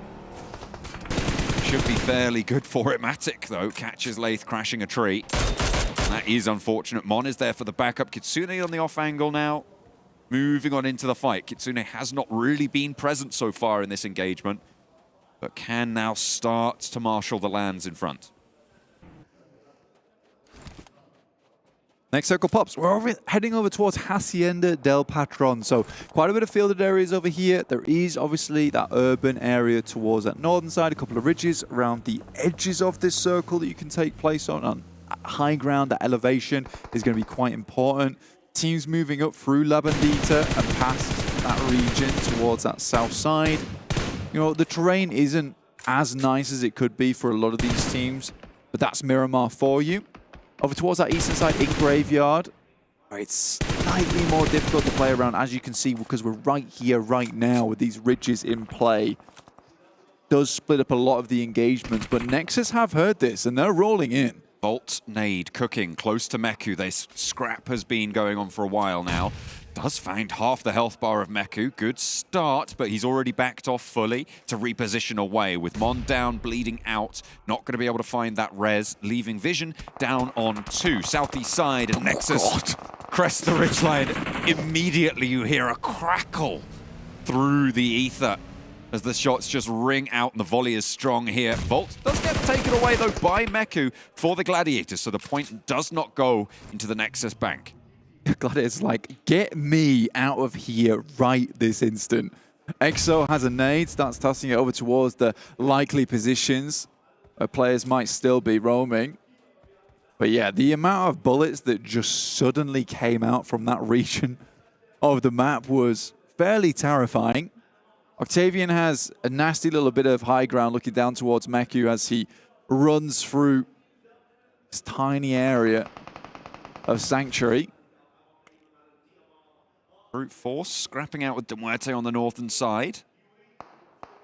GQ trying to isolate positions in the center near San Martin. And at the moment, everybody just looking to step their toes in. MUERTE, though, turned away on the northern side by Brute Force. REGNUM CARYA will hear these shots, and it looks like they are going to send out to that west side towards water treatment and down towards Hacienda. Yeah, Brute Force trying to hold on to this high ground as long as possible. It's over towards the west, and they will have to come down at some point. REGNUM CARYA is making a fairly dangerous push past water treatment, as you were talking about, John. So this is quite intense for them, but they will pick up some form of a compound to play around with going forward, give them a bit of safety. But they are in that fielded area to begin with. And I think that they will likely just hang around here for as long as possible before this next cell comes through and decide on the next rotation from there. Nexus still want to push in. They are in the blue at current pace, and Gladiators are in front of them, looking for a single knock to open things up and possibly go from there. This road that runs through the middle of the circle, dividing the teams, and a lot have taken position on the south. The northern side a little bit less occupied, but do you want to isolate into those urban environments or the hills to the south of Hacienda? Can be a risk. At the moment, Brute Force look like they are going to disengage from MUERTE and try and move further to that road with the next circle pop. We see this circle actually quite frequently, and it's that ridge side that cuts down the southwest edge, which is quite important for a lot of teams, where it's got these plateaus that stage downwards like stairs down towards that southwest edge. In the meantime, though, we are having a lot of teams sent immediately towards that ridge side. It's where a lot of teams would like to play. MADBULLS will find a player over towards Gladiators as, excuse me, rolls down some of the lads from Team Falcons. So an immediate response from a lot of these teams to try and get in the few spots, few places that you can play towards the center of this circle. NEXUS will struggle to get in. I do sort of like GEEKAY's position right now, John. Playing in one of the more solid spots. A lot of control over this ground. The ridgeline's still operable, though, on the west. Yeah, I think with the way the circle's landed as well, John, because there's this area on the top side which is still open outside of that ridge that comes up from Picardo, because we're not fully on top of it, right? With GEEKAY being here, it gives them the option to send in towards those shacks that are just on the east of the ridge, but it also gives the opportunity to dip out of that ridge at any moment. Whereas some of these other teams are kind of locked in for the long run, like RÜYA, who currently on that large amount of high ground, will have to step off at some point if we move away from here. So GEEKAY's playing for options at this point in time. And it's teams like RÜYA who are going to have to fend off against this swing down from MUERTE potentially if they get past Excuse Me, who again might also go for that RÜYA position. Yep. So a lot more hotly contested on that southwest side. In the meantime, over on the eastern edge, NEXUS, who have already put 2 on the board, and we're not going to oversing them in this game just yet, but they are pushing in from that eastern side. You can see along that road and into a compound on the east side of the circle. MADBULLS, really their major threat on the south side, but also GQ across the road to the north. I think for RÜYA, what they really have to be careful with is this northwest edge of them, alongside where MUERTE, excuse me, are currently fighting. It's quite flat terrain the closer you get towards RÜYA, so I think that Excuse Me and MUERTE both identify that this fight has to finish now. As you can see just up towards that top right-hand side of your screen, that's terrain you're going to have to cross at some point. It's terrain that you don't really want to have to cross, but eventually that's going to be the obstacle. Excuse Me holding so far against MUERTE. And the Falcons have oversight on some of these pushes as well from the angles that they hold a little bit further out to the east. Circle goes to GEEKAY, keeps the NEXUS compound in as well, just the edge of it though. However, they might opt to go for an earlier cross. We'll have to wait and see what they have in the bag to be able to make this one happen. RÜYA moving Frozen out further east. Yeah, again, it comes back to it, right? Those options that are available to you when this isn't really solidly on that ridge side in the first place. I do like that position taken by GEEKAY. It's not easy always to get there, so they chose to pick up early, so there wasn't a huge amount of teams around them all taking shots at the vehicles passing across that quite open space, which can result in just about 3 of your vehicles exploding along the way. That includes your players too. The main chase, Blank. The second to first place chase. Let's talk about NIGMA Galaxy on this south side for a second. They are wide split. Freak playing close under the shadow of RÜYA. 3 players over on the east, close to Road to Glory. And with REGNUM CARYA taking a little bit of scrap on the northern side, it is another opportunity for NIGMA Galaxy to potentially earn some points here. But there is a lot of open ground ahead of them. There's a lot of teams above them on the west, and that eastern side isn't looking any easier. No, not at all. And I think that you're right talking about this, because with REGNUM CARYA actually taking this position over towards that northeast, yes, you can push down from here and kind of tuck inwards, but you really do have to tuck at that point in time. FLUX are looking to dismount REGNUM CARYA from this position. And although REGNUM CARYA is in this turtle mode, right, the survival mode of just maintaining that tiny gap between them and NIGMA Galaxy the entirety of the remainder of the tournament, yeah, if they keep going down early, they're going to keep giving opportunities to NIGMA Galaxy. And it's not like there isn't a chance for NIGMA Galaxy to have a massively pop-off game. We just saw one from NEXUS. It's unlikely we'll ever see one again this tournament as big as that game. But certainly, 15 elimination games, 16 elimination game, that's in the wheelhouse of NIGMA Galaxy. and with one more game in pocket as well, they give themselves that platform should they be able to achieve that mark. REGNUM CARYA looking to try and hold on here because right now it's a 25-point lead at the top of the tables from second to first. So any points from here on out that REGNUM CARYA can earn makes their final game a lot easier. Octavian just got taken down for NEXUS on the eastern side. Doran as well suffering, and that's GQ taking shots out their way. A full flush and a knock sent out towards NEXUS. It is not good news for their run. Did they burn too bright? Have they extinguished their flame? Yeah, I mean, NEXUS haven't played amazingly this whole tournament, but that last game was something to definitely witness. I mean, I highly recommend watching it again after this broadcast finishes if you didn't get a chance to tune in for it. It was amazing, but I don't know how likely it was for them to continue on that pace as they continue to lose more and more members. Sandwich between GQ as well as MADBULLS is always difficult in that sense. So for NEXUS, I don't think they've got too much longer to live here as they go down in 13th place. 2 elims, and that should be a reminder as to the general performance that we've seen from them this tournament. An exasperated but relieved sigh from GQ to push in from that northern edge. FALCONS also falling. Oh dear. As the circle shifts northwest. Keeps GEEKAY in there, but REGNUM CARYA can sit down for a while. Yeah, this is an insanely strong position, REGNUM CARYA. This is the one that you can start to sweep downwards on the western side. I think the main problem for them at the moment is FLUX. I think if they can win that fight versus FLUX, who are currently only on 3 members, there's a big chance for them. In the meantime, NIGMA Galaxy going for a wide wrap on that south side, kind of tuck in as well towards these lower elevated areas of the map. It doesn't give you the most amount of control possible, but you can set yourself up to take shots at the teams on the top side. But RÜYA very much aware of this situation, immediately relocates 2 players onto this side. I think they understood that a team might try and go for this wrap down here, so very, very, very much heads up play coming through from RÜYA, even though excuse me now is really laying in the hurt towards NIGMA Galaxy. Excuse me, saying, hang on a minute, that was our idea. We did this first. We're going to shut you out on this south side. RÜYA taking a scrap with brute force and winning a point over on the top side of this terrain. And brute force now down to 3 players on that high ground, with GANGSTERS a little bit further around the corner up to the north. REGNUM CARYA still playing with 4, but they've gone for a wide split, 3-1, with Wild playing all the way back towards FLUX. This is only 3 players from REGNUM CARYA who can fight in this. This is actually hilarious, and also quite a confident play coming from. I think they're comfortable with Wild setting up towards FLUX. They understand they're probably not going to push that location, so he maintains anchor on that side of the map. And they push over towards this compound because it's one of the stronger ones on the northeast side, but they do it purely because they identify this rotation coming through from GQ and they want to hold them out.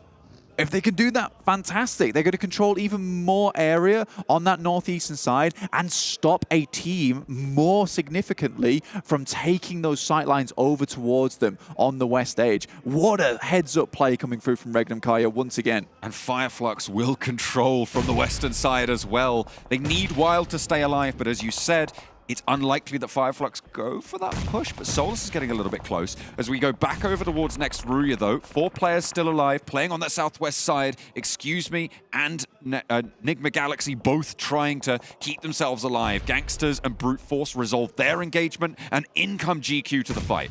Yeah, the fact that they've got up this far is quite difficult now for REGNUM CARYA. Get a little bit further, but I think REGNUM CARYA has been fairly good at these defensive holds in the past, but let's see if they can live up to the name, because we've seen a lot of times these things go very awry. It's quite difficult to get past this building, though. It's very easily nadeable. We have seen REGNUM CARYA in the past expend a huge amount of utility very quickly. They want to maintain some of these nades going forward. Easel down to none with just 1 Molotov remaining. So you can see Tron and Loxy here being very much cautious. Here they go. And conservative with the grenades. The first one's really good. finding an excellent pickup. The Molotov to stop any pushes coming through. Another nade put out through the window and tags some damage to get the flush. And there he goes for the first. Bringing them down to 2 active. The nade not quite successful there. And Loxy puts more damage out through the window. Toffee's given the run around here. As REGNUM CARYA playing with 3, hold perfectly on the longhouse. Ezel on the off angle, getting bombarded by AZ out the side, and Toffee's forced for a wide peek, pre-firing the window, controlling that hop out. Nicely played on the corner. Yeah, eventually they'll have to move away from this compound. Great peek from Loxy. That is just disgusting. He's looking for more, but he might not need to find it. Hops in through the window, but Tron controls it. Excellent form from REGNUM CARYA playing as 3. Did we doubt it for a second? I don't think so. In the meantime, Wild still holding their position. They can regroup back there should they want to. The Gangsters, though, pretty close by. Yeah, Road to Glory pushing over towards this position, but looks like REGNUM CARYA is jumping in towards their vehicles. Gangsters with a replay over towards Brute Force, removing them. I really like what the guys of Claris and Hot Juke says, like, Gangsters is a good team now, apparently. Some reason, I don't know what happened. Maybe their coach gave them a stern talking to, or maybe a very kind VOD review or something. Oh, FLUX opened up on Wild. He's been hidden for so long. They didn't expect him to be here, but they know about it now. Ketch wants to try and trade it off. The heal being enacted for Solus as Ketch marches forwards, but Wild still has more in the magazine, and the roll down for REGNUM CARYA. They move on in, and the last is there to fall. A brilliant regroup sending back out to the west. But they have Road to Glory and Gangsters all turning their way. Leaving Wild behind as an assassin has to be the wildest card I've seen all tournament versus FLUX. They had no idea. They saw the vehicles leave. They assumed the remainder of REGNUM CARYA had just paced out. But no, they remain for much, much longer. This is what we talked about earlier. Getting off that side of the plateau, very difficult, John. And Excuse Me took up that role of trying to take down these players as they left. And they find the pickup as to pretty much eliminate the entirety of NEXUS. They do get 6 points total and will slowly close the gap here with FLUX. Loxy goes down, but a good start for them. Trying to keep themselves in this one. 2 players now active for REGNUM CARYA. As Tron goes down as well, just the one remains. The newest addition to the roster. Looking to try and anchor them from the back here, but they may have already done enough now, Blank. 8 eliminations on the game, with NIGMA Galaxy going down with just 1 point this match. It could be now that the bell rings and the death toll sounds for the rest of the lobby. Yeah, REGNUM CARYA has done more than enough. Another top 5 position today has just been all about cranking out those points, and they've done it like really just getting these points on a conveyor belt and just sending them off, packaging them over towards PMRC has been lovely. Ezel doesn't even want to help Tron at this point in time. He's just going to crawl on through. If you can get a top 4, that's what matters most. It's unlikely they're going to get a huge amount more elimination, so leaving Tron behind here for a more favorable finish for themselves, it makes sense to me. Shots over to Tron. The flush for Groza. Road to Glory. Snap up another point. And another player removed from their side. Gangsters from the top of the hill. GK have been chilling in this compound for so long. Yeah, very, very quiet, man. And I think that's the thing I don't really like about this. I think they haven't had as much impact. But again, if we take a look at this, they sent towards this compound very early. You can see Satan, he's only got 36 more bullets in the mag, right? And 38 in the chamber currently, but 8 smokes, 7 grenades. That is the main thing that they're looking for towards our end game. Should have any of those crashes coming through, they needed to have those nades to take control of maybe one portion of this compound, of this area, and then just nade any team that moved in, which is the smart thing to do considering it's quite open getting in towards that space jump. Gangsters looking to marshal the top of this hill now. Control downhill towards Road to Glory, Groza, and it's Reva, both playing a little bit further down, but they are in the circle. Gangsters a little bit closer to that edge. At the moment, though, Excuse Me, under the most pressure, likely the next team to go down here, Blank, with the blue zone, pushing them off of these ridge lines. There really isn't that much safe ground for them ahead, and you can see your Gangsters just going to pick off Havlik there. You either step out this way and expose to Gangsters, or you go down and expose to GK. There are no two ways about it. You're going down here. 28 bullets left, but I mean, at least Hive has a few left remaining. They've got DBSs and UMPs for the late game, so they are running a different ammo type. Right now, they're just expending all their long-range weaponry onto these teams as they move down. But the question is, with them being on the edge of the circle, what happens when they have to move out? Right now, though, Gangsters looking to clear out over towards this northern side. I don't know what's gotten into these guys or what kind of breakfast they had, but it's working out for them right now. Trying to tag it forever, but a reposition with the buggy sees him a little bit safer for the time being. The Molotov from Jafar launches over, and the buggy goes down as well, forced off of the cover. Jafar looks to push further in as well. GK now looking to move out. They want a third party here. Satan leads the charge, spots the first player. The DBS around the side to shoot down into the smoke as the Gangsters close the other side of the jaw. Finding one onto GK and traded back and forth between the two over the top. It's Reza still standing. Jafar goes down to him. The sprayer's there, looking for the flush as well. We'll be able to find it. Finally falls to an aid from Yusuf, but the damage is done. Gangsters lose one and also take another knock. GK moved out in a really heads-up timed play. 2 versus 3 at the moment. It looks like GK will pick up their 4th member here. More nades are coming through, but at the moment, Gangsters are remaining pretty safe.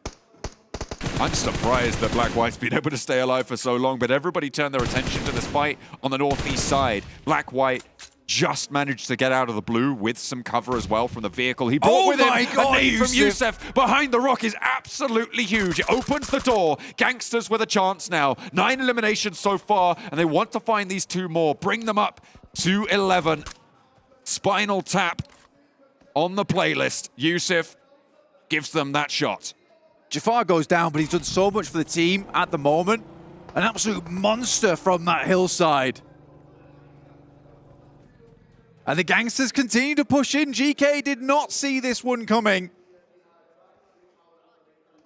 Crip walking down the hillside to take down the remaining members of this team. A little bit of recovery found for GK. The damage continues to pour on through. 5 eliminations came from Jafar this match, but he is out of the mix. They'll have to rely on the rest of the roster, but can Yusuf spot another miracle nade? Gangsters can be happy to wait this one out at the moment, though. Because eventually, Ragnar, he's going to be pushed out by the blue himself, pushes through the smoke. It's a decent start one. Watch has to spot him, gets him on the jump through. That is absolutely huge. It removes an angle and immediately they send straight over the top. The Gangsters shut down onto Satan as he burns away, and it is a Gangsters chicken dinner. 22 points on the match, 12 eliminations are found, and what a way to close it down. A big nade for Yusuf to open that bidding. Man, Jafar picks up the AKM and slays from far away. What a nutter in this match. He has improved so much throughout this tournament, and what a chilled out guy. Gangsters, they've got to be happy with how this tournament's gone for them. Definitely the most improved team in my books. Gangsters so good that match. They looked clean. They isolated that position over on the western side. They took that fight with brute force and resolved it. It looked like there were so many roadblocks over to that north edge with REGNUM, CARYA, and FLUX both playing there.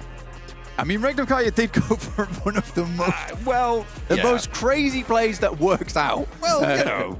The fact that they left Wild behind and he's able to pick up FLUX, they predicted perfectly what FLUX was going to do after that point with Wild tucking in, and it was the biggest bait in the history of PUBG Mobile as they all sent away towards that top side, whilst also clearing out the east. I mean, they were doing a lot with the little amount of utility and time they had on that northern edge, but I think they should have now secured that position in first place. You would certainly hope so. At this point, they seem to have laid that claim.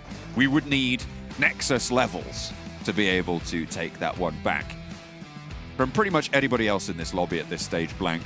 Taking a look at these final moments yet again, Gangsters absolutely put in the work here. Yeah. It's funny because, right, it's the 14th and 15th place teams that are the best right now. Where were they? in days 1 through 3? That's what I want to know. It's crazy. They take it in turns. Nexus, no, you can't catch up to us. We're the gangsters.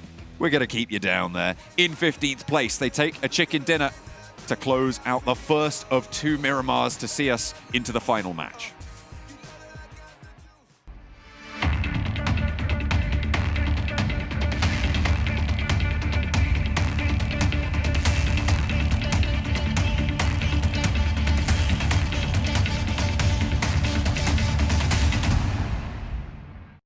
All new Honor Magic 5 Pro. Freeze even fleeting emotions in just milliseconds. Take marvelous night shots with lightning-fast exposure.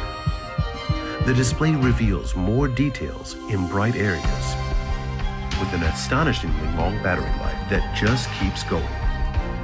The latest flagship chipset brings you exceptional performance. Unleash the power of magic. Honor Magic 5 Pro.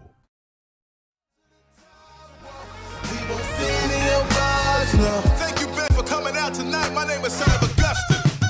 Let's go.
حتاكل انت تشبع وانت مستمتع وتلاقي الوجبه جايه على الاصول. واو يجيك العيش هش طالع من الاوفن والدجاج يقرمش just the way I love it. وتسوي كذا وتسوي كذا وتسوي كذا مع الحشمه وانت تبغى راب خفيف اجيب تويستر. انا اجيب لي وجبه الزنجر بس كله يجيب اكسترا تشيز على الكرانشي تشيكن في السنتر. حطلب باكيت حطلب زنجر حطلب مايتي حطلب تويستر. جيب له باكيت جيب له زنجر جيب له الاصلي جيب له تويستر. Delicious. Yeah.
It's a gangster's paradise here on Mars. They take the first of 2 today, but they still have more to do if they want to be able to claw their way up the leaderboards. We're going to head straight into the match rankings, though, since we don't have too much time here while we get things underway with our final match of the PUBG Mobile Regional Clash. 22 points coming in for the Gangsters. GEEKAY getting themselves 12. As you look down the list here, REGNUM, CARYA getting 11. Who's not on that page? NIGMA Galaxy. NIGMA Galaxy, yeah, they're not up there. I mean, Gangsters Esports, that TDM buff has been lost in the entire day. Surprisingly enough, and Jafar's been doing, well, he got 5 eliminations towards the end of that game. Like, he has been really standing out throughout these last 2 days of play, which is great to see some new upcoming teams perform so well here in PMRC. Yeah, but like Blank and John were saying, where were these teams, right? Where was Nexus? Where was Gangsters? Well, why now? Why now? I mean, I'm not against it, right? They are putting at least a good performance. They're being able to get some highlights, like Jafar being able to get a bunch of elims, which is good, but oh man, I wish we would have seen this a lot sooner. Power in the money, money in the power, minute after minute, hour after hour, man, as we're going to dive into our overall standings now to see what the current breakdown is, and it is a big one. First, second place, and even second and third. However, FLUX, I think they have the opportunity, but all NIGMA have to do, stay alive. Hot drop! Okay, maybe a bit. I'm gonna hot drop it! No, you don't want to do that next row as really way too close behind them, but it would be really cool. I would like to see more of that. Then we'll have to see if that's going to be happening with NIGMA Galaxy and FLUX. Though, some step-ups that have been happening is, MADBULLS have been a little bit on the first page. I mean, or if FLUX doesn't end up performing, I mean, I can see Brute Force even taking over. Even Brute Force, anything can happen there between 3rd place all the way down to 7th place, which is crazy. You really have that sponge effect with NIGMA Galaxy and REGNUM CARYA Esports, where so many teams on the bottom side of this first page can overtake others by having this chicken dinner on the final game. We get into the final match here, so a lot of changes can happen in this match on 4 days only. So still some movement can be made, but yeah, on the bottom page, Gangsters started off at the very bottom. That's so crazy to see, too. Gangsters Esports having 2 chicken dinners, they're currently in 13th place. Like, that's, come on. Yeah. Come on, Gangsters. And also, GG, at one point, it's like, we start slow. Yeah. They stay slow. I expect to win now. They're just enjoying the money out of PMWI. That's what happened. Yeah. Oh. This is the warm-up for PMPL for them. So they're starting slow here, so they can hopefully not start slow. I hope you're right. I really am. Like a month-long warm-up. I think we're actually about to head into our final match really quickly here. But Maxman, I'm going to make you a deal. If you can predict the correct team to win this last match, I will not be mean to you for a full year. However, if you guess wrong, you're going to have to do that one TikTok video that we all made fun of. Live on air here in our closing segment. Okay. NIGMA Galaxy. NIGMA Galaxy, okay. Well, ladies and gentlemen, it's time to head into our final match and potentially get to hear Maxman do something really fun at the end of the show. So over to our casters for the last time here with John Allen and Blank once again. I sincerely, dearly hope that NIGMA Galaxy go down immediately in this match. Why are you going to do my boy like that? Look, I think he would do it incredibly well. Okay, I believe you. We'll see if it happens. I'm rooting for NIGMA Galaxy. I hope they win. I'd like to see Jason have to hold his tongue versus the Max Man. Actually, now you bring that up, I forgot the first part of the bet. I was so excited about the second one. I like it. Yeah, okay. I can see that. The bipedal giraffe will not be able to attack the Max Man. No, it does. And that is the main thing. He'd have to change his spots. He'd have to. He'd have to go stripes. And if you know anything, he does not like stripes. I don't know that for certain, but it sounded good. That is the one thing I say whenever I think of Jason Kaplan. Stripes. Oh, hang on a minute. REGNUM CARYA on the northern side there. Over in La Copraria this time around. Yes, Gangsters. Gangsters are with them. Yeah, hot drop them. Get them down. I'm ready for this. I want to see the Gangsters absolutely obliterate REGNUM CARYA because they are simply the better team in every aspect. That was really mean. I rate REGNUM CARYA very highly. Gladiators have a scuffle of their own on a wide split for the Gladiators to MUERTE have a player here. I'm getting higher. Oh dear. That's as far as I can go. I like that. Elementrix close to Matic, but with the pump action shotgun in these 1v1s, early drops, no armor as well. It is very, very dangerous. Shots through from Elementrix get the first tag on. More shots can come through as REGNUM CARYA are just over this ridgeline as well. And the longer this fight goes on, the more chance it is that a third party comes through. His teammate Kitsune on the high ground has a little bit of an impact, and in comes the backup. Matic can get res here, but Tixi only has a pump action as well. The double pump action coming in clutch here. Tixi comes around the corner, but the athletic beast of Elementrix vaulting through these windows will not allow Gladiators to even take an inch from him. Limber, ready for the fight, Elementrix. Tears through 2 from the Gladiators on the northern side on their wide split. To be fair, there's 4 teams around La Cobreria, which they are just not used to. GANGSTERS take the scrap with his L on the high ground. The micro Uzi at close range is devastating. And they've already managed to find the first here, but REGNUM CARYA have lost Tron in the process to Kitsune previously. Shots again ring out across the hillside, and Zell has to put that on the back. Try and get away here, because Yusuf has the micro Uzi of his own. A helmet as well, meaning those headshots can't sit him back fast. And a lovely little spray down over the ridgeline. 4 players still there. The double barrel shouts pull, finds the pick. Yusuf will take him down. Wild's coming in from the backside. Jafar with the sniper looking over towards Loxy. He's got the pistol on lock too. Secondary smoke goes down. Wild will spray wildly into the smoke. Gets a good amount of damage. Kevin comes out from nowhere though. Fancy footwork won't be enough to save him as he taps down straight to the ground. First to fall, an immediate flush as well. Those iron sights serving purpose. A second as well soon to follow. That is picked up by Wild once more. 2 points on the cards, and at this stage, it might not even matter. No matter what NIGMA Galaxy do here. Now Jafar left last standing. Is he the one? Can he make this one happen? Jafar, a player close to our hearts, looks to finish off one of the most dominant players in the lobby here in Loxy. Pistol pulled out. Jumps around the corner. Ooh. Micro Uzi, the secondary there, but really low on ammo. Loxy needs to be careful and wants backup more than anything now. Jafar, he's scared, he's scarpering. Get to a building, no. Catches the heel, and Loxy goes down. Jafar for more. Yes! And it is the machete to finish it off. Cuts him apart. To pieces you go, Loxy. The quick slice and dice comes through from Jafar, and Loxy is no more. Nexus, been doing a good amount of damage over towards Vision as Scythe sends away, realizes that the time is not now, and we'll just leave. Circle heads down towards the south side. Oh, dear me! Oh, I love it. He spears him with the machete there. Claps him down. A lovely little throw from Kapahara on the high ground. Doran was going to get it. He says, hang on a minute. You had plenty of eliminations. I want to up my numbers. I love that there. Big. The kebab mode. Did you like that one? I did. I could tell. How did you tell? How did you find out? It's not the usual John Allen laugh.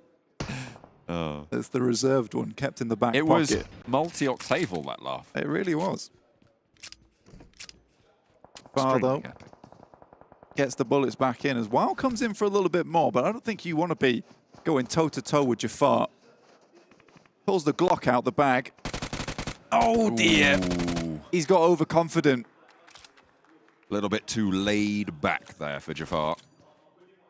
On the exit, Wild finds the first and immediate flush. Yusuf cooking a nade. We saw nade do a lot of work for him last time around. Has got that shotgun, 2 barrels loaded. Wild would only take 1, but you need to hit it. That's the difficult part.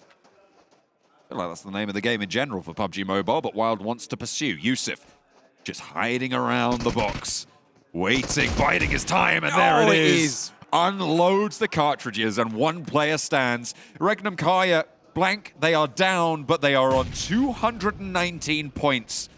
Sat so clear ahead, and at this stage, they have done enough.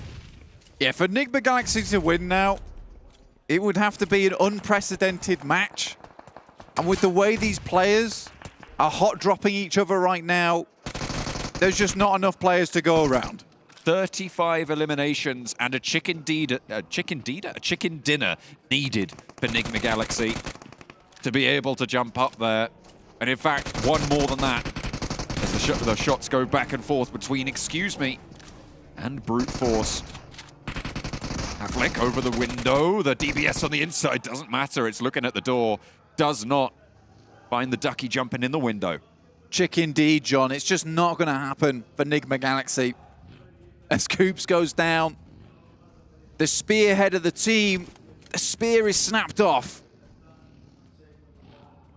Needs to be picked back up, but just not possible. You know what? I've never spelt Coops with an L, but you should put a big one on that name right now, because he has, in today's games, fallen off. Well, they call him Kloops now from now on, according to John. Oh, I thought I was going to call him Koopel. He's had a couple of good games, that's for sure. That's another one. Another multi-octaval laugh from John. It's a special today, I don't know. Circle down towards that south side, though. This has been absolutely monkey business from the start, to be honest. Everyone's having fun, though, and that's what the PMRC is all about. It's MEA versus EU. It's exactly who comes out on top. Gotta be wow. Oh, NIGMA Galaxy! Oh, my goodness me. This could have been the game. That is so unfortunate, to have lost Coops in an opportune... Well, this could have been the game to try. If they'd have had 4 players, it would have been even better than it currently is, because it is still pretty good for them, let's be honest. Yeah. That's a hard south shift. You know, if they hadn't fluffed that Erangel game versus NEXUS as hard as they did, you know, maybe there would be a chance at this point with that circle. And it just all comes back to bite them in the end. They sit so far behind. I said it was 20, 35 points before. I think it's even more than that, because the 3 eliminations that REGNUM CARYA were able to get puts them up to, what, 25 elims and 3 extra as well. 38 points. 38 points, and then just the one more to break. Yeah, exactly. The tiebreaker goes to REGNUM CARYA, because they have, what, I think, 57 chicken dinners at this stage. Yeah, so they would need 29 eliminations and a chicken dinner. Yeah, it's not happening. Excuse me. Hunting down Team Falcons. That's an M249, though. That has been backed off. That doesn't happen very often. You've got to be bold with that, good man. You've got to be confident. Not going to be too confident when you're knocked there. Teak with the DBS close to the ridgeline could have an impact, but a nade from the back of Excuse Me will put him a little bit further away and potentially keep Beck out of harm's way. Excellently positioned there to find that repression, that force back on the position, and another nade being cooked up by FURIA. Stage 2, the blue zone, will be kind enough to these players to allow them to stand tall. Dre here looks to send some nades over the top, reloads the UMP. Will smoke his teammate. FURIA smokes something. At least one thing. Yeah. Has been smoked. Got something to say about his team going down. Oh dear. Wow. This is... Oh. If they don't know about this angle, which I imagine they probably wouldn't, they'd just go down here. Yeah, I don't believe they're getting any further than this. Havlik actually hits some really nice shots over towards Dre. Ooh. Teak also goes down, and now it's just 6 remaining. The MVP from this squad, but FURIA's got an angle too. They're all over the place, this team. My goodness, mate. 7 limbs, though. Yeah, doing all right. Doing all right. Duking it out in the blue on the western side, though, near La Riera. They'll have to get a move on should they want to shunt into the circle, move past Chumacera. Those hills on the south side, I mean, we saw that finish earlier in the proceedings of the PMRC, down towards that south bridge blank. It just about cuts down there, but unlikely we see that again as the next circle goes a little bit further north than that. You know what I like to think? I like to think REGNUM CARYA realized they were so far ahead that they just went out early to take a break. I mean, they're going to go now get ready and practice their trophy lift moment. Yeah, they needed to get there for rehearsal. That's true, making sure they have the blocking. You guys just die at the start. That would be really helpful. The actually. referee was just pushing their shoulders, wobbling them about, trying to get them to finish. Oh, so sorry. You guys died. Oh, that's unfortunate. All right, come on. We need to practice. Let's will you out of here. Yeah. To be honest, I wouldn't be surprised if they needed to, because they will be exhausted with the shift that they have put in this tournament. Yeah, man, they've done overtime. They really have done overtime on some of these games. You know, 17 of their placement points is all that they've got other than the chicken dinner wins. Take a look at that trophy. Will be clasped firmly by REGNUM CARYA fairly soon. I'm pretty sure. Firmly grasp it. Mathematically, it is possible. But it is so highly improbable that this goes any other way at this stage. We can call it now, and we'll be surprised later. That's true. But I don't think it will be. I am so unprepared to be surprised. Yes. Next RÜYA. I think there are some teams here still that would like to get a lot of points in this game. And it's slightly unfortunate, actually, with the way that some of these teams have played this initial opening. That some of these teams actually are going to be struggling for those elimination points. Excuse me, though, with 7 eliminations, you know, Max and everyone saying on the desk that there is still a possibility for a lot of these teams down towards Brute Force, even though Brute Force is now out. We can count them out. We can count Team Falcons out as well. There's still a chance for these teams to jump up to a podium position and knock FLUX off of that spot. But speaking of FLUX, here they are versus NIGMA Galaxy, looking to end the run right now. Lord and Ralph, 2 players stand in the face of indomitable odds. And FLUX just underneath them. Lord forced back to the inside. I think there's off angles chiming in for third parties here. And the burn should just about tag around the side. Ralph goes down. There's the knock. And it is all over now. NIGMA Galaxy have fallen. And REGNUM CARYA will take it home for Turkey. Now, the real question is, does FLUX get second place? Ooh, interesting question there. They sat 22 points behind at the start of this match. With the 4 points that they've earned, they have shrunk that gap. If they're able to take a chicken dinner, I would say that is a second place. I would say they have shrunk it even further as well with the old shrink rate by eliminating NIGMA Galaxy. Of them no longer being able to gain points, that's a really big deal. And you wonder if that's targeted at all. Because now they can start to build up even more points ahead of them. If NIGMA Galaxy are able to profit on this game, it's so, so difficult. And in other news, Maxman, you better be preparing and practicing your little TikTok.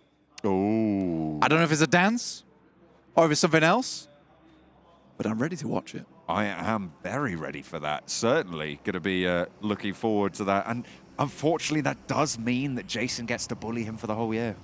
Yeah, he agreed to it. I hope he doesn't, heard him say, you know yes. what? I think it is time for Jason to live up to the promise that he made. He said he could do it, which means it's a choice that he's making. And I think it's time to turn the new leaf. Allow Maxman some rest, some recovery. Nah. Next RÜYA, though, looking for some more points here. Again, another team trying to climb up the rankings, the ladders, up towards that third place position, potentially. GEEKAY sending these over the top, though, over towards Hope. Doesn't quite do the deal, but nice airburst there over the top side and into an instant Molotov. Hope has to tuck back in, and next RÜYA's life is made quite difficult. They are on the inside of the circle, so GEEKAY will have to move first. In the meantime, we will have MADBULLS going toe-to-toe with Road to Glory. That southeast side, and Frozen creeping now. Ever closer. Circling his prey. Frozen moves for an angle onto Hope. Octavian from NEXUS. 4 eliminations so far for NEXUS on the northeast side. They are getting cinched in by the blue zone belt, and they will need to move forwards. But Octavian much further out than the rest of his roster. FLUX on the menu for them on their crash. Now, FLUX lost this exact game to GQ by not taking the high ground on the western side. And I think they're going to be happy right now to be holding on to this compound, dealing with a lot of the players on the east, because they know they need elimination points more than anything. But I hope that they would try and challenge out versus, towards that top side. Now, NEXUS are rolling up towards this team. There's a lot of nades in hand. Which ones will be successful and which ones not? Doran opens with an absolute mega grenade over the top side. Soulless blasted black into the shack, into the cover. should be resable, though. Can they get it up in time to be able to have some impact onto the hold? It looks like they will find the first onto Doran on the defense. Upstairs, leaving their player down, but safe for now. Ketch trades 1-for-1, and Solkay's there to cut Octavian on the cross. Solkay now the last standing for FireFlux. Kapahala the last for Nexus. All 4 players are alive here for FireFlux, and they can res. You do not want to be pushing in as Kapahala. You know there's more damage to be pouring out of those door frames. You can't push, and FireFlux are going to get back to their feet. 166 points right now. They are 15 points behind of NIGMA Galaxy. There is a chance in this game. Only 22 players remaining. 9 teams. NEXUS is out, so their run's over. FireFlux won't be threatened by them anytime soon. And the MADBULLS dealing even more damage over towards Road to Glory. It could be a Turkish 1-2 blind if they're able to convert. 5 more elimination points necessary on top of the chicken dinner. That is the mark that they need to draw for themselves. Now, Road to Glory moving on in, and Solkay wants Gallagher. He's got that flank, and through the window he goes, looking for the shot over the top of the stall, but instead, Ketch sails on in, and Solkay does manage to pop that final DBS shot. 2 more added to the tally, and 3 more eliminations to add on to that chicken dinner. Lovely distract play coming through there. I'm excited to see the Turkish stinger right at the top there. It's going to be big. And even bigger for EU, taking 2 of the podium places and being first and second place. That's big news. Big, big statement made in the PMRC. The EU, we always knew Turkey had it in them to keep our tables higher. They have shown the power that resides in the region. Judica, stop it. And they have shown up, I think, a lot of the other European teams, especially the heavy hitters coming into this tournament. I think if you'd have asked anybody who their favorite was moving into this, Gladiators would have been top of that menu. But you can't start slow and then also finish slow. They've bumped up the rankings as much as they could. I'm sorry, Tulika kept doing this thing where he was, I don't know how he could even play like that because it was make my eyes go funny. Are they looking 2 different ways now? Am I good? Look at my finger, look at my finger, look at my finger. No, you're all right. I'm all right. You're good. How about that? I want to do that in game for myself. It made me feel funny. Wait, oh my God, I can't stop doing it. It's a new thing. I'm going to have to take a good hard look at myself and sort right that now, out. MADBULLS definitely one of the bigger threats for FireFlux. And again, they have to earn more points on this game. They need 2 more points and a chicken dinner to break even. So 3 more eliminations on the match, and winning the game would do the trick. I don't know about 2nd, 3rd, and 4th. I'm not working that out on the fly. 10 points is easy to do in my head, and that's what I'll run with right now. So 3 more eliminations and that chicken dinner. The only other 2 4-man teams at the moment are MADBULLS and GQ. GQ were the ones to dismount FireFlux on that northwest edge way back when. The Gladiators, they fought valiantly, but underperform here at the PMRC. Not the representation that they would have wanted, and they do not lift that trophy. As they foretold at the start today, we saw them walk out. X on the arms there towards that trophy for Gladiators. Not going to be able to achieve that goal this time around. Maybe next time. We'll have to look to them in the PMPL to improve. As they said over on the desk, you know, are they going to be able to speed up and use this as their slow start for PMPLs? Currently, we've got Team Falcons, MADBULLS, Team GQ, and FireFlux. That finishing zone. Team Falcons, obviously, one of the best teams in the entire world. Now looking to finish strong. Only 1 player is 6. The MVP from the team. Done a huge amount of work for them in the past, and FireFlux has to move in. MADBULLS do have that ridge to play around with, though. To make it clean, 13 eliminations total needed for FireFlux. They sit 9 currently for that 2nd place spot. That's the benchmark they need to achieve with that chicken dinner, but MADBULLS, the fight to the south. On the north edge, GQ. And they will need to ride forwards here. with everybody looking their way and trying to stop them from getting that Turkish 1-2. There's been some pretty good leapfrogging happening from GQ so far, and it's kept the guys from FLUX from being able to hit these shots. I think at some point FLUX will have to realize that they need to move in and do something similar, because GQ have sightlines over towards their position with M24 and a Mini 14 in the hands of Evo Station. A real heavy hitter on this squad. He can have a massive impact in the rotation that comes through from FLUX, but looks like they already have a couple through already towards that roadside. Solkay leading the charge, and they want to take the north side of the road. A crash towards the GQ position now. FLUX fighting for the second place finish here. Solkay forwards, takes damage from the nade, as does his teammate as well. Lutz goes a little bit lower than he would like, but can hit the deck, stay safe. The initial bombardment from those nades does not catch them unguarded, but they have to weather the second barrage and try and push over the top now. The heals have come through, and they have not answered with a barrage of their own. Excuse me, have a sideline here. Lutz spotted Shaw, and a lot of damage found over towards Corker for GQ as Solar steps up to the ridgeline. Backs off, and no more to be found for now, but the MADBULLS have moved in on the south.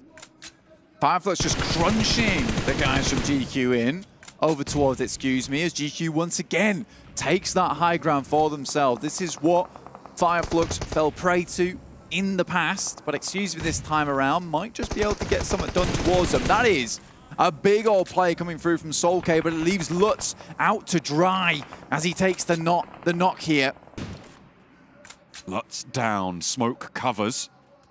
GQ low but not out. The roadside covered off. A nice line established. But a sideswipe from MADBULLS could be devastating. The payload looks like the care package looks like it's going to be dropping just to the south of FLUX. Closer to the MADBULLS, though. I mean, on this line at the moment, FLUX can live this one out, but they have to hit some big shots. A lot of damage comes through. Solus goes down, but they do get at least one knock. And now Furia starts to chime in towards the action here. Corker goes down. So does Lutz. This is bad coming through from the MADBULLS. FLUX down to 2 players now, and it looks like they might not meet that mark to jump up into that second place position. Enigma Galaxy second place, and Turkey will probably still take 2 of those podium spots, even if FLUX don't make it much further here. With 5 teams remaining, 9 eliminations on the card, they're looking good to secure that third. It would take a miracle to bring them up to second. They need more eliminations now. Like we said, it was 3 to break even with the chicken dinner. The 2 players are going to have to get some cheeky steals to some of these squads. Try and maybe get a second place. Push it as far as they can. Ketch steps up. A guy that has been magnificent in the past for FLUX. If they want to finish second here, they need 7 more eliminations, Blank. They would need to go up to 16 total. No, 8 more eliminations than they have right now, actually. 17 eliminations. 16 would see that draw for them.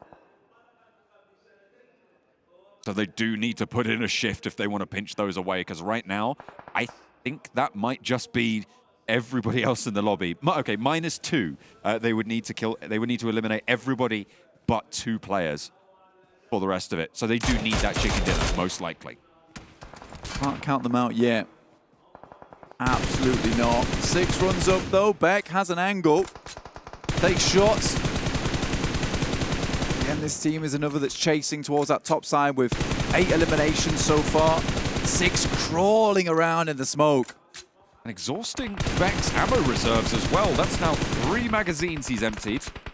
Over towards the smoke. Finally goes down, but not even to Beck. Frozen picks that up for MADBULLS, who are on 4 eliminations now, Blank. MADBULLS pushing up. Furia has no idea where Frozen is. He gets up towards that ridge side, looking to take the side swipe over to him, claw him off the plateau, leave him trembling. At this point, FLUX, the ground in front of them, you can see how open that is. They are right on the edge of the blue zone. They will need to push forwards, and most likely when they do, they'll just get cut down here, bring their run to a close. Solkay makes it into some smoke, half HP, the buggy's there, but the MADBULLS and GQ both have sightlines. Only one player stands, Solkay for FLUX, and GQ wanting those shots. The buggy tires the first to go. The shots pepper the ground around his feet. It's over for this boy, unfortunately. Solkay did extremely well at the start of this match to open things strong. It's not only Tulika, it's Zerich as well. What's happening here? Solkay goes down and that's it. The run is over. FLUX tried as hard as they can. But they will not be able to overtake NIGMA Galaxy in that second place. In turn, though, that first place is secured by their countrymen. REGNUM CARYA up in first. Glorious in their ascent. A massive chicken dinner day yesterday. 4 out of 6 matches were found by REGNUM CARYA, and they were able to find one today as well. They've demonstrated exquisite rotations throughout the tournament, Blank. But this game isn't over yet. As I turn Welsh for a second. MADBULLS, 4 players alive. They've had a real big step up. Yes, it hasn't been first places across the board, but it's thirds and seconds. And this is a team that has struggled to work well together in the past, but it feels more and more like they're a well-oiled team. And they're looking to ascend the mountain to take down GQ. And already Evo Station takes an absolute battering from the MADBULLS. They come through with the consecutive punches. Far from it, far from regular this game. MADBULLS look to take down Evo Station with the nade. One more player up the top for GQ, and Toffees will get choked out of this game. Hits the deck again behind the defilade with the DBS up to the tree, looking for an answer, but will not be able to find it. The ka-chunk falls flat in the hills of Miramar, and now one player stands between us and the end of this match, that being Beck. Moves out towards the roadside, gets a little bit of cover. Is he just going for the blue? Gives them the old do-si-do here. Gets behind them, looking for a wild play. Beck moves back with the UMP. Not many bullets left in that M4. Quick peek around the side, and then MADBULLS, pretty sure they've now found them. And it's only a matter of time here for Beck. Looks for GEEKAY. Beck trying to hold off 4 players from the MADBULLS and won't be able to find any of them. Either way, the game finishes, and REGNUM CARYA stand atop the mountain. A dominant showing from the Turkish roster. They reign supreme, and what depth this region has shown. Turkey is proud. Top 3 for 2 of those places going to this region. EU proud as well, as they take most of that podium. I mean, the Turkish team, they love chicken dinners, man. 4 today is absolutely crazy. They're happy about it. They were pretty chilled out, to be honest, the whole while through, which was just absolutely mad. Let's present this trophy, well deserved. At the top of the tables, REGNUM CARYA down to the stage with Barney. Ladies and gentlemen, in the Gamers8 arena, make some noise for your 2023 PUBG Mobile Regional Clash champions, REGNUM CARYA Esports. أعزائنا المشاهدين، أعزائنا الحضور، أبطال نسخة PMRC لعام 2023. أعطونا تحية لريجنوم كاريا إيسبورت.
This team lives, breathes, and eats chicken dinners. It is insane how well they played in this event, taking the title, and again, looking to be the kings of Turkey, because S2G, they fell by the wayside in PMWI. FLUX, who?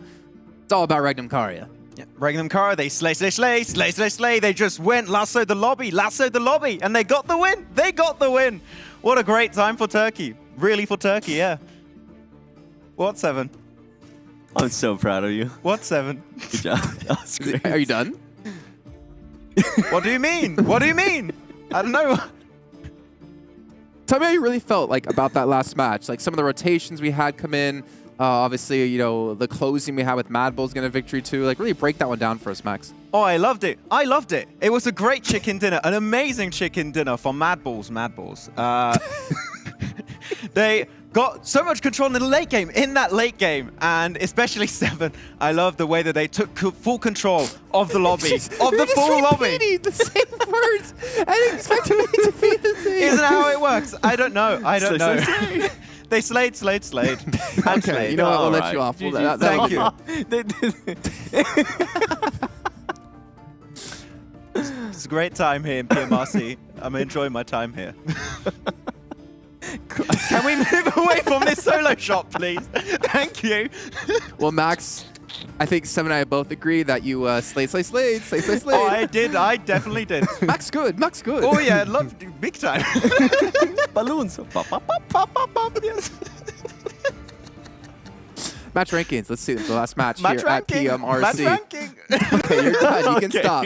You're just sounding like a parrot now. 20 points for MADBULLS, 14 for, FLUX, unfortunately, able to close out the points they needed at the very end there to take home a 2nd place, but can still make Turkey proud. NIGMA Galaxy, I mean, the second we saw them lose a player, Max just immediately hated life. I lost it. But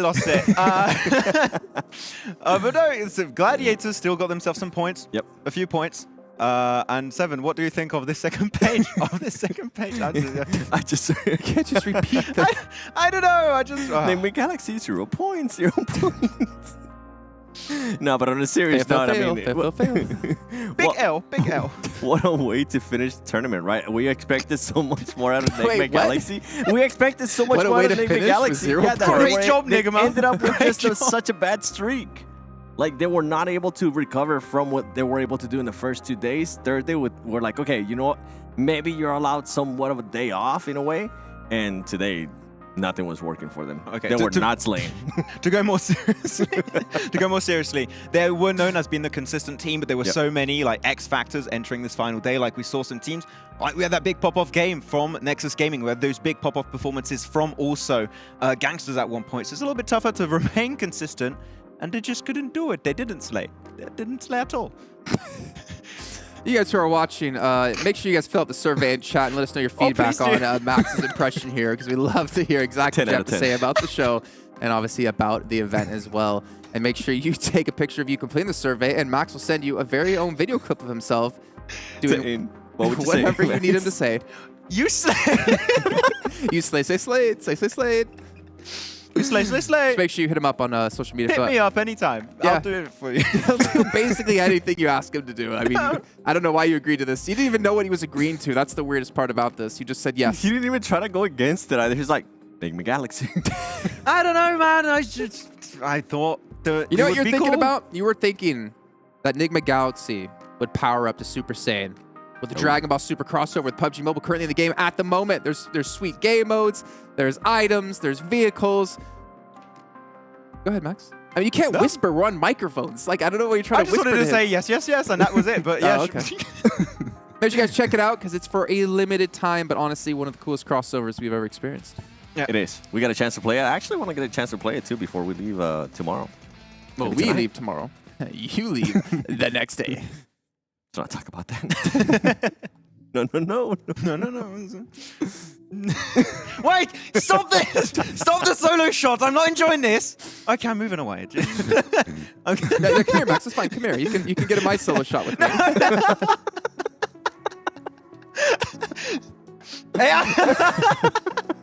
Okay. Well, moving on from that. We can do our Colonel's Choice by KFC here of the day, and I think my personal Colonel's choice was Max. I agree. I slayed. Great. Oh man, he just loves being on solo. You know, it's not fair. You get so much time on solo shots, man. Oh yeah, he even got the middle one. This is too. where I get my day rate. Oh look, he just went. Oh, he's got all of them. Swing, swing, swing on the side. Nade, nade, nade. Boom. I didn't think it was gonna be this though. There's some good nades. Yeah. I mean, gangsters were looking pretty gangster. It was Jafar. Yeah, it was a good actual match by them. It was nice to see them take a victory as well. I mean, they talked about first event for them, got some experience. They definitely got more experience than some other teams out there that met for the first time in this event. I won't say their names. Yeah. I hope that they're gonna take their teachings from this event and understand eliminating is it's good. You need to slay, slay, slay, slay. Stay away from the blue zone. That's what the gangsters are gonna be learning. Hopefully, yeah. No solo shot. Don't do it. Oh, they came were back on with that one. solo They shot already the came back whole with time. What about the save of the day by Dr. Suleiman Al Habib? You don't need to. You don't need to guess it. We're gonna take a look at what the save of Max. Okay, pretend you're me and like talk as I talk. Yeah. Ladies and gentlemen, it is time to take a look at Slay Slay Slay, our save of the day. Oh, that was a pretty good save. This actually was a good one though, right? He saved a it, great saved. one. Yeah. Yeah. That's good. This actually caused them to get the chicken dinner. I mean, it kind of put the nail in the coffin as well for NIGMA Galaxy with them like winning this match with the amount of eliminations they got. Just put them too far ahead. Yeah. Hold up. Oh, okay. Important res to eliminate the last player. Wait a minute. Hold up. Something ain't right. I thought he was gonna back off. I was like, no. He's gotta finish that save. Nice save. Dr. Suleiman Al Habib would not be happy if he didn't finish that save. He'd be proud. I'm just waiting for more solo shots. No. So many solo Can shots. we stop this production, So our please? solo shot of the day, provided by our production team, is Max Max. Oh yeah, this is. Wait, how far can we go? You can see your eyes reflecting. Well, our ride of the day by Abdul Latif Jamil Motors as well. We had, I think, this entire event. So many great vehicle action, to be honest, with like drive-bys, ride-overs. Max been trying to back it up to confirm. Let's see what it's going to be here today. I confirm. I concur. What is this? Oh, all right, that's the push-up. Whoa! That's a double slay. That was you, Max. That was you driving. He confirmed back. He went back. And we had a lot of really good roll bys. We did. It's been a good tournament for that. Oh, look at that. Oh, de muerte. Okay. De muerte is... Please close it out. Can I let you do the final? Oh no, Yeah. please, The Jason. final like outro. Can I let you do that, Max? No, Nice solo shot. Really? Do I You don't have do this? to. No, You you can don't say have to. no. I You know that's no, is that in your I do not vocabulary? want to, Jason. I do Okay. not want to. All right. Well, more importantly here, obviously at the PUBG Mobile Regional Clash, it is about the regions going head-to-head. And we've been keeping track with our regional points the entire time. EU was winning. And I'm almost sure and certain that EU did win the whole thing as well. As we're going to take a look at this in a second. And they were in the lead by like 30, 40 points, if not more than that. Let's go ahead and see it right here, right now, if EU is the more dominant region. Atik, Banks, I hope you're watching this. Oh, Banks, you're right. Wow. Let's Okay. go. Considering how close that was at one point, like, that's impressive. That's pretty much all REGNUM CARYA right there. Actually, at the start of the day, you had a lot of the MEA teams in the middle of the pack that were doing better, except for then FLUX and REGNUM CARYA. So they were definitely pulling their weight into this one. The TDMs also did help a little bit on top of that. But yeah, congrats to the EU teams, doing good and making us proud. And Well, for not MEA, you, I NA, mean, but yeah, for MEA, goes back to... You know what? I'm not going to be too critical on some of these teams because I know they were definitely trying some new stuff, so never mind. Not going to say what I was going to say. I will not go full Jason on that. What do you mean?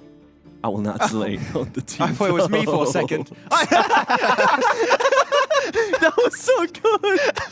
I was like, oh, it's not me. They didn't do it. Cameraman slay. Oh, they're slaying real good, right? Why you gotta say it like that? I don't know. I don't like this. That's why you never sit in the middle. Stop it! Let's take a look at overall rankings and stop seeing Max's face, because it might be just as impressive. 219 points for Regnum Cars. They do take the title with 7 chicken dinners on the event. That's honestly ridiculous. very impressive. And to be fair, for excuse me, 0 chicken dinners, the only team in the top 8 to do so.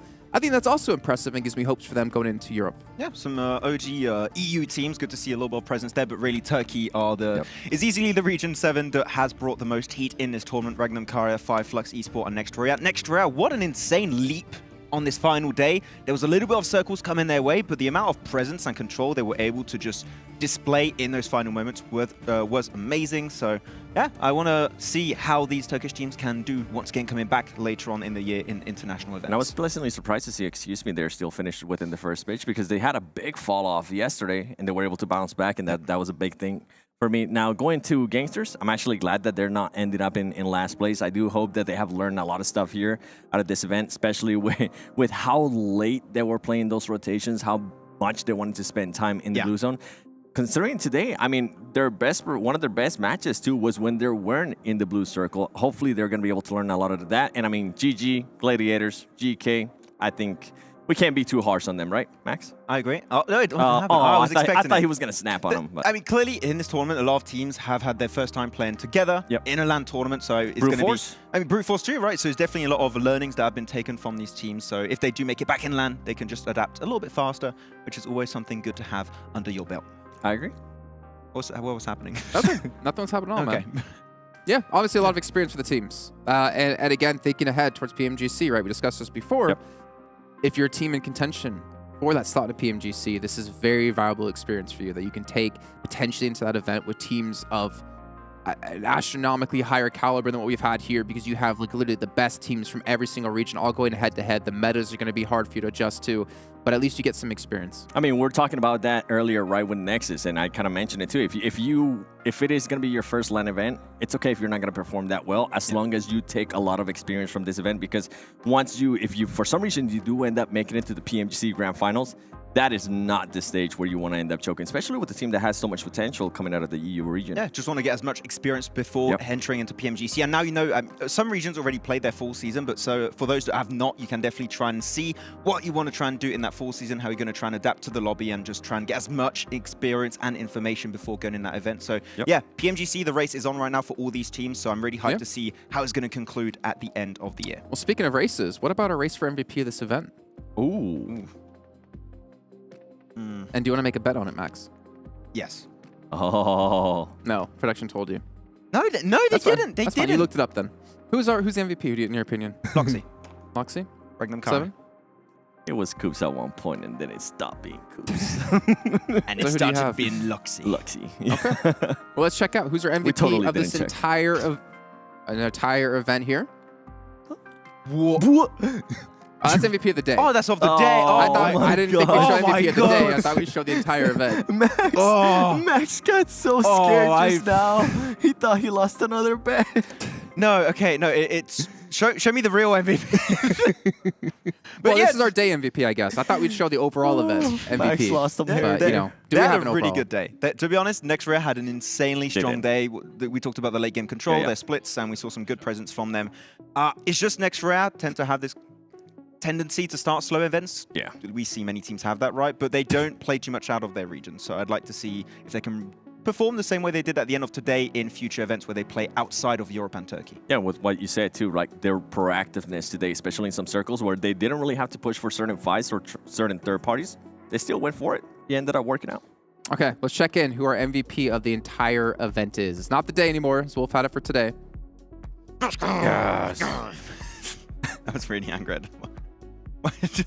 You're the MVP. No, I thought he disappeared from the picture because he was going to surprise us with a shoe and start hitting you with it or something. I don't know. Kalaris, I think, kind of Kalaris from the top a little rope. bit of PTSD. You could actually throw it right above, actually. Hold on. I had to check up there.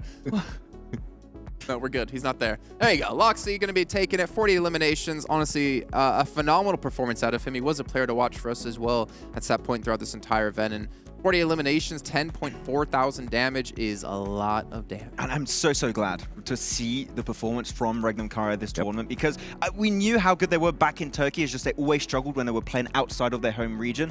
But over the past, I would say, year and a half, they have been slowly but surely improving, becoming more and more aggressive and adapting faster to their lobbies every time. And the addition of Azel, more specifically, not only Loxy, but Azel has been doing great. So the team as a whole is looking amazing, and I want to see them make into PMGC and slay in PMGC. And the thing that I enjoy for Loxy is that he was able to also perform today. That was the big question mark for me, right? Was it just going to be one pop-up performances? Because we kind of saw that throughout this whole PMRC was pop-up performances from a bunch of different players. It's good to see that he was able to follow it up here today as well, and pretty much get that MVP, because he came down to the last two games. We're following I it. think Coops was like still MVP in the middle of the day. Yep. So it was that close. I think before our first Miramar. Yeah. Well, Max Ben, so did you want to end the show for us? No? You sure? You're positive? 100%. 100%? Okay. I'm going to leave it a chance. Well then, you know what you can give me? Give me a goodbye here. What? Tell me a quick little recap. Say your piece. Before the stream What's going to happen to me when I leave the studio? Before the stream sees what you did. That was very ominous. No, it's a great time. I heard something on my mic there for a second. I heard it too. I'm going to wait. No? Slay, no? slay, Slay, slay, slay? Not happening. Oh, wait. Stop it. Okay. Slay, slay, slay. Great. So we had a great PMWI. PMRC was great too. Riyadh, I loved it. It was an amazing time. And Talk to the camera. Because it's just me on the shot. Talk to us. No, it's just me on the shot, Jason. We're still here. I'm scared. But yeah, I enjoyed it. We had some great teams. Vampire looking great and REGNUM CARYA looking good for PMRC. And I can't wait to see what's going to happen in PMGC at the end of the year. Very cool. Okay, 7. Fair enough. I actually very much enjoyed PMRC. Not only did we get a chance to see some regions that we usually wouldn't get a chance to see fight against each other unless it's PMWI or PMGC, and I hope that we kind of continue on this event. It was kind of fun seeing the different styles match up and how people were able to adapt, and I'm with you. I can't wait to see what PMGC, especially League Stage, is going to be showing, because I'm really hoping Vampire Esports follows it up this year. It would be good. It would be good indeed. You know what, Max? I need to borrow your card really quickly. Thank you, sir. But obviously, it has been, 10 days of action, right? We had 3 days in the All-Star stage. We had 3 days in the main tournament. We had 4 days of PMRC. We're tired, but we're all tired from just the excitement we've had from seeing teams from all around the world compete consistently and play to such a high level. And of course, Vampire taking home so much money. But we also appreciate you guys watching at home. Of course, our production team, who's been here for weeks and weeks and weeks, putting on all the games here at G8. And of course, to SCF as well for putting this whole event on. For myself, for Maxman, for Sever Worlds Gaming, for Hot Jukes, for Kalaris, for John Allen, and for Blank and Zute, who couldn't make it here. Thank you guys for watching, and we'll see you next time for some more PUBG Mobile action. Atik, they left it here. Is this one for us? We should take it, I think. With that being said, that is it for the 2023 PUBG Mobile Regional Clash. Thank you so much to everyone for watching. Thank you to the production, to players, to the talents. You've all been absolutely incredible throughout this entire week. And a huge thank you to all of the fans for watching and supporting your favorite teams. What a blast it has been. I cannot believe it. $100,000 will be distributed amongst all of our teams. Congratulations once again to REGNUM CARYA, your champions. And of course, the region of Europe reigns supreme. I'm not going to ham it up too much, don't worry about it. But with that being said, for the final time, my name is Banks and I am your host alongside Atik. And thank you so much for watching, and we will see you very soon. Before we end it, this is for you, Banks. Congratulations. You won now. لكن الحين أعزائي المشاهدين أعزائي الحضور وصلنا إلى نهاية هذه البطولة. شفنا فيها أبطال نسخة PMRC لعام 2023. رحلة كانت جدا ممتعة. شفنا فيها مستويات مختلفة. كل الفرق اللي جونا إلى هذه اللحظة جونا من كل أنحاء العالم. مستويات عظيمة وشفناها، وبإذن الله القادم أفضل. شكرا لكم جميعا على تواجدكم، على حضوركم، على تشجيعكم ودعمكم لهذه البطولة. وشكرا لكل من عمل عليها من منظمين، من مشغلين، من كل شخص كان له بصمة في هذه البطولة. شكرا لكم جميعا. كان معكم مقدمكم باللغة العربية عتيق، ومعنا مقدمنا باللغة الإنجليزية بانكس. والحين ننهي لكم هذا اليوم في هذا الحفل العظيم.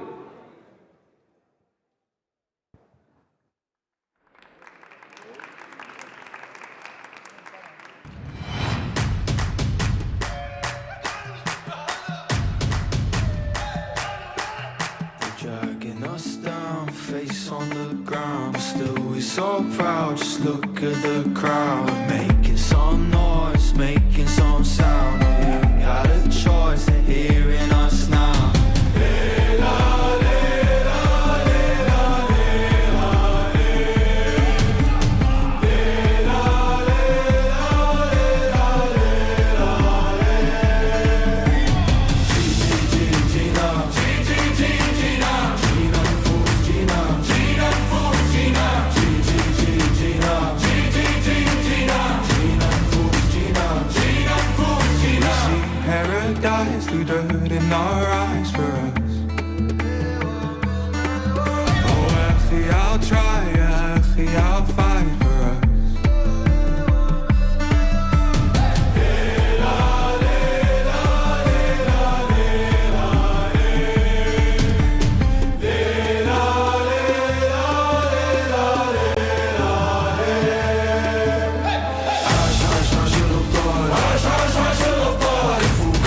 fit in your box.